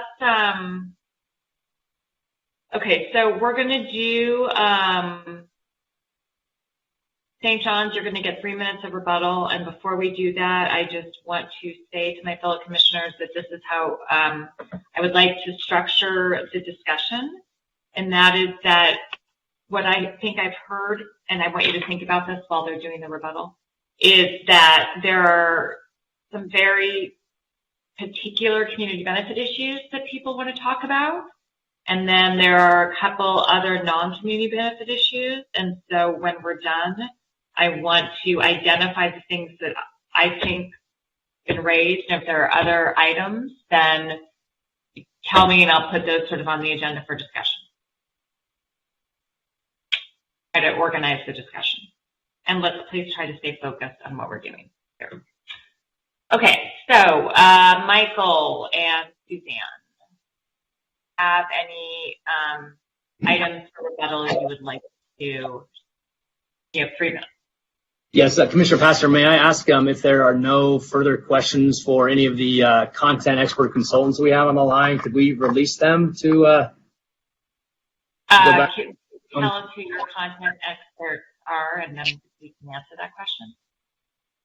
We have about 6. We have about 5 or 6 of them. Mostly related to the EIR. Yeah, it's mostly related to the EIR. those are the individuals. We can keep on the line if we like, but. Yeah, Jim, I think you had, right, an EIR question? Just that one traffic question. Yeah, I think David Schender's on the line. Correct. Go ahead. As much as I would like to find a question for Mr. Piazza, I won't. Why don't you do a rebuttal, and then we'll do any EIR questions, and then the people can be on their merry way. Sounds good. Thank you. I don't think I have much of a rebuttal other than I'd like to just thanks to the community for an overwhelming and obviously significant showing of support. And while the positive remarks fill me with great pride in what we do every day on this organization, I also want to take the time to say thank you to those who've provided some constructive criticism on what we can do to be a better community partner. And I mean that. I know actions speak louder than words, but I think some actions that have been shown by some of those individuals that spoke in constructive criticism to the project have seen that action in the last couple of months. We have provided years, I believe, of mental health and homeless services. I want to make sure that our caregivers that are listening in tonight understand that we know. And I believe this community knows that we've been offering that in a very meaningful way. And I believe this new community benefit plan is a demonstration of us really doubling down in our efforts. And it is my commitment to this commission that we will continue to partner with the city, the county, this community, and our neighborhood to implement a shared accountability structure. I love that concept. Welcome that. We've already begun talking about that. That will better help us realize, I think, the mental health and homeless benefits that we're talking about. And I would also, in closing, respectfully ask that you as the commissioners recommend support of this Phase 2 master plan and recognize the tremendous amount that we are proposing to make in the mental health the mental health space as well as the homeless space in partnership with the city, with the county, and with the neighborhood. So again, thank you for your time tonight, and thank you for all of you to hear this out and to work towards solutions that really will improve the mental health of this community. Thank you. Thanks, Michael. Commissioner Lambert. I just have a quick question, Michael. If this commission noted, hello? Something's going on here. Yeah, Michael, will you mute yours, please? If the commission voted to adopt a development agreement that required in-house mental health beds, I'm not saying that's going to happen, would you sign the development agreement? No. Sure, thank you. Thank you. Vice Chair Reese, you want to ask your EIR questions? Yeah, thank you. I feel the comments and concerns from at least one person, if not, I think it was two people, about moving the lights closer. One of the lights closer to 20th Street, and that would create some unnecessary congestion. I do know that from my land use planning practice that there is a relationship to the distance between lights, and moving them close together is not a positive. But this isn't a huge move. But I do want to hear from the EIR consultant on why this is appropriate and why we shouldn't be worried about an impact there. David, can you respond to that? No. Yes. David? Yes, this is me, David Schender with Linscott Law and Greenspan. So there are a number of good master planning reasons why the west driveway is positioned where it is, both to maximize the public open space as well as to provide the access, preferred access to the parking garages both on North and South Campus. But in terms of the traffic effects to Santa Monica Boulevard, that was studied in the EIR. That particular intersection of the west driveway and Santa Monica Boulevard is forecast in the EIR at full build out to operate at level service A and B in the peak hours. So we do not foresee queuing from that intersection either to 20th Street or to the relocated driveway on the east. And further, the new position of the traffic signal will actually be better centered between 20th Street and the east driveway signal. So that actually provides more optimum opportunities for coordination of the traffic signals. So from our standpoint, we're confident that the slight shifting of the signal to the west will not adversely affect traffic flow on Santa Monica Boulevard. And this is Nitai Basu at Fair and Piers, responsible for the transportation impact analysis in the EIR. Forgive me, Chair Pastor, for not hitting the button quick enough. No, please. Okay, I also want to respond to this question, Vice Chair. Thank you. You asked about moving that signal, and there's no question the project would relocate signals along this stretch of Santa Monica Boulevard. There are several closely spaced intersections today. It's not going to change the number of signals, but one thing it will do is give the city a chance to reevaluate and optimize traffic operations there. The city, as a good steward of the system, will respond to complaints or concerns and revisit operations across the city, but this project will give it an opportunity to focus its attention at this location to optimize these signal operations. The controllers that are there and the related hardware it'll be reassessed and it may need to be replaced and upgraded. Variables with optimizing the traffic operations are like the spacing of the intersections, the number of lanes, the lane assignments, the traffic volume, the signal phasing, protected turn phases or not, the overall cycle lengths, and the offsets of those. So as construction occurs and this piece of infrastructure is modified, these are the questions that will be asked and answered by staff to maintain and optimize traffic operations along there. Okay, I appreciate that, and 98% of that made sense to me, but I have one question, because you said one of the things you will evaluate as you go through is the location and proximity of those intersections to themselves. Did I hear that correct? Because I thought that was a fairly set, the location of the street was pretty set. Oh, absolutely it is. When I said that these are variables that affect traffic operations, it's the spacing, which is one of them. But we analyzed the project before us, which does propose to move those two signals, one to the west, one to the east. So okay. Agreed, this is absolutely what is proposed. That would not change from what's proposed. Okay, thank you very much for both of your responses. Does anybody else have any EIR questions before we let all those people go?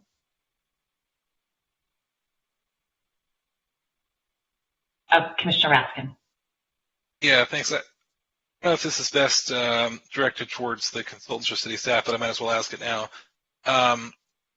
So there's a possibility in the future that there might be an underground crossing underneath Santa Monica Boulevard. I'm just curious if it's confirmed that would not interfere with future build-out of city infrastructure. I can answer that. We worded it to make it clear that there is no vested right to that it is fully discretionary, and that at the time that they make that request, we would look into it, but there is no guarantee and no promise of any kind of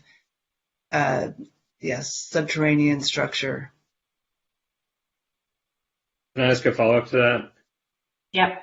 Susan, while you're here, I believe that the original request came in before subsequent seismological research revealed the extent of the fault that runs along Santa Monica Boulevard. So to the extent that you're saying it's completely discretionary and not vested, I just want to clarify that also means that any such proposal would have to go through seismic to make sure that we're not going to end up in a situation where we break the hospital literally in the middle of a massive earthquake, right? Yes. Okay.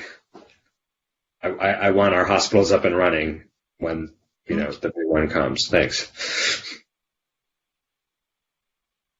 Okay, so at this time, thank you, Susan. Are there any other questions of staff before we close the public hearing? Yes. Commissioner Reese has just moved locations, but he's still listening to us. Commissioner Landris, go ahead. Yeah, before we close the public hearing, can we please look at the affordable housing language? I think there was some language that was sent to staff. I'd also like to ask specifically about explicitly eliminating the parking minimum so that PSJ and its affordable housing partner have ultimate flexibility for how much parking they would want to attach to a 25 to 35 unit project. Leslie, I'm not saying that they're not going to put in parking. I want to make sure that That's not what I was doing. No. Okay, all right. But that's my question. So can we bring up that language and make sure that we're cool with it? Can we remove the parking from the affordable housing? Is that your question? Yeah, but there's also some draft language that I want to make sure that everybody's on board with. For moving to clarifying that they can do TCAC rents, that they can go to 80%, and that they could eliminate the parking minimums. Chair? I actually sent that language to staff today, so they should have it, should be able to put it up on a screen. I did too, so. Great. Okay. So perhaps for the purposes of this discussion tonight, we're going to leave the public hearing open, because I'd like to do this in a very systematic way of going issue to issue. So let's go ahead and start with, and I do have a question for Susan or Heidi. There's only 5 of us tonight, and so do our rules require that our recommendation to the council be a majority of who's here or a majority of our 7? The majority of the 7. So that means we need 4 votes. Yes. To recommend anything. Yes. Okay. And sorry, Susan, one more question. So, but if we are taking, as we often do, like we'll go issue by issue and vote on an issue, does that have to have 4 votes or can that have 3 votes? I'll defer to Heidi on that one. Anything substantive requires, your rules of order say any substantive motion requires 4 votes, the majority of the whole body. But I will say that, you're being asked to, basically make the recommendation through the resolutions that you'll be asking to make motions on. So 4 is best, but if you're doing kind of the straw polls along the way, you still ultimately, the most important 4 vote is on the motions to approve the resolutions. Yep. Okay. So I'm going to propose that we start with the community benefit topics, and the ones that I have on my list that I believe people want to discuss are number 1, housing, number 3, mental health, and then I've got some things I want to talk about on 7 and 10, which relate to the fees. Are there any other community benefits that anyone wants to discuss? I was just going to say that I sent some language to staff that I'd love to be able to put on the screen that could summarize a lot of it in like 3 bullets. Okay. So, but Sean, are there other community benefit topics you want to talk about besides this? Well, do you include the grant making is one of them, which is not exclusively mental health. Okay, got it. So let's start with housing. And Commissioner Landers has asked that his proposed language, which is maybe also the same as Commissioner Lambert. So can we get that up on the screen, staff, for purposes of discussion? Can I explain why this is happening? Give us a moment here to get it on the screen. And I guess I'll share is that we did receive the language. We actually adjusted it some to not be, and I'll put it up now and explain kind of our thinking here. I think it still captures the same concept. So the language that was sent over by Commissioner Landris included a reference to TCAC Right. And what we've done here is kind of expand it to just, because it could be any number of funding sources. Can you make that bigger, James? Sure. Is this better? Yeah. Yeah, that's better. Okay. So you can see in lieu of, just a reference to TCAC, this language is really taken straight from the AHPP. And because, the AHPP may change over time and what have you, I think we've chosen to kind of just include the definitions in here to the extent possible. Okay. So, we define, so you can see here the avoidance. Basically, it's speaking to what happens if, there's talking about a potential for partnering with a nonprofit that includes no less than 10 of the deed restricted units. Then it's really reaffirming that 100% affordable housing projects are only subject to, essentially, it's the tenant selection piece, that you select from the city's list. So that's what 964110 is. Mm-hmm. But no other requirements of the AHPP if the project is secured by a regulatory agreement, memorandum, or a recorded covenant for a minimum period of 99 years. And the project is a 100% affordable housing project that is developed by a nonprofit housing provider. And this is the difference, receiving financial assistance through local, state, or federal funding sources. So it's just more general as opposed to just TCAC. And they can comply with the regulations of that funding source, that the unit sizes are no less than required by the AHPP unless expressly authorized by the funding source. The rents are no higher than allowed by AHPP unless expressly authorized by the funding source, and that the nonprofit consults with the city regarding the category, round, and type of funding. That's really about coordinating to make sure that we're not in conflicts with each other in terms of competitiveness for those funding sources, and then adding on here the definition of what is a 100% affordable housing project that is taken directly from the zoning ordinance. Can I respond? Commissioner Lambert. Here's my, because I'm not altogether sure I understand what you've done. But as we all know, 100% affordable housing projects in Santa Monica are subject to TCAC rents, period. We don't apply AHPP rents to those projects. And the reason for that is that AHPP rents do not support the long-term operation and maintenance of the project. And the City Council affirmed that by applying TCAC rents to those projects. That's what I was trying to get at with this. If we apply state rents or AHPP rents to this 10-unit project, it is dead before it even starts. There will be nowhere near enough rental income to cover the operation of this project. That's why I put in the TCAC rents. So can I jump in there? That was exactly the reason the city did that for 100% affordable housing projects. Right, but the way that this is written is that essentially it really clarifies. I like what they did here, because what they're saying is TCAC is the rent that would be allowed because it is expressly authorized by the state or federal funding source. Essentially what it's saying is you want to build 10 units, you're going to do 10 units at HPP rents, and it's going to not be feasible, but you have to do them if you want your CFO for that first building. Instead, if you want to actually, build an affordable project, you got to go out and find partners and build more than 10 units if you want to get those TCAC rents. Totally not the way to do it. Well, that's what this says. If the project doesn't get tax credits, it should still have tax credit rents because it's not sustainable with state rents. Susan, do you want to jump in here? I was just going to say that we have successfully used this 100 affordable housing project definition with tax credit projects, because the tax credit projects, they don't allow 80% AMI. It's sort of like you have to have 30, 40, 50, and you can have some 80, but the majority of them can't be 80, and so it has worked together.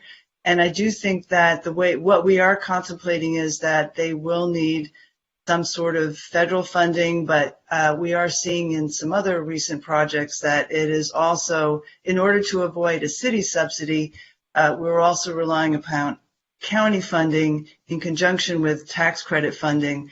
So I think we believe that even with this, really the central purpose here is to have some consistency between what the city is doing, what the city is planning on doing in refining its AHPP to ensure that it does jive with tax credit projects and other like layered funding sources. So I guess I'm saying I'm not as worried about it as you are. I do think that it will not preclude tax credit funding. That's not my point.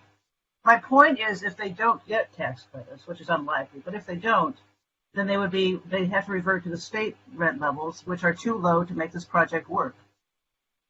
Is that our problem? Yeah, I think it is our problem. It is our problem, Ron. You don't get it. No, I do get it. I'm trying to incentivize them to build to the envelope. So this is a real disincentive to stay at 10 units. That's not a point. The point is what rents are they charging? Okay, I mean, can I chime in for a second on this? Yeah. Because I think the 10 units is too small. I've never seen a project built out of 10 units. Right. So Absolutely. So in my mind, they have to find a partner to get more units. Right. And I've also learned through my practice that state rents really are difficult for projects. Right. So I want to make this as easy as possible for them to find a partner. So I think if we can anything we can do to write it to stay away from state rents would be fantastic. Right. Outside of maybe what's needed for density bonus purposes. Right. And I want to make sure that we've right-sized that building. And maybe we're too late because the EIR is already out. But even the 1.7, I think, is a little low. I mean, I see projects coming in at 2, just over 2 FARs. But again, that ship has probably sailed. But anything we can do to make it easier for these folks to make this project work. Well, they get land donation 1760. There was a lot of. Susan. I was just saying that potentially a land donation might aren't they donating the land? punting the sort of deciding what the project is, because it's really the subsidy of the land that would be important, and then focusing on how that could work either as a receiver site or possibly with a nonprofit who would take possession of the land and use that in conjunction with some other funding sources. Well, yeah. Okay. Commissioner Member. I'm not that concerned about the FAR and the height because this project will get AB 1763 density bonus. So it can go beyond what the FAR is. And it probably will. I don't think that anyone's going to build 10 units. No one's going to get financing to build 10 units because it's totally infeasible. So I don't think we really did say they need to build 25 or 30 units because they're not ever going to build 10. So it's got to be more than that. I'm not sure we need to. I don't think anyone is. Let's stop for a second here. And what are people trying to solve for here? I have heard that we want to solve for the TCAC versus HCD rents, which I think we have some language that addresses that. Is there anything else that we're trying to solve for here?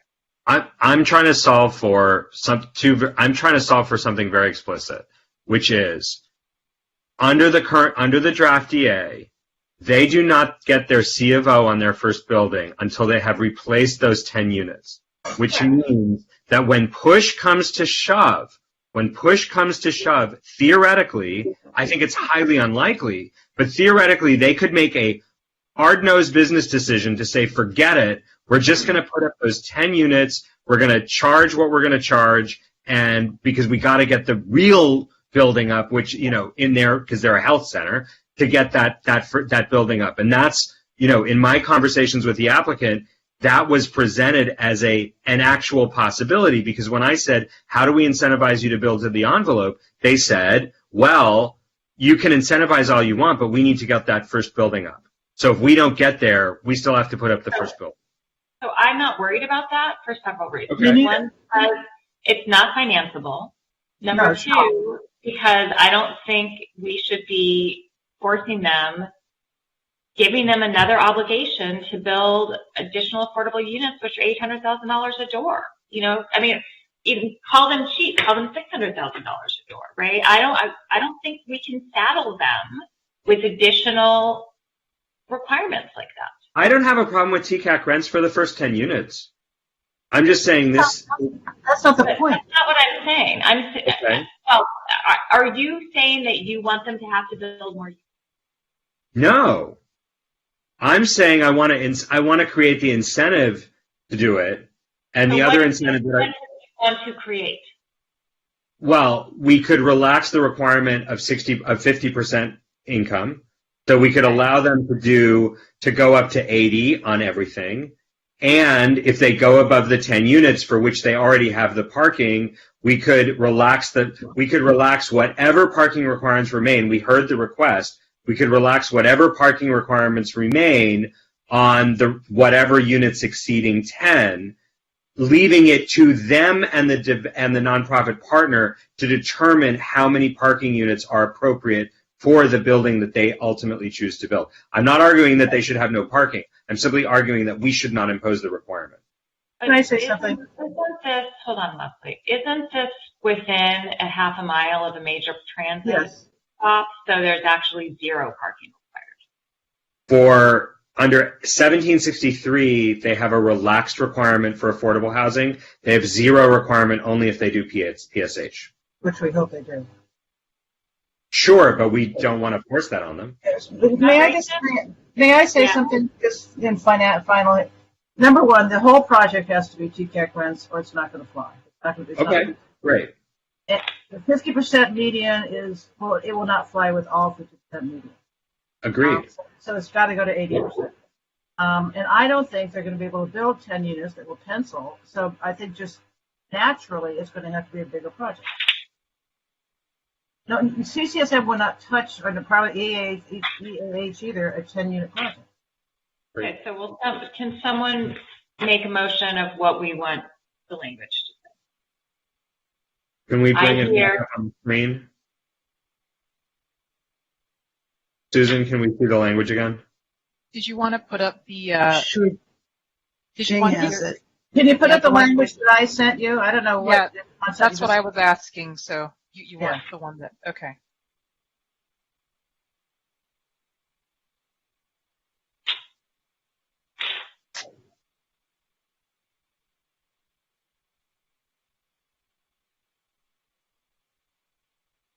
Yeah.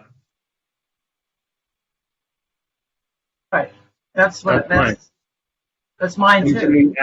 Can we add an explicit relaxation of the parking requirement?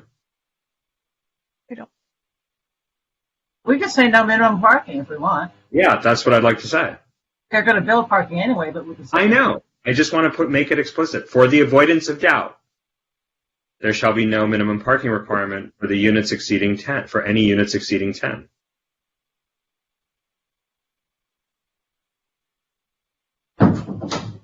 Why not the whole project? Fine. Period. Yeah. Yep. There we go. Can we have a roll call vote on this, please? Can we also do the 80% instead of 50% at the same time, or do we have to do that separate? Oh, I think we can do that at the same time. That's paragraph 5.1.1. Take out 50% and put 80%. Does anyone object to doing that? That for a reason, because they put in a 60. They said 25% of it had to be 60%. I don't know. Just put 80%. I just put 80%. I agree.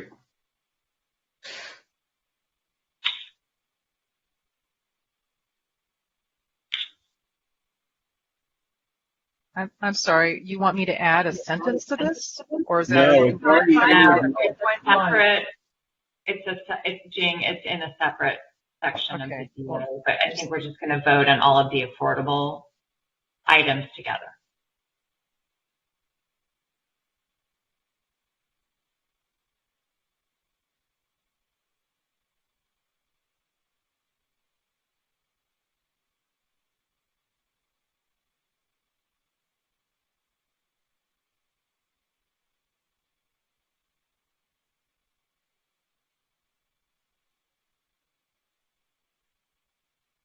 So can we have a roll call vote on that, please? Did we change it? 5.1.1? I'm not sure we have that language, but just take out 50 and put 80. Yeah. Okay. Commissioner Lambert? Yes. Commissioner Landris? Yes. Commissioner Raskin? Yes. Chair Reese? Yes. And Chair Pastor? Yes. Okay, so I want to move on to talking about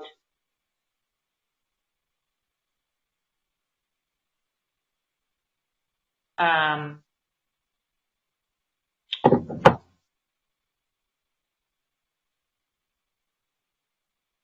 guess let's go ahead and talk about number 3, which is mental health. And before we start going down a rabbit hole of like, this is what we want to do, and I am going to express my opinion that I think this commission is not really qualified to be setting standards for mental health and for requiring mental health beds. I also don't think it's in our purview. And others may disagree with me, which is fine, but I want to take a straw poll of, do commissioners want to go down and have this discussion? Or are there those who who want to either leave this issue for council or don't want it to be addressed?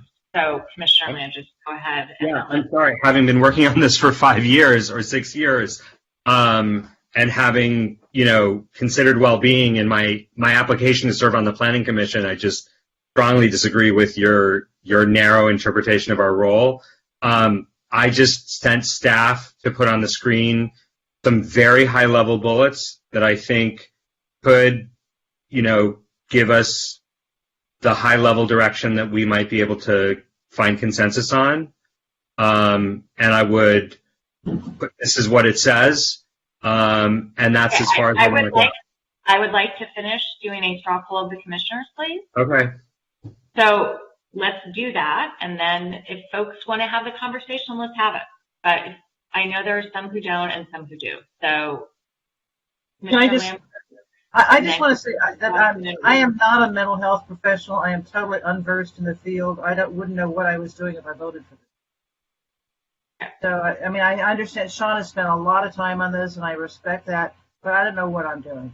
So, I guess it depends on how deep we're going into the micromanagement of this program as to whether I'm comfortable. Vice Chair?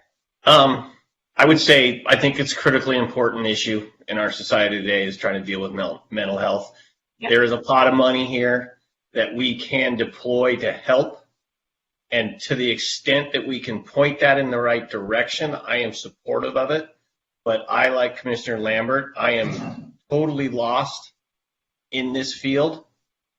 So I'm not going to be able to provide great direction. I just know it's an urgent need and we need to do it. And there's not enough money, in my opinion, and from what I've heard from the applicant as opposed to, and from my wife who's a medical planner, there's not enough money in this project to create beds. So I will listen, Sean, to direction that you want to give us, and I believe Commissioner Raskin has a depth of knowledge on this, but I do not want to spend the next 2 hours getting into rabbit hole details of this. So I'm open to entertaining some clear and concise discussions.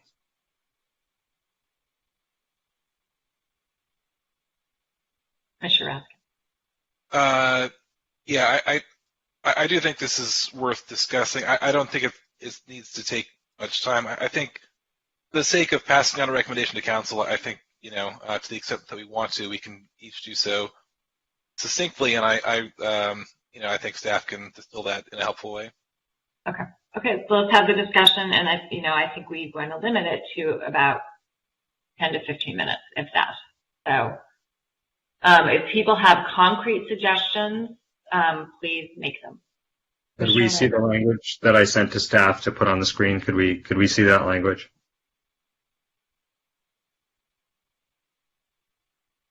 So it's 3 bullets. It is not it's not micromanaging. So I'll read them. There are 3 recommendations. 1 is to add expert and community stakeholder consultation to grant making processes. and ensure a robust system for funding data-driven innovation that does not unfairly advantage prior grantees over promising new ones. That's it. We leave it to staff to work that out with PSJ. Second, we focus the behavioral health funding on capital funding and non-reimbursable operational funding for mental health urgent care with, if you want to say non-duplicative funding, that would be another way of saying it, with attention to measurable ways that the program can divert from, wrap around, and prevent readmission to inpatient psychiatric care. We're not going to add beds. We're going to try to prevent the need for new ones with the money that we have. And again, that's it. We let them work it out, but we want it measurable. And finally, we recommend that we limit in-kind funding to clearly definable, priceable, and auditable capital and operational contributions. That's as far as I think we should go at this stage. But it was helpful to have the conversation to get there. Has the applicant seen these? No. I just sent this to staff and everybody's seeing this. Okay, so let's move this on the screen, and after we have some more commissioner discussion, Michael, we're going to come to you and talk to you about this. Commissioner Raskin, then Commissioner Reese. Yeah, just very briefly, Stacey Dalglish, I think, got it right in her comments. This is a truly unique opportunity in the history of Santa Monica to provide inpatient services that are desperately needed. And, I think that there are both tangible and intangible benefits to providing that at an institution where you can really save public costs by interfacing with a broad range of really well-developed resources. The community bears a tremendous public cost when people in need of inpatient care are transported outside of our community and are dealt with through fire and police resources that are evolving. But I think the best we can do at this point is try to get to some sort of meeting of the minds, and it sounds like that's going to be difficult given where we are. Based on my review of the evidence, I do think that there can be realistic and cost-effective outpatient services, like Commissioner Landers was talking about, like a 23-hour, 59-minute type situation. My personal recommendation would be to utilize the community benefits to pursue those options and to leverage partners in the community to do so. And I'll cut my comments off there. Well, Commissioner Raskin, so does that mean you support or don't support these bullets? I mean, do you have a different proposal, I guess is what I'm trying to understand? Well, Commissioner Landers, with respect, these are good aspirations, but we got to get to concrete commitments here, and so I would want to have a more concrete ask for on-site urgent care services than focusing funding on mental health urgent care. And I'm not sure. I'm not prepared to draft that now. I think staff can effectively distill our positions when this is reported to council.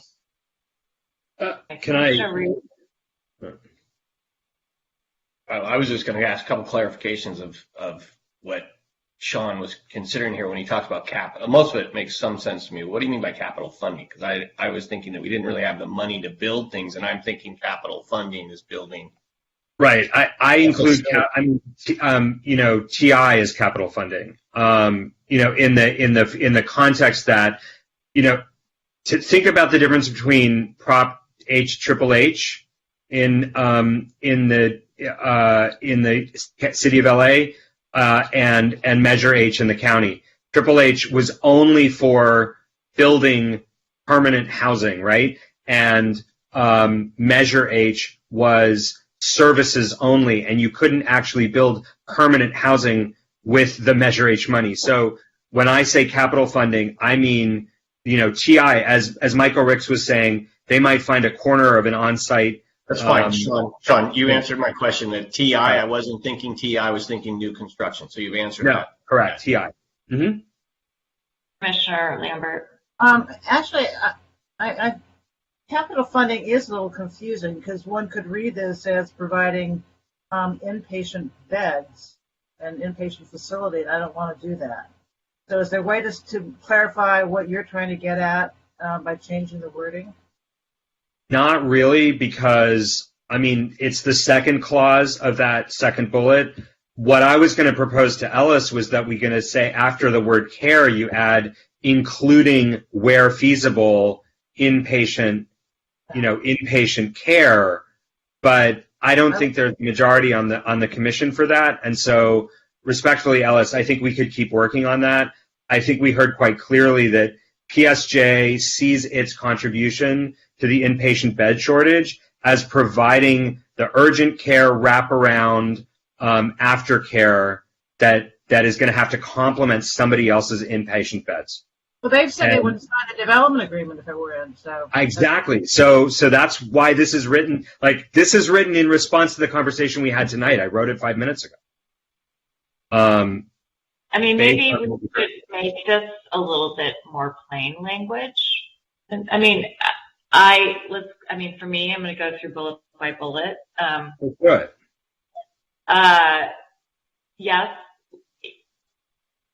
Our recommendation is to add, I like the idea of adding expert and community stakeholder consultation to grant making processes, but I also want to make sure that PSJ is involved in that process. And because I actually think that they are the experts on how that money should be spent. I don't think that city staff, with all due respect, is the expert on that. Yep. And I like the idea of not unfairly advantaging prior grantees. So how about adding a robust system for funding data-driven innovation means, honestly, but I'll go with it. How about adding the words including representatives of PSJ after the word consultation? So add expert and community stakeholder consultation, including representatives of PSJ to grant-making processes. I think it's kind of backwards. I think you should say PSJ shall add expert and community stakeholder consultation. Well, no, because I'm making the point that to the extent that the city wants to be controlling some of those processes, we want to make sure that PSJ is at those tables as well. That's what PSJ should lead that I would think. Right. How about add expert, including PSJ and community stakeholders? Well, who's driving the train here? I mean, is PSJ making the ultimate decision? No, experts, right, including PSJ and community stakeholders, to grant-making processes. Yeah. I'm being very honest with you. Some of the stakeholder ideas I've heard tonight and in our letters kind of doesn't make me feel real comfortable. But we want to hear from them. They need to be consulted, and even if they ultimately, just like who makes the ultimate decision? Isn't it the city? Well, that's still under negotiation. But I think it's going to be the city council. They're not going to give up their oversight on this. So let's be honest about that. Let's assume that they will be making the decision. We're just trying to give them the best information possible. Precisely. Move on to bullet 2. Okay. Focus behavioral health funding on capital funding and non-reimbursable. I'm nervous about the capital funding. That could mean something. I agree. Well, look, I just don't want this money to be sprittered away on hygiene kits with an argument that it makes people feel good and therefore it's good for mental health. I'm using that That's the whole point of bullet 1 is for, isn't it? Well, I think the problem is, look, we haven't yet heard from the county how its money can be spent. But my big worry here is that we use the money for things for which there are no other sources of funding. Capital funding can be hard to get, right? This is on private land, so it's not like we can go out and do a CDBG grant for this. I really want to make sure that we're not losing this money, that it's not going to get diverted to operational subsidies that can be found from other sources. What do you mean when you say capital funding? I mean like TI. I mean like. Well, then say TI. No, I mean like non-service, non-operational funding. Yeah, but they could be expected to build a building. I mean, it's too broad. Let's ask staff. What word would you use other than operations, other than services? It's capital. Let's ask the applicant. I mean, I would just delete it. I can't support it the way it is now. Either. How about on hard costs? Well, that's what I'm getting at. Yeah. Because that's less ambitious than capital funding. It sounds like they're building a building. Okay, hard costs. Sure. Okay. All right. Yeah. Can we ask the applicant what they think of this language? Let's just go through all three and then okay. Limit in-kind funding to clearly definable, priceable.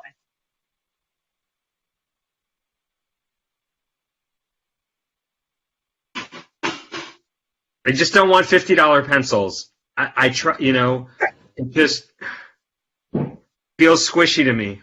It's very, frankly, very insulting of St. John's to be doing this.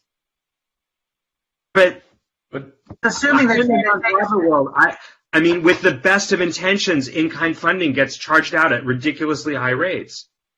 I don't mean to. I'm in this world. It is very hard to audit it. And when we have a community that's looking to build trust and to know that the money is going where people say it's going, in-kind funding becomes, with all of the best of intentions, a kind of a slush fund. And it's uncomfortable, and I want to avoid it to protect St. PSJ, I'm not trying to insult them. I'm trying to protect everybody here. Why do we not focus on... Hold on. So, please don't interrupt me. So there is a annual review that is required under the zoning code. And my question is, isn't this one of the things that would be reviewed by the council on a yearly basis? Is how the in-kind funding is spent? Yes, but for that review to be meaningful, it has to be of funding that some third party can very clearly define it. So, for example, and this is exactly doing the thing that you didn't want us to do, but if you were to say, we're going to cap, let's say PSJ were to provide doctors, okay? So those doctors are going to get charged out. Are they going to get charged out at Medicare rates? Are they going to get charged out at what Anthem would pay or United Healthcare? Are they going to get charged out at what? That's fine. Those are definable, priceable, and auditable because they're in the business of coding services and getting reimbursed for them. And that is a clearly definable, priceable, and auditable thing. So I'm not. I understand. Yeah. Okay. Commissioner Lambert. I don't necessarily agree with this. I'm not sure I'd vote for it. Why? I thought we were measuring outcome. I mean, who cares if they charge $10 for a pencil if the outcome is superior? So why do we care about auditing them? It's the outcome. It's the results that we're actually looking at. Okay. So unless Commissioner Raskin or Reese, Commissioner Raskin. Yeah. Look, the message I'm trying to get across is that we want to have in our community benefits package, ideally inpatient beds, but more realistically, some sort of meaningful outpatient services. And honestly, with respect to the wordsmithing here, I just don't see that message coming through. And I think we can say more succinctly that to the extent feasible, have those services on site. So, Commissioner Raskin, that's great. So you should propose language particular that you want, or so while you're thinking about that, let's go to Michael to respond to these three items. And then Commissioner Raskin, if you have language that you want to run by, we'll do that. Hi, Michael. Thankfully, please. So are you asking for my response? I am asking for your response on yes. Thank you. Thank you so much for giving us a chance. I'd like to actually help the conversation and restructure this a little bit. From number one, I believe, is talking about the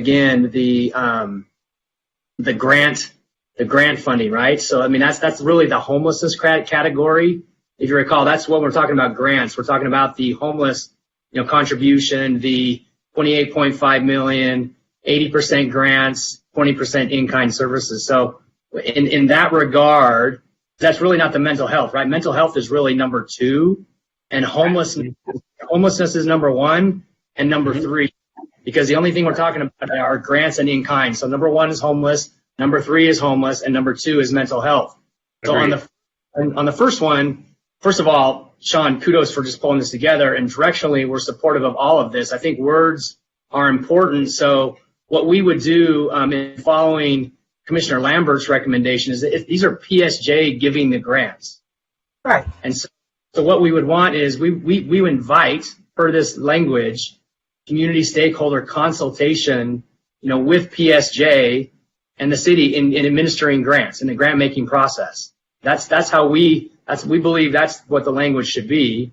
And then also we're good with the second sentence of that. We need to, I think maybe wordsmith a little bit, but ensuring some type of system that allows for new grants to come forward, because there will be innovation in this space, and we need to find language that allows for new grants to come forward, not just grants that have been approved in the last 3 years. So that's our reaction to number one. Number two is...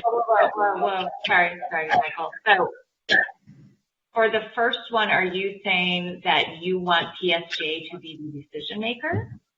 Well, PSJ... I want to be very clear here. We are the one that make the grants. That's right.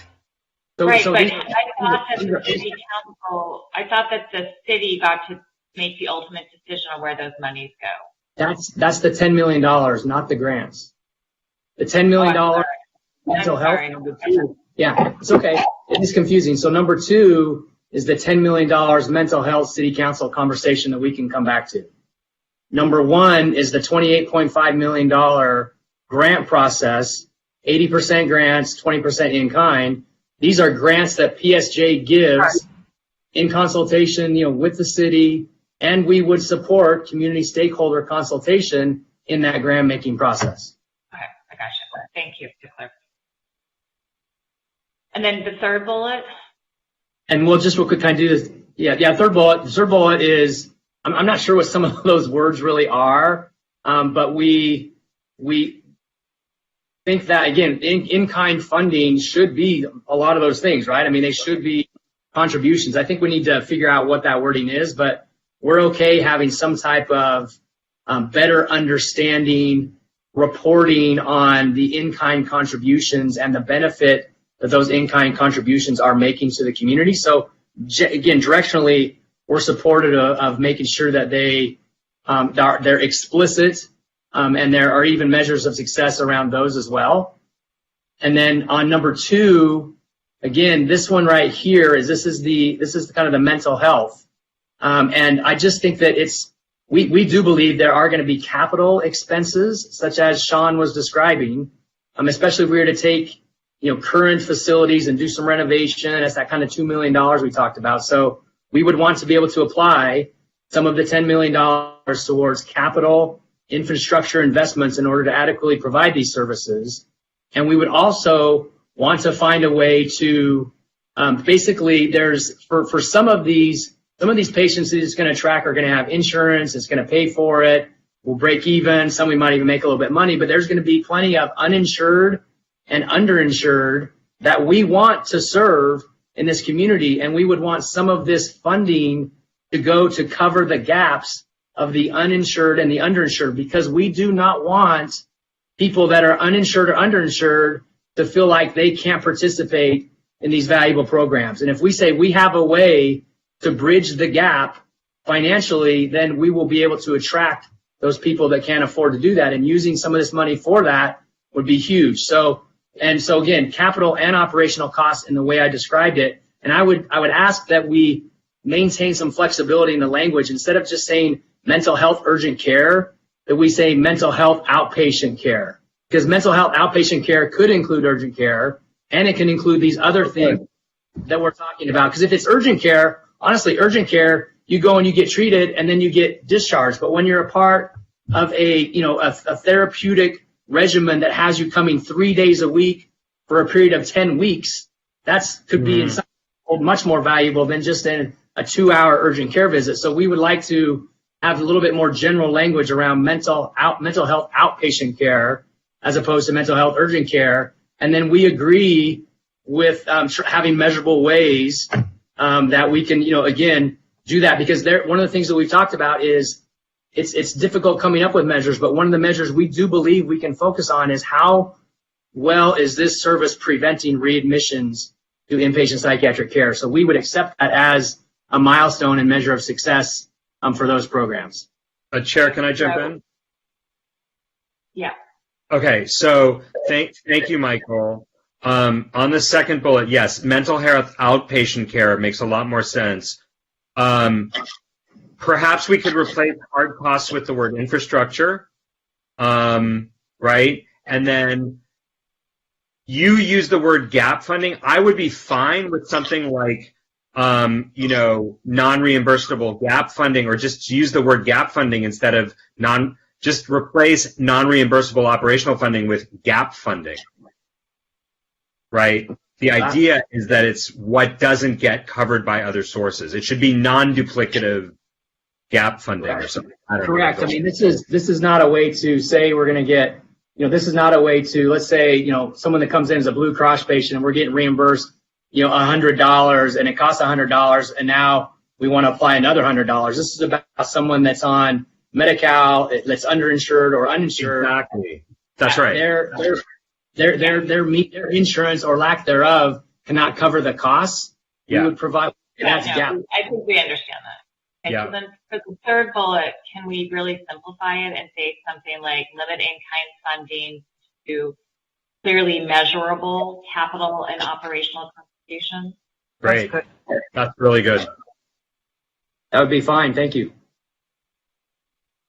Okay.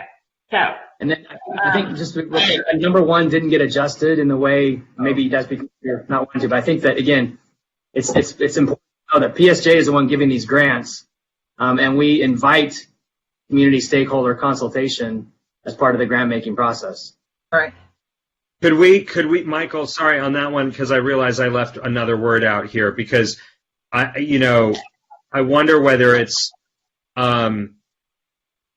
add experts, community stakeholders, and consult. I was going to say to PSJ making processes. Why don't you say PSJ shall consult with expert and community stakeholders in the grant making process? Yes, and I was going to that language. Yep, and I was going to suggest that you add experts, community stakeholders, and co-funders. Isn't that an expert? Experts, like subject matter experts, community stakeholders, and co-funders. So let's add the word subject matter before experts. I think I'm okay with that. What's a co-funder, Sean? Well, like, if you're trying to get something going in the community and you've got the county, on another program coming in to back it, or UCLA is going to join you in it, you want to have them at the table with you so that you can make that grant effective. Yeah. Fair enough. Thank you.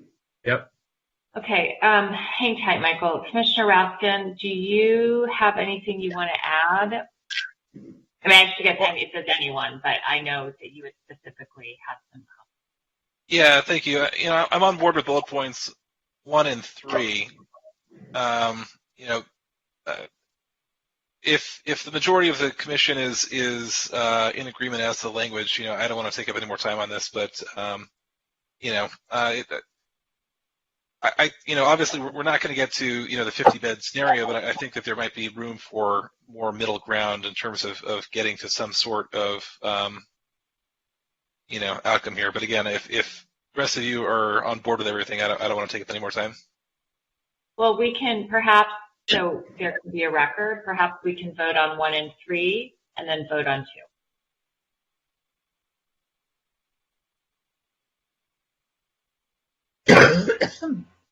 Michael, I think you're good to go. Thank you. Okay, thank you. You may come back. I mean, you know. Okay, yeah, I'll be here. So can we do a roll call vote on 1 and 3 together, please? So on 1 and 3, Commissioner Lambert? Yes. Commissioner Landris? Yes. Commissioner Raskin? Yes. Commissioner Reese? Yes. Commissioner Pastor? Yes. Okay, then let's do number 2. Commissioner Lambert?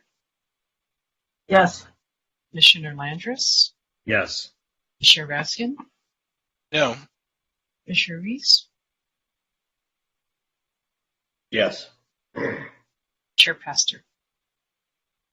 Yes. Okay, good work, everyone. Excellent. Could we offer Ellis the opportunity to bring a motion? Ellis, do you want to bring a motion that we can vote on? You mean to vote it down? Not necessarily. If you voted, if feasible, provide beds, I would vote for that, as long as it's subject to feasibility. If you want to make the call, I think we should say it. Yeah, I mean, I do think we should recommend to City Council that to the extent it's financially feasible to offer inpatient beds or in the alternative, more robust outpatient services. So that's my motion. I'll second that motion. I mean, it's fine. Are we adding this to bullet 2? Are we making it? No, I think it's a separate vote. It's a separate vote. And we're asking them just to, if feasible, to provide beds. If money falls from the sky and they can put beds in, let them put beds in. Look, you know, Call the question. Call the question. Financial, We're voting. All right. Call the question. Commissioner, this is if feasible beds. Commissioner Lambert? No, because it's meaningless. Commissioner Landris? Yes, because it's meaningless. Commissioner Raskin? Yes. Commissioner Reese? Hey, Mayor? Yes. And Chair Pastor? No, because it's just so wishy-washy. And, Okay, I want to move on to, and I don't want to spend a lot of time on it, but on community benefits, I think it's 7 and 10. I have real heartburn about not locking in the fees as they are today. I feel like the purpose of development agreement is for everyone to have certainty, and I would like to make a motion that those fees are locked in for the life of the development agreement, including any extension. Second, because that is the purpose of a development agreement. Is there any discussion? Yeah, Commissioner Rath and then Commissioner Landis. Can I clarify the motion? Are you, or your proposal, this is Roxanne, are you proposing that the fee be locked in for the 17-year vesting period, or for, okay, or not for until 2053? Because that doesn't really. No, not. You said the life of the development agreement, that's why. Oh, I'm sorry. I meant for the 17 years. For the 17-year vesting period. Okay. Thank you. The vesting period. I'm sorry. That is vesting. Commissioner Lambert? Yes. Wait, no. Wait. There was discussion. Oh, sorry. Commissioner Raskin and then Commissioner Landis. Yeah, that was my question. It's been answered. Oh, thank you. I don't know if anybody else noticed the 7.6% inflation last month. I'm just going to try it here. I would like to limit the increase. I don't want to fix them. I don't want the city to be able to like double it, but I would not allow I would cap the increase at like the LA area consumer price index. If it doesn't go up, it doesn't go up. But if the city decides to raise fees in the steps, I would just I would cap the I would cap those steps at inflation. That's it. But I'm asking, hold on, Commissioner Lemon, let me just ask a clarifying question.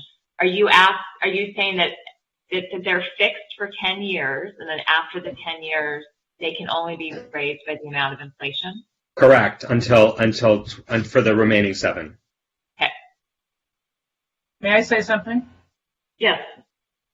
I think actually, even during the first 10 years, they are adjusted annually. Yes. Roxanne, can you clarify? Yes. Or Susan or someone? Let's see here. I'm happy limiting them to CPI increases. I just don't want them to be limited to $2022. Well, they're increased annually anyway, I think, during the 10 years. I don't think so. I don't think so either. Can someone tell us? Are you asking for clarification on the provision? Yeah.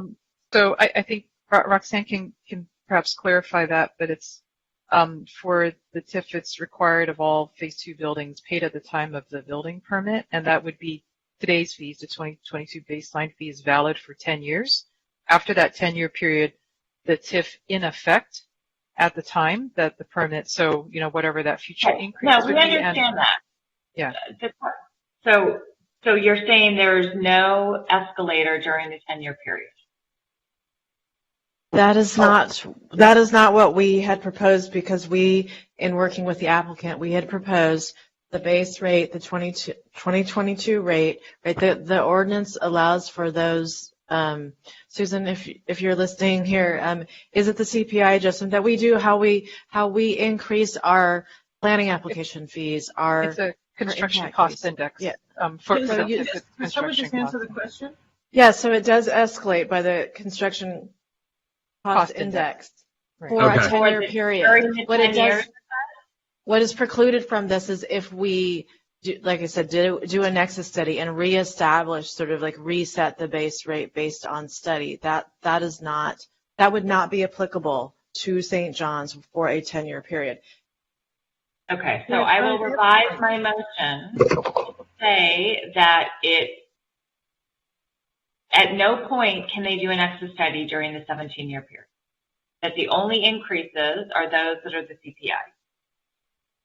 Well, the city could do a nexus study for everywhere else, just not for this project.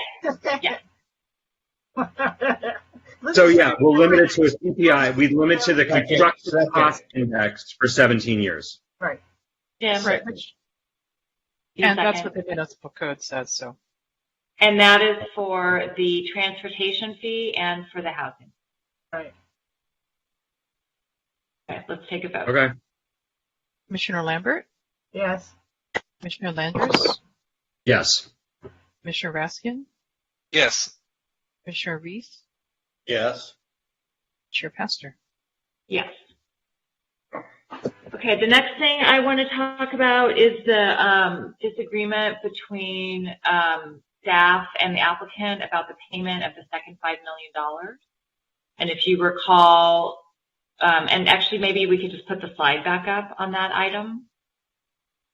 And I frankly, I actually think the applicant is being pretty generous. I sort of think that $5 million shouldn't be paid till much later, because I have to say I have a lot of heartburn about the fact that it has taken this long to get this master plan done.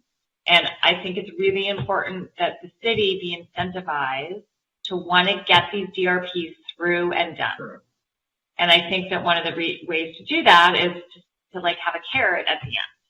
But because the applicant has said that they would agree to 100 days after the first DRP approval for a Phase 2 building, I will abide by that. And so I would like to make a motion that the Providence proposal for the payment of the $5 million fee be integrated into the development agreement.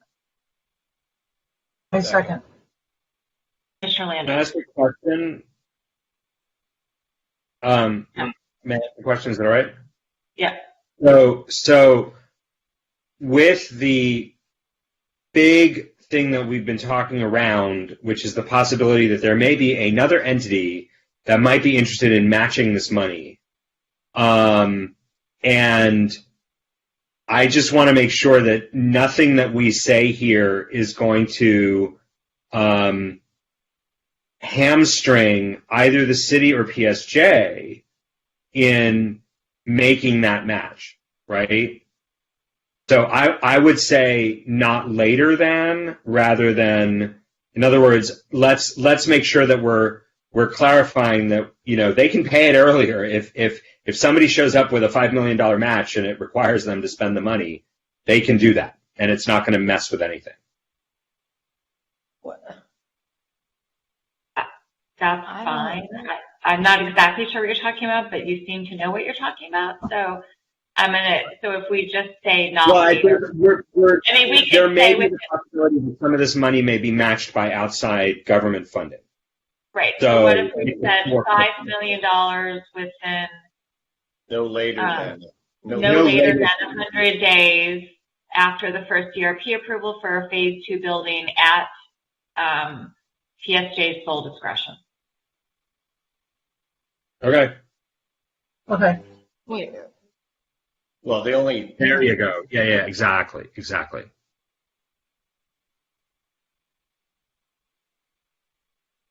Right.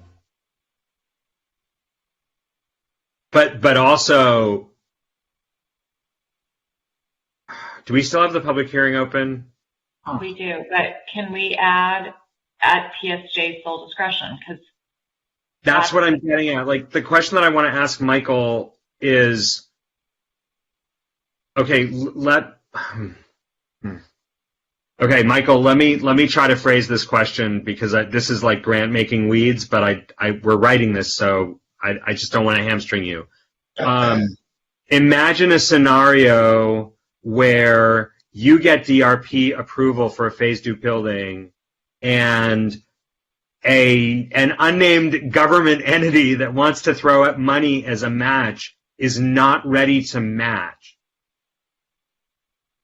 Do you have a way to pay the money so that you're in compliance with the DA, but you don't pay it so early that the government entity turns around and says, well, that wasn't your match, that doesn't count? You see what I'm saying? Government processes can get delayed by like 6 months, and it can mess everything up. Can I make I don't want to get suggestion? messed up for you.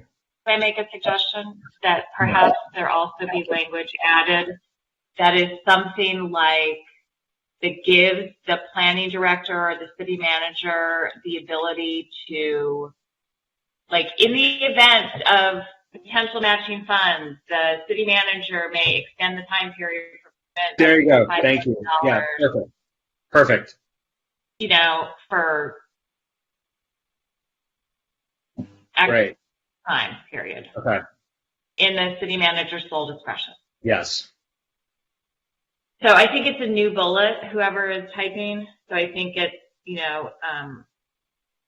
at the sole discretion of, if you want to do the city manager, at the sole discretion of the city manager, the timing to pay the second $5 million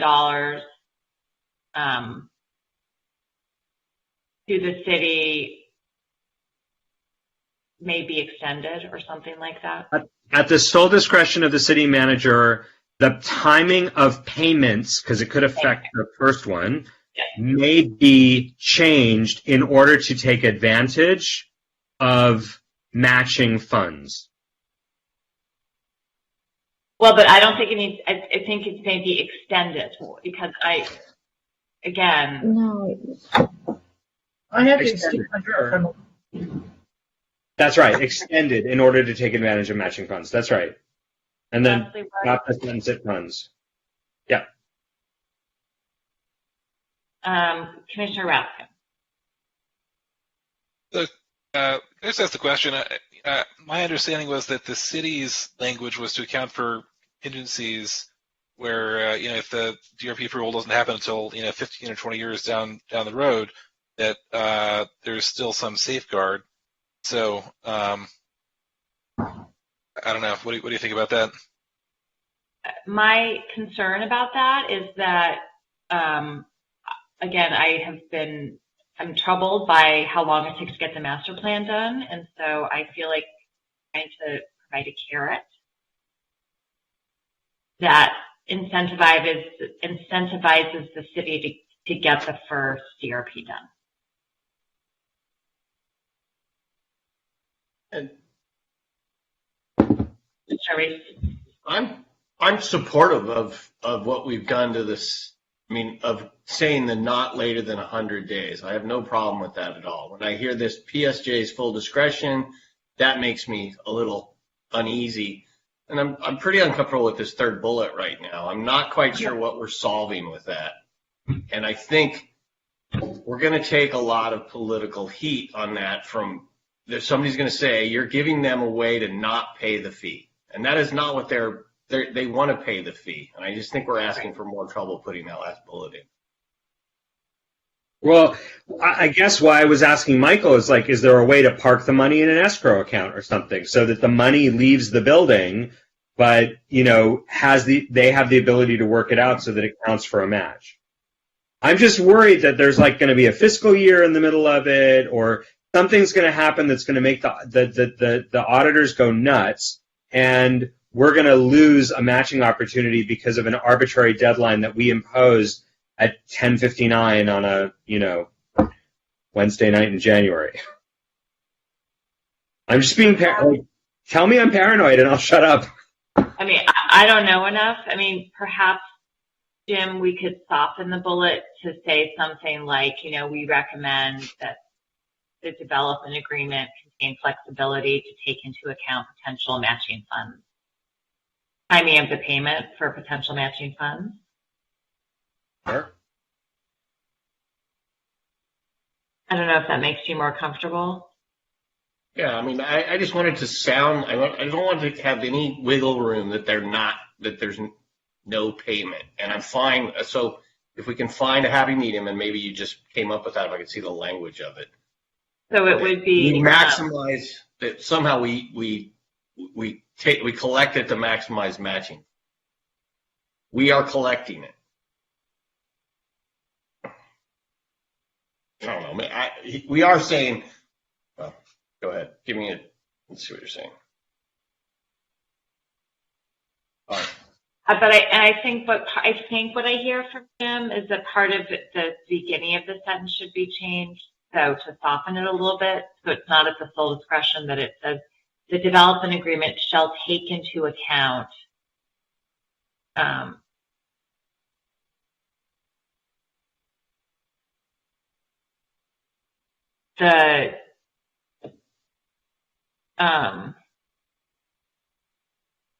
or shall allow for modification to the funding timing to take into account.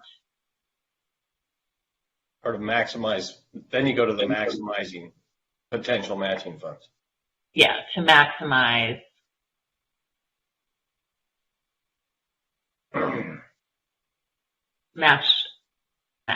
matching funds. And it should be for later payments.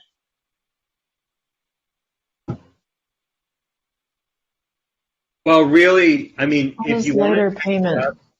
If you want to tighten it up the way Jim is getting at, and I hear what you're saying, is essentially what I hear you saying, Jim, is like, let's not change the development agreement, but let's allow the city manager to assess compliance, right, relative to maximizing potential matching funds. Like, so wink, wink, nod, nod.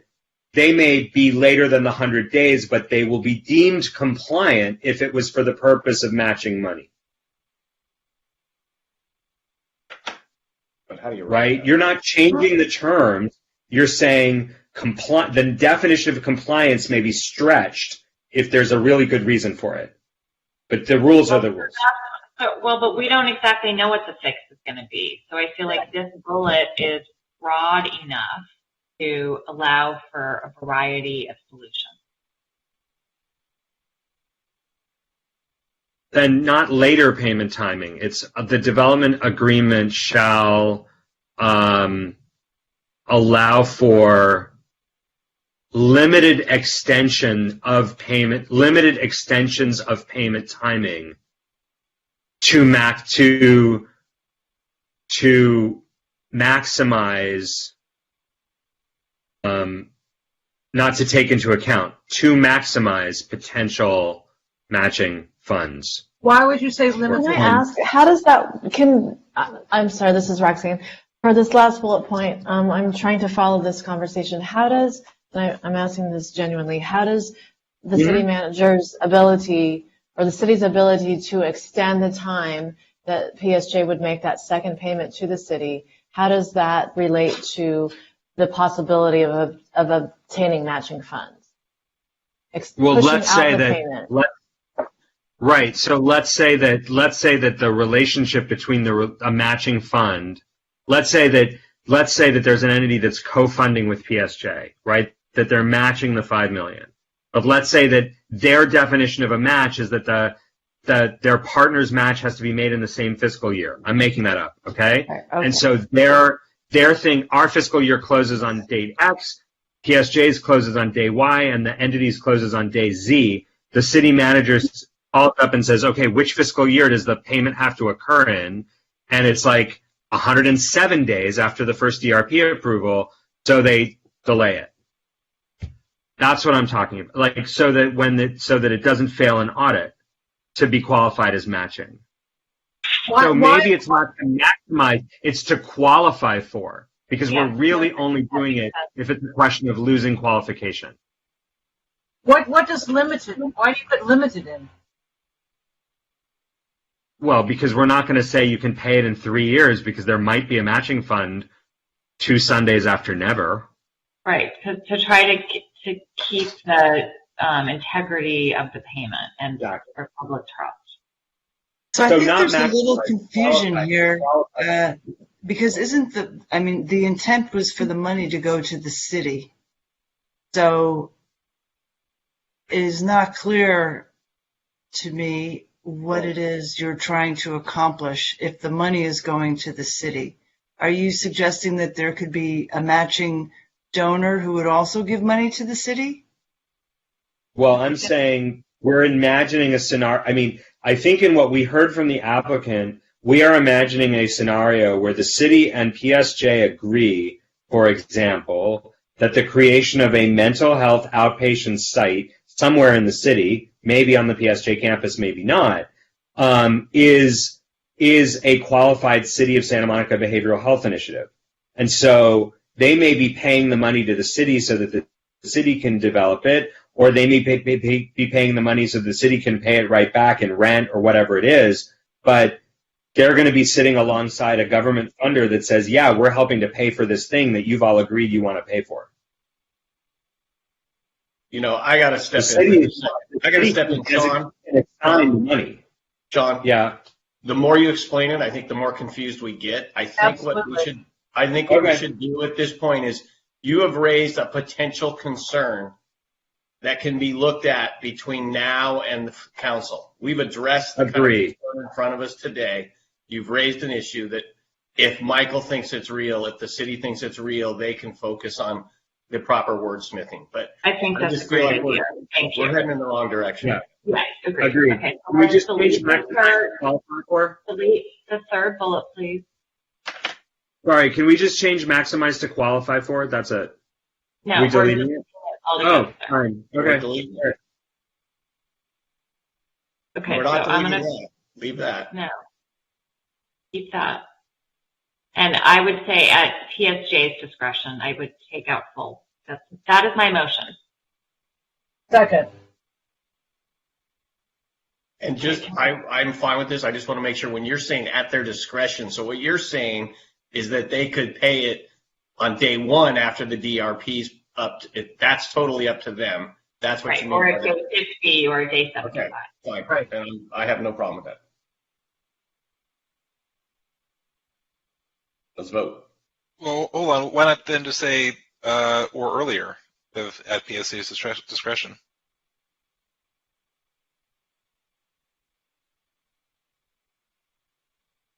Yeah, because it sounds like they don't have to do it 100 days after the DRP. Well, that's why we got first nervous about that. But so yeah, Ellis's comment eliminates any confusion.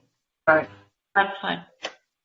So sorry, Ellis, what are you proposing? 500 or 5 million, 100 days or earlier after the first DRP? Well, I mean, I don't even think we need to say.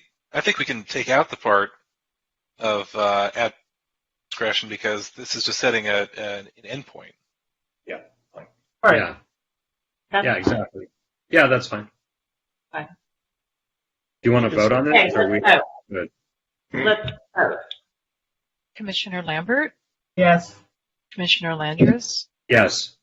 Commissioner Raskin? Yes. Commissioner Reese? Yes. Commissioner Pastor? Yes. Clarifying question, Chair. Yeah. Are we endorsing the Providence proposal, or were we wordsmithing it?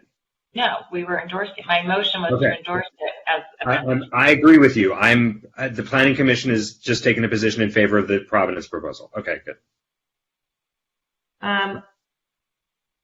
I think I don't have any more items.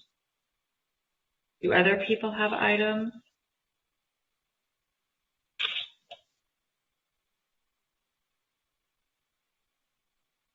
I don't. Okay, so with that, thank you everyone. I think this was a very good discussion. So we need to take 4 votes. Now we are going to close the public hearing and we need to take 4 votes.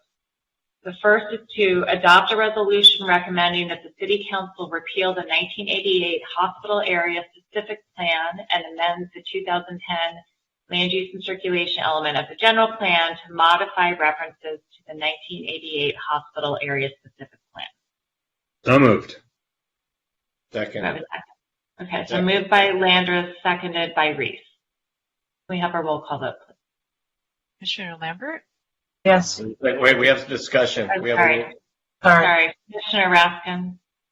Well, can I ask just a quick clarifying question here? I mean, to the extent that I disagree with the community benefits package part of this, my reading of the resolutions is that they're all contingent to some extent on the approval of the community benefits package.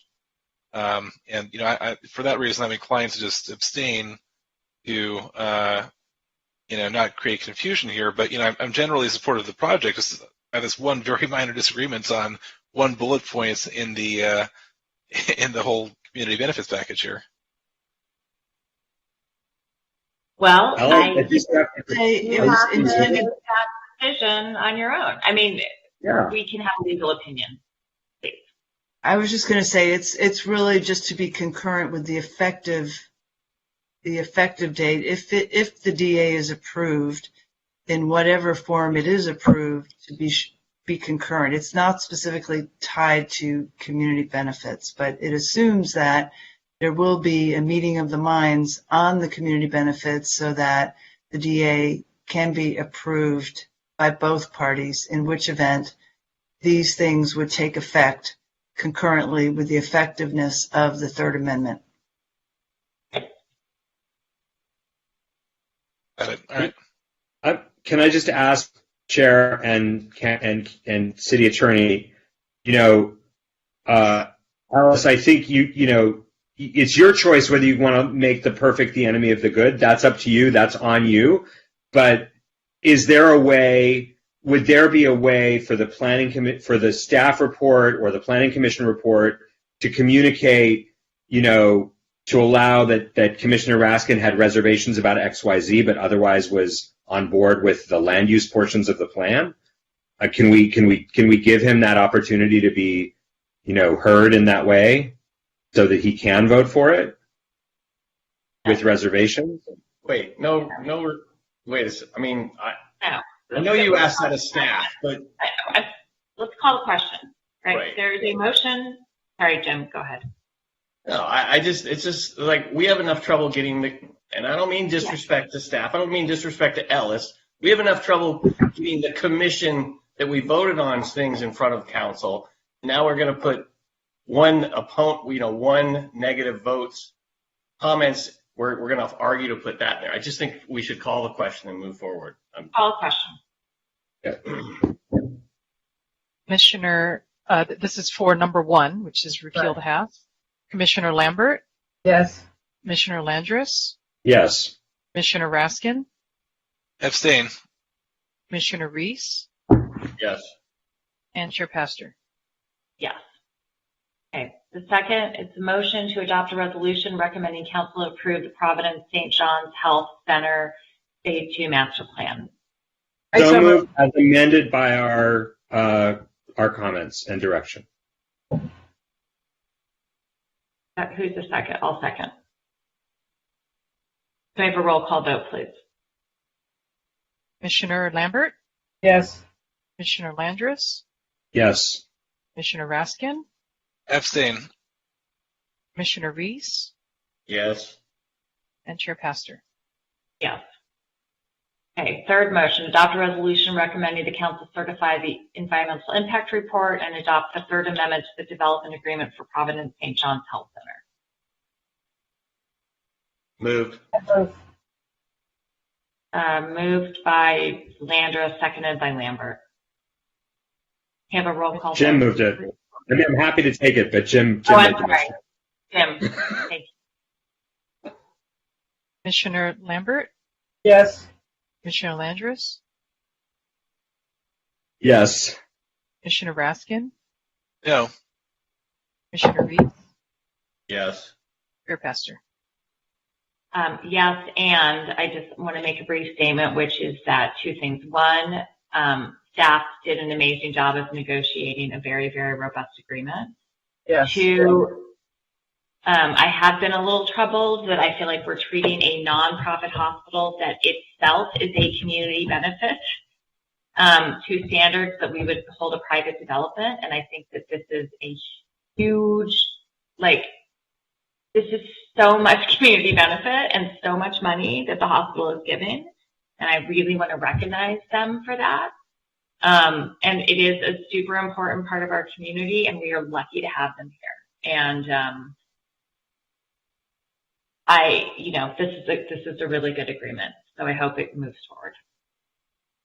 Okay, the last motion is to recommend the council approve tentative track map 82302. So moved. Leslie had her hand up first, and John can second. Sure. Let's have a roll call vote. Commissioner Lambert? Yes. Commissioner Landris? Yes. Commissioner Raskin? Abstain. Commissioner Reese? Yes. And Chair Pastor? Yes. Okay, well, congratulations, everyone. Really good job. Very quick point for the record. This is an unprecedented amount of community benefits for the community, and Chair Pastor, I largely agree with you. I just want to say the reasons for my votes are on a razor-thin area of disagreement, and I'm sure that the City Council will have its own robust discussion about this, but I just want to make that clear. Thank you. Okay, so let's keep moving on the agenda. There are no resolutions. Written communication, we acknowledge that there is one letter that's posted on the agenda.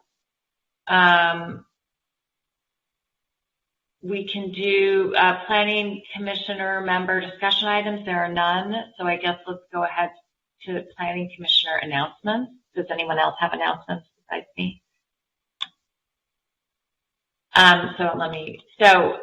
Thank you everyone for your patience. So as a lot of you know, I am announcing my resignation tonight for the Planning Commission, and so this is my last meeting. It was I'm definitely going out on a bang. This has been a really hard decision, and I've struggled with it, and I've talked to you some about that, but changes in my life have made this necessary, and I can't spend the time that I wanted to spend, and there's also some potential conflict issues with clients of my employer that I want to acknowledge, and I don't think they're actual conflicts. They mostly relate to the zoning code. I take the potential for those conflicts very seriously, and so I want to avoid the appearance of impropriety, and so that's really one of the big reasons for me to step down. The integrity of the commission is really important to me, and as is the need to be seen above board in the public's view. So out of an abundance of caution, I am stepping down. I've been very sad today about this, and actually all this week. I'm really proud of the work we've done. I'm proud of our housing elements, even though it's not perfect. I think it's pretty good. And I'm grateful for what I've learned from all of you here and from Mario and Nina who aren't here. I want to thank staff hugely, Jing and David and Heidi and Melissa and Roxanne and everyone else, Steve and Ross and everyone. You guys have been really a pleasure to work with. The city is really lucky to have you. And I was lucky to sit on this commission, honestly. I started my life as a city planner, out of graduate school, staffing a planning commission, basically. And I have to say, at that time, I never really thought that I would set the city plan. So, thank you, and thanks for putting up with me. And I will still be involved in the community, and you'll probably.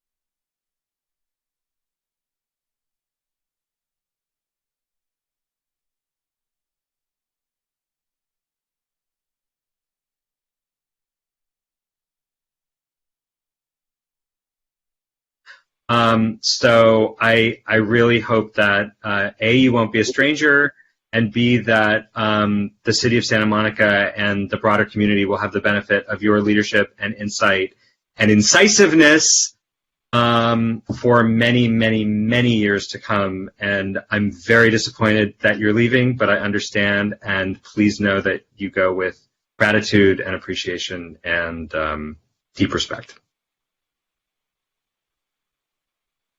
I mean, I don't know, it's so weird to preside over your own leaving. Ellis. Yeah, I mean, I second everything that Sean said. I mean, as you know, as someone who goes before planning commissions all the time, this is by far the most sophisticated planning commission I think I've seen, and Chair Pastor, you're a big part of that, and we've really benefited from your leadership. And despite the range of opinions we might have, the level of intellectual rigor with which you approach things is really inspiring. And thank you for everything you've done for our community, and look forward to seeing what you accomplish next. Leslie. Well, I've been extremely depressed since you told me. You replaced a strong housing advocate and a person who knew a great deal about how housing works, and you are all of that yourself. So in the period of a few years, we have lost two major housing people on the commission, and it's a huge loss. It is for me, and I think it is for the city, and I wish you the best. I know that you and I will stay in contact because I'm going to need your housing expertise and your legal expertise. You are just a wonder, and I haven't been the same since you told me, frankly. Between that and the reconstruction of my house, it's amazing I'm upright. So, love you dearly. I'm going to miss you beyond words, and all I can say is I hope we can find a replacement that rises to the level both you and Amy have done on the commission in terms of housing and housing market. Maybe Amy will come back. That would be a trip. So thank you. Yeah, wouldn't it be wonderful? It's possible. I mean, you're irreplaceable, Lisa. But if you were replaceable, it might be Amy. So thank you for everything. I'm just going to announce that it's been a pleasure. I have tons of respect for you. We will miss your expertise. The city's lucky to have your expertise. We want somebody who has half your expertise in the future, please come back, take a few years off, and then get reappointed. The Jim James model. Yeah. Anyways, it's been great. So please take care of yourself and do not make yourself scarce. Well, you're laughing. And Chair, if I may just share on behalf of city planning and city staff, just what a tremendous pleasure it has been to have partnered with you and to have worked with you and to have you as the chair of the Planning Commission. Your leadership through a the most difficult housing element process we've ever been to was astounding, and really was a huge part of how we were able to get it through. We will sorely miss your expertise, your perspective on the commission, and really thank you so much for all of the hard work that you put into this, and wish you all the best. I mean, it's all good. It's just, it is bittersweet. So thank you again for everything to everyone. So I guess now we have a minute. Do we have anyone in the queue, Melissa, for public input? Not currently, but I will put up the obligatory 1-minute timer and share the phone number once again.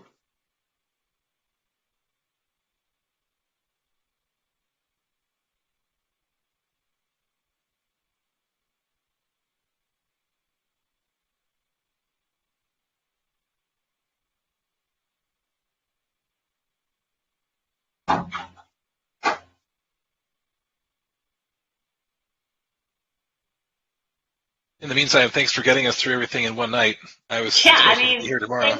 Thanks to everyone here for getting us through it tonight. That was impressive. I think we did a really good job.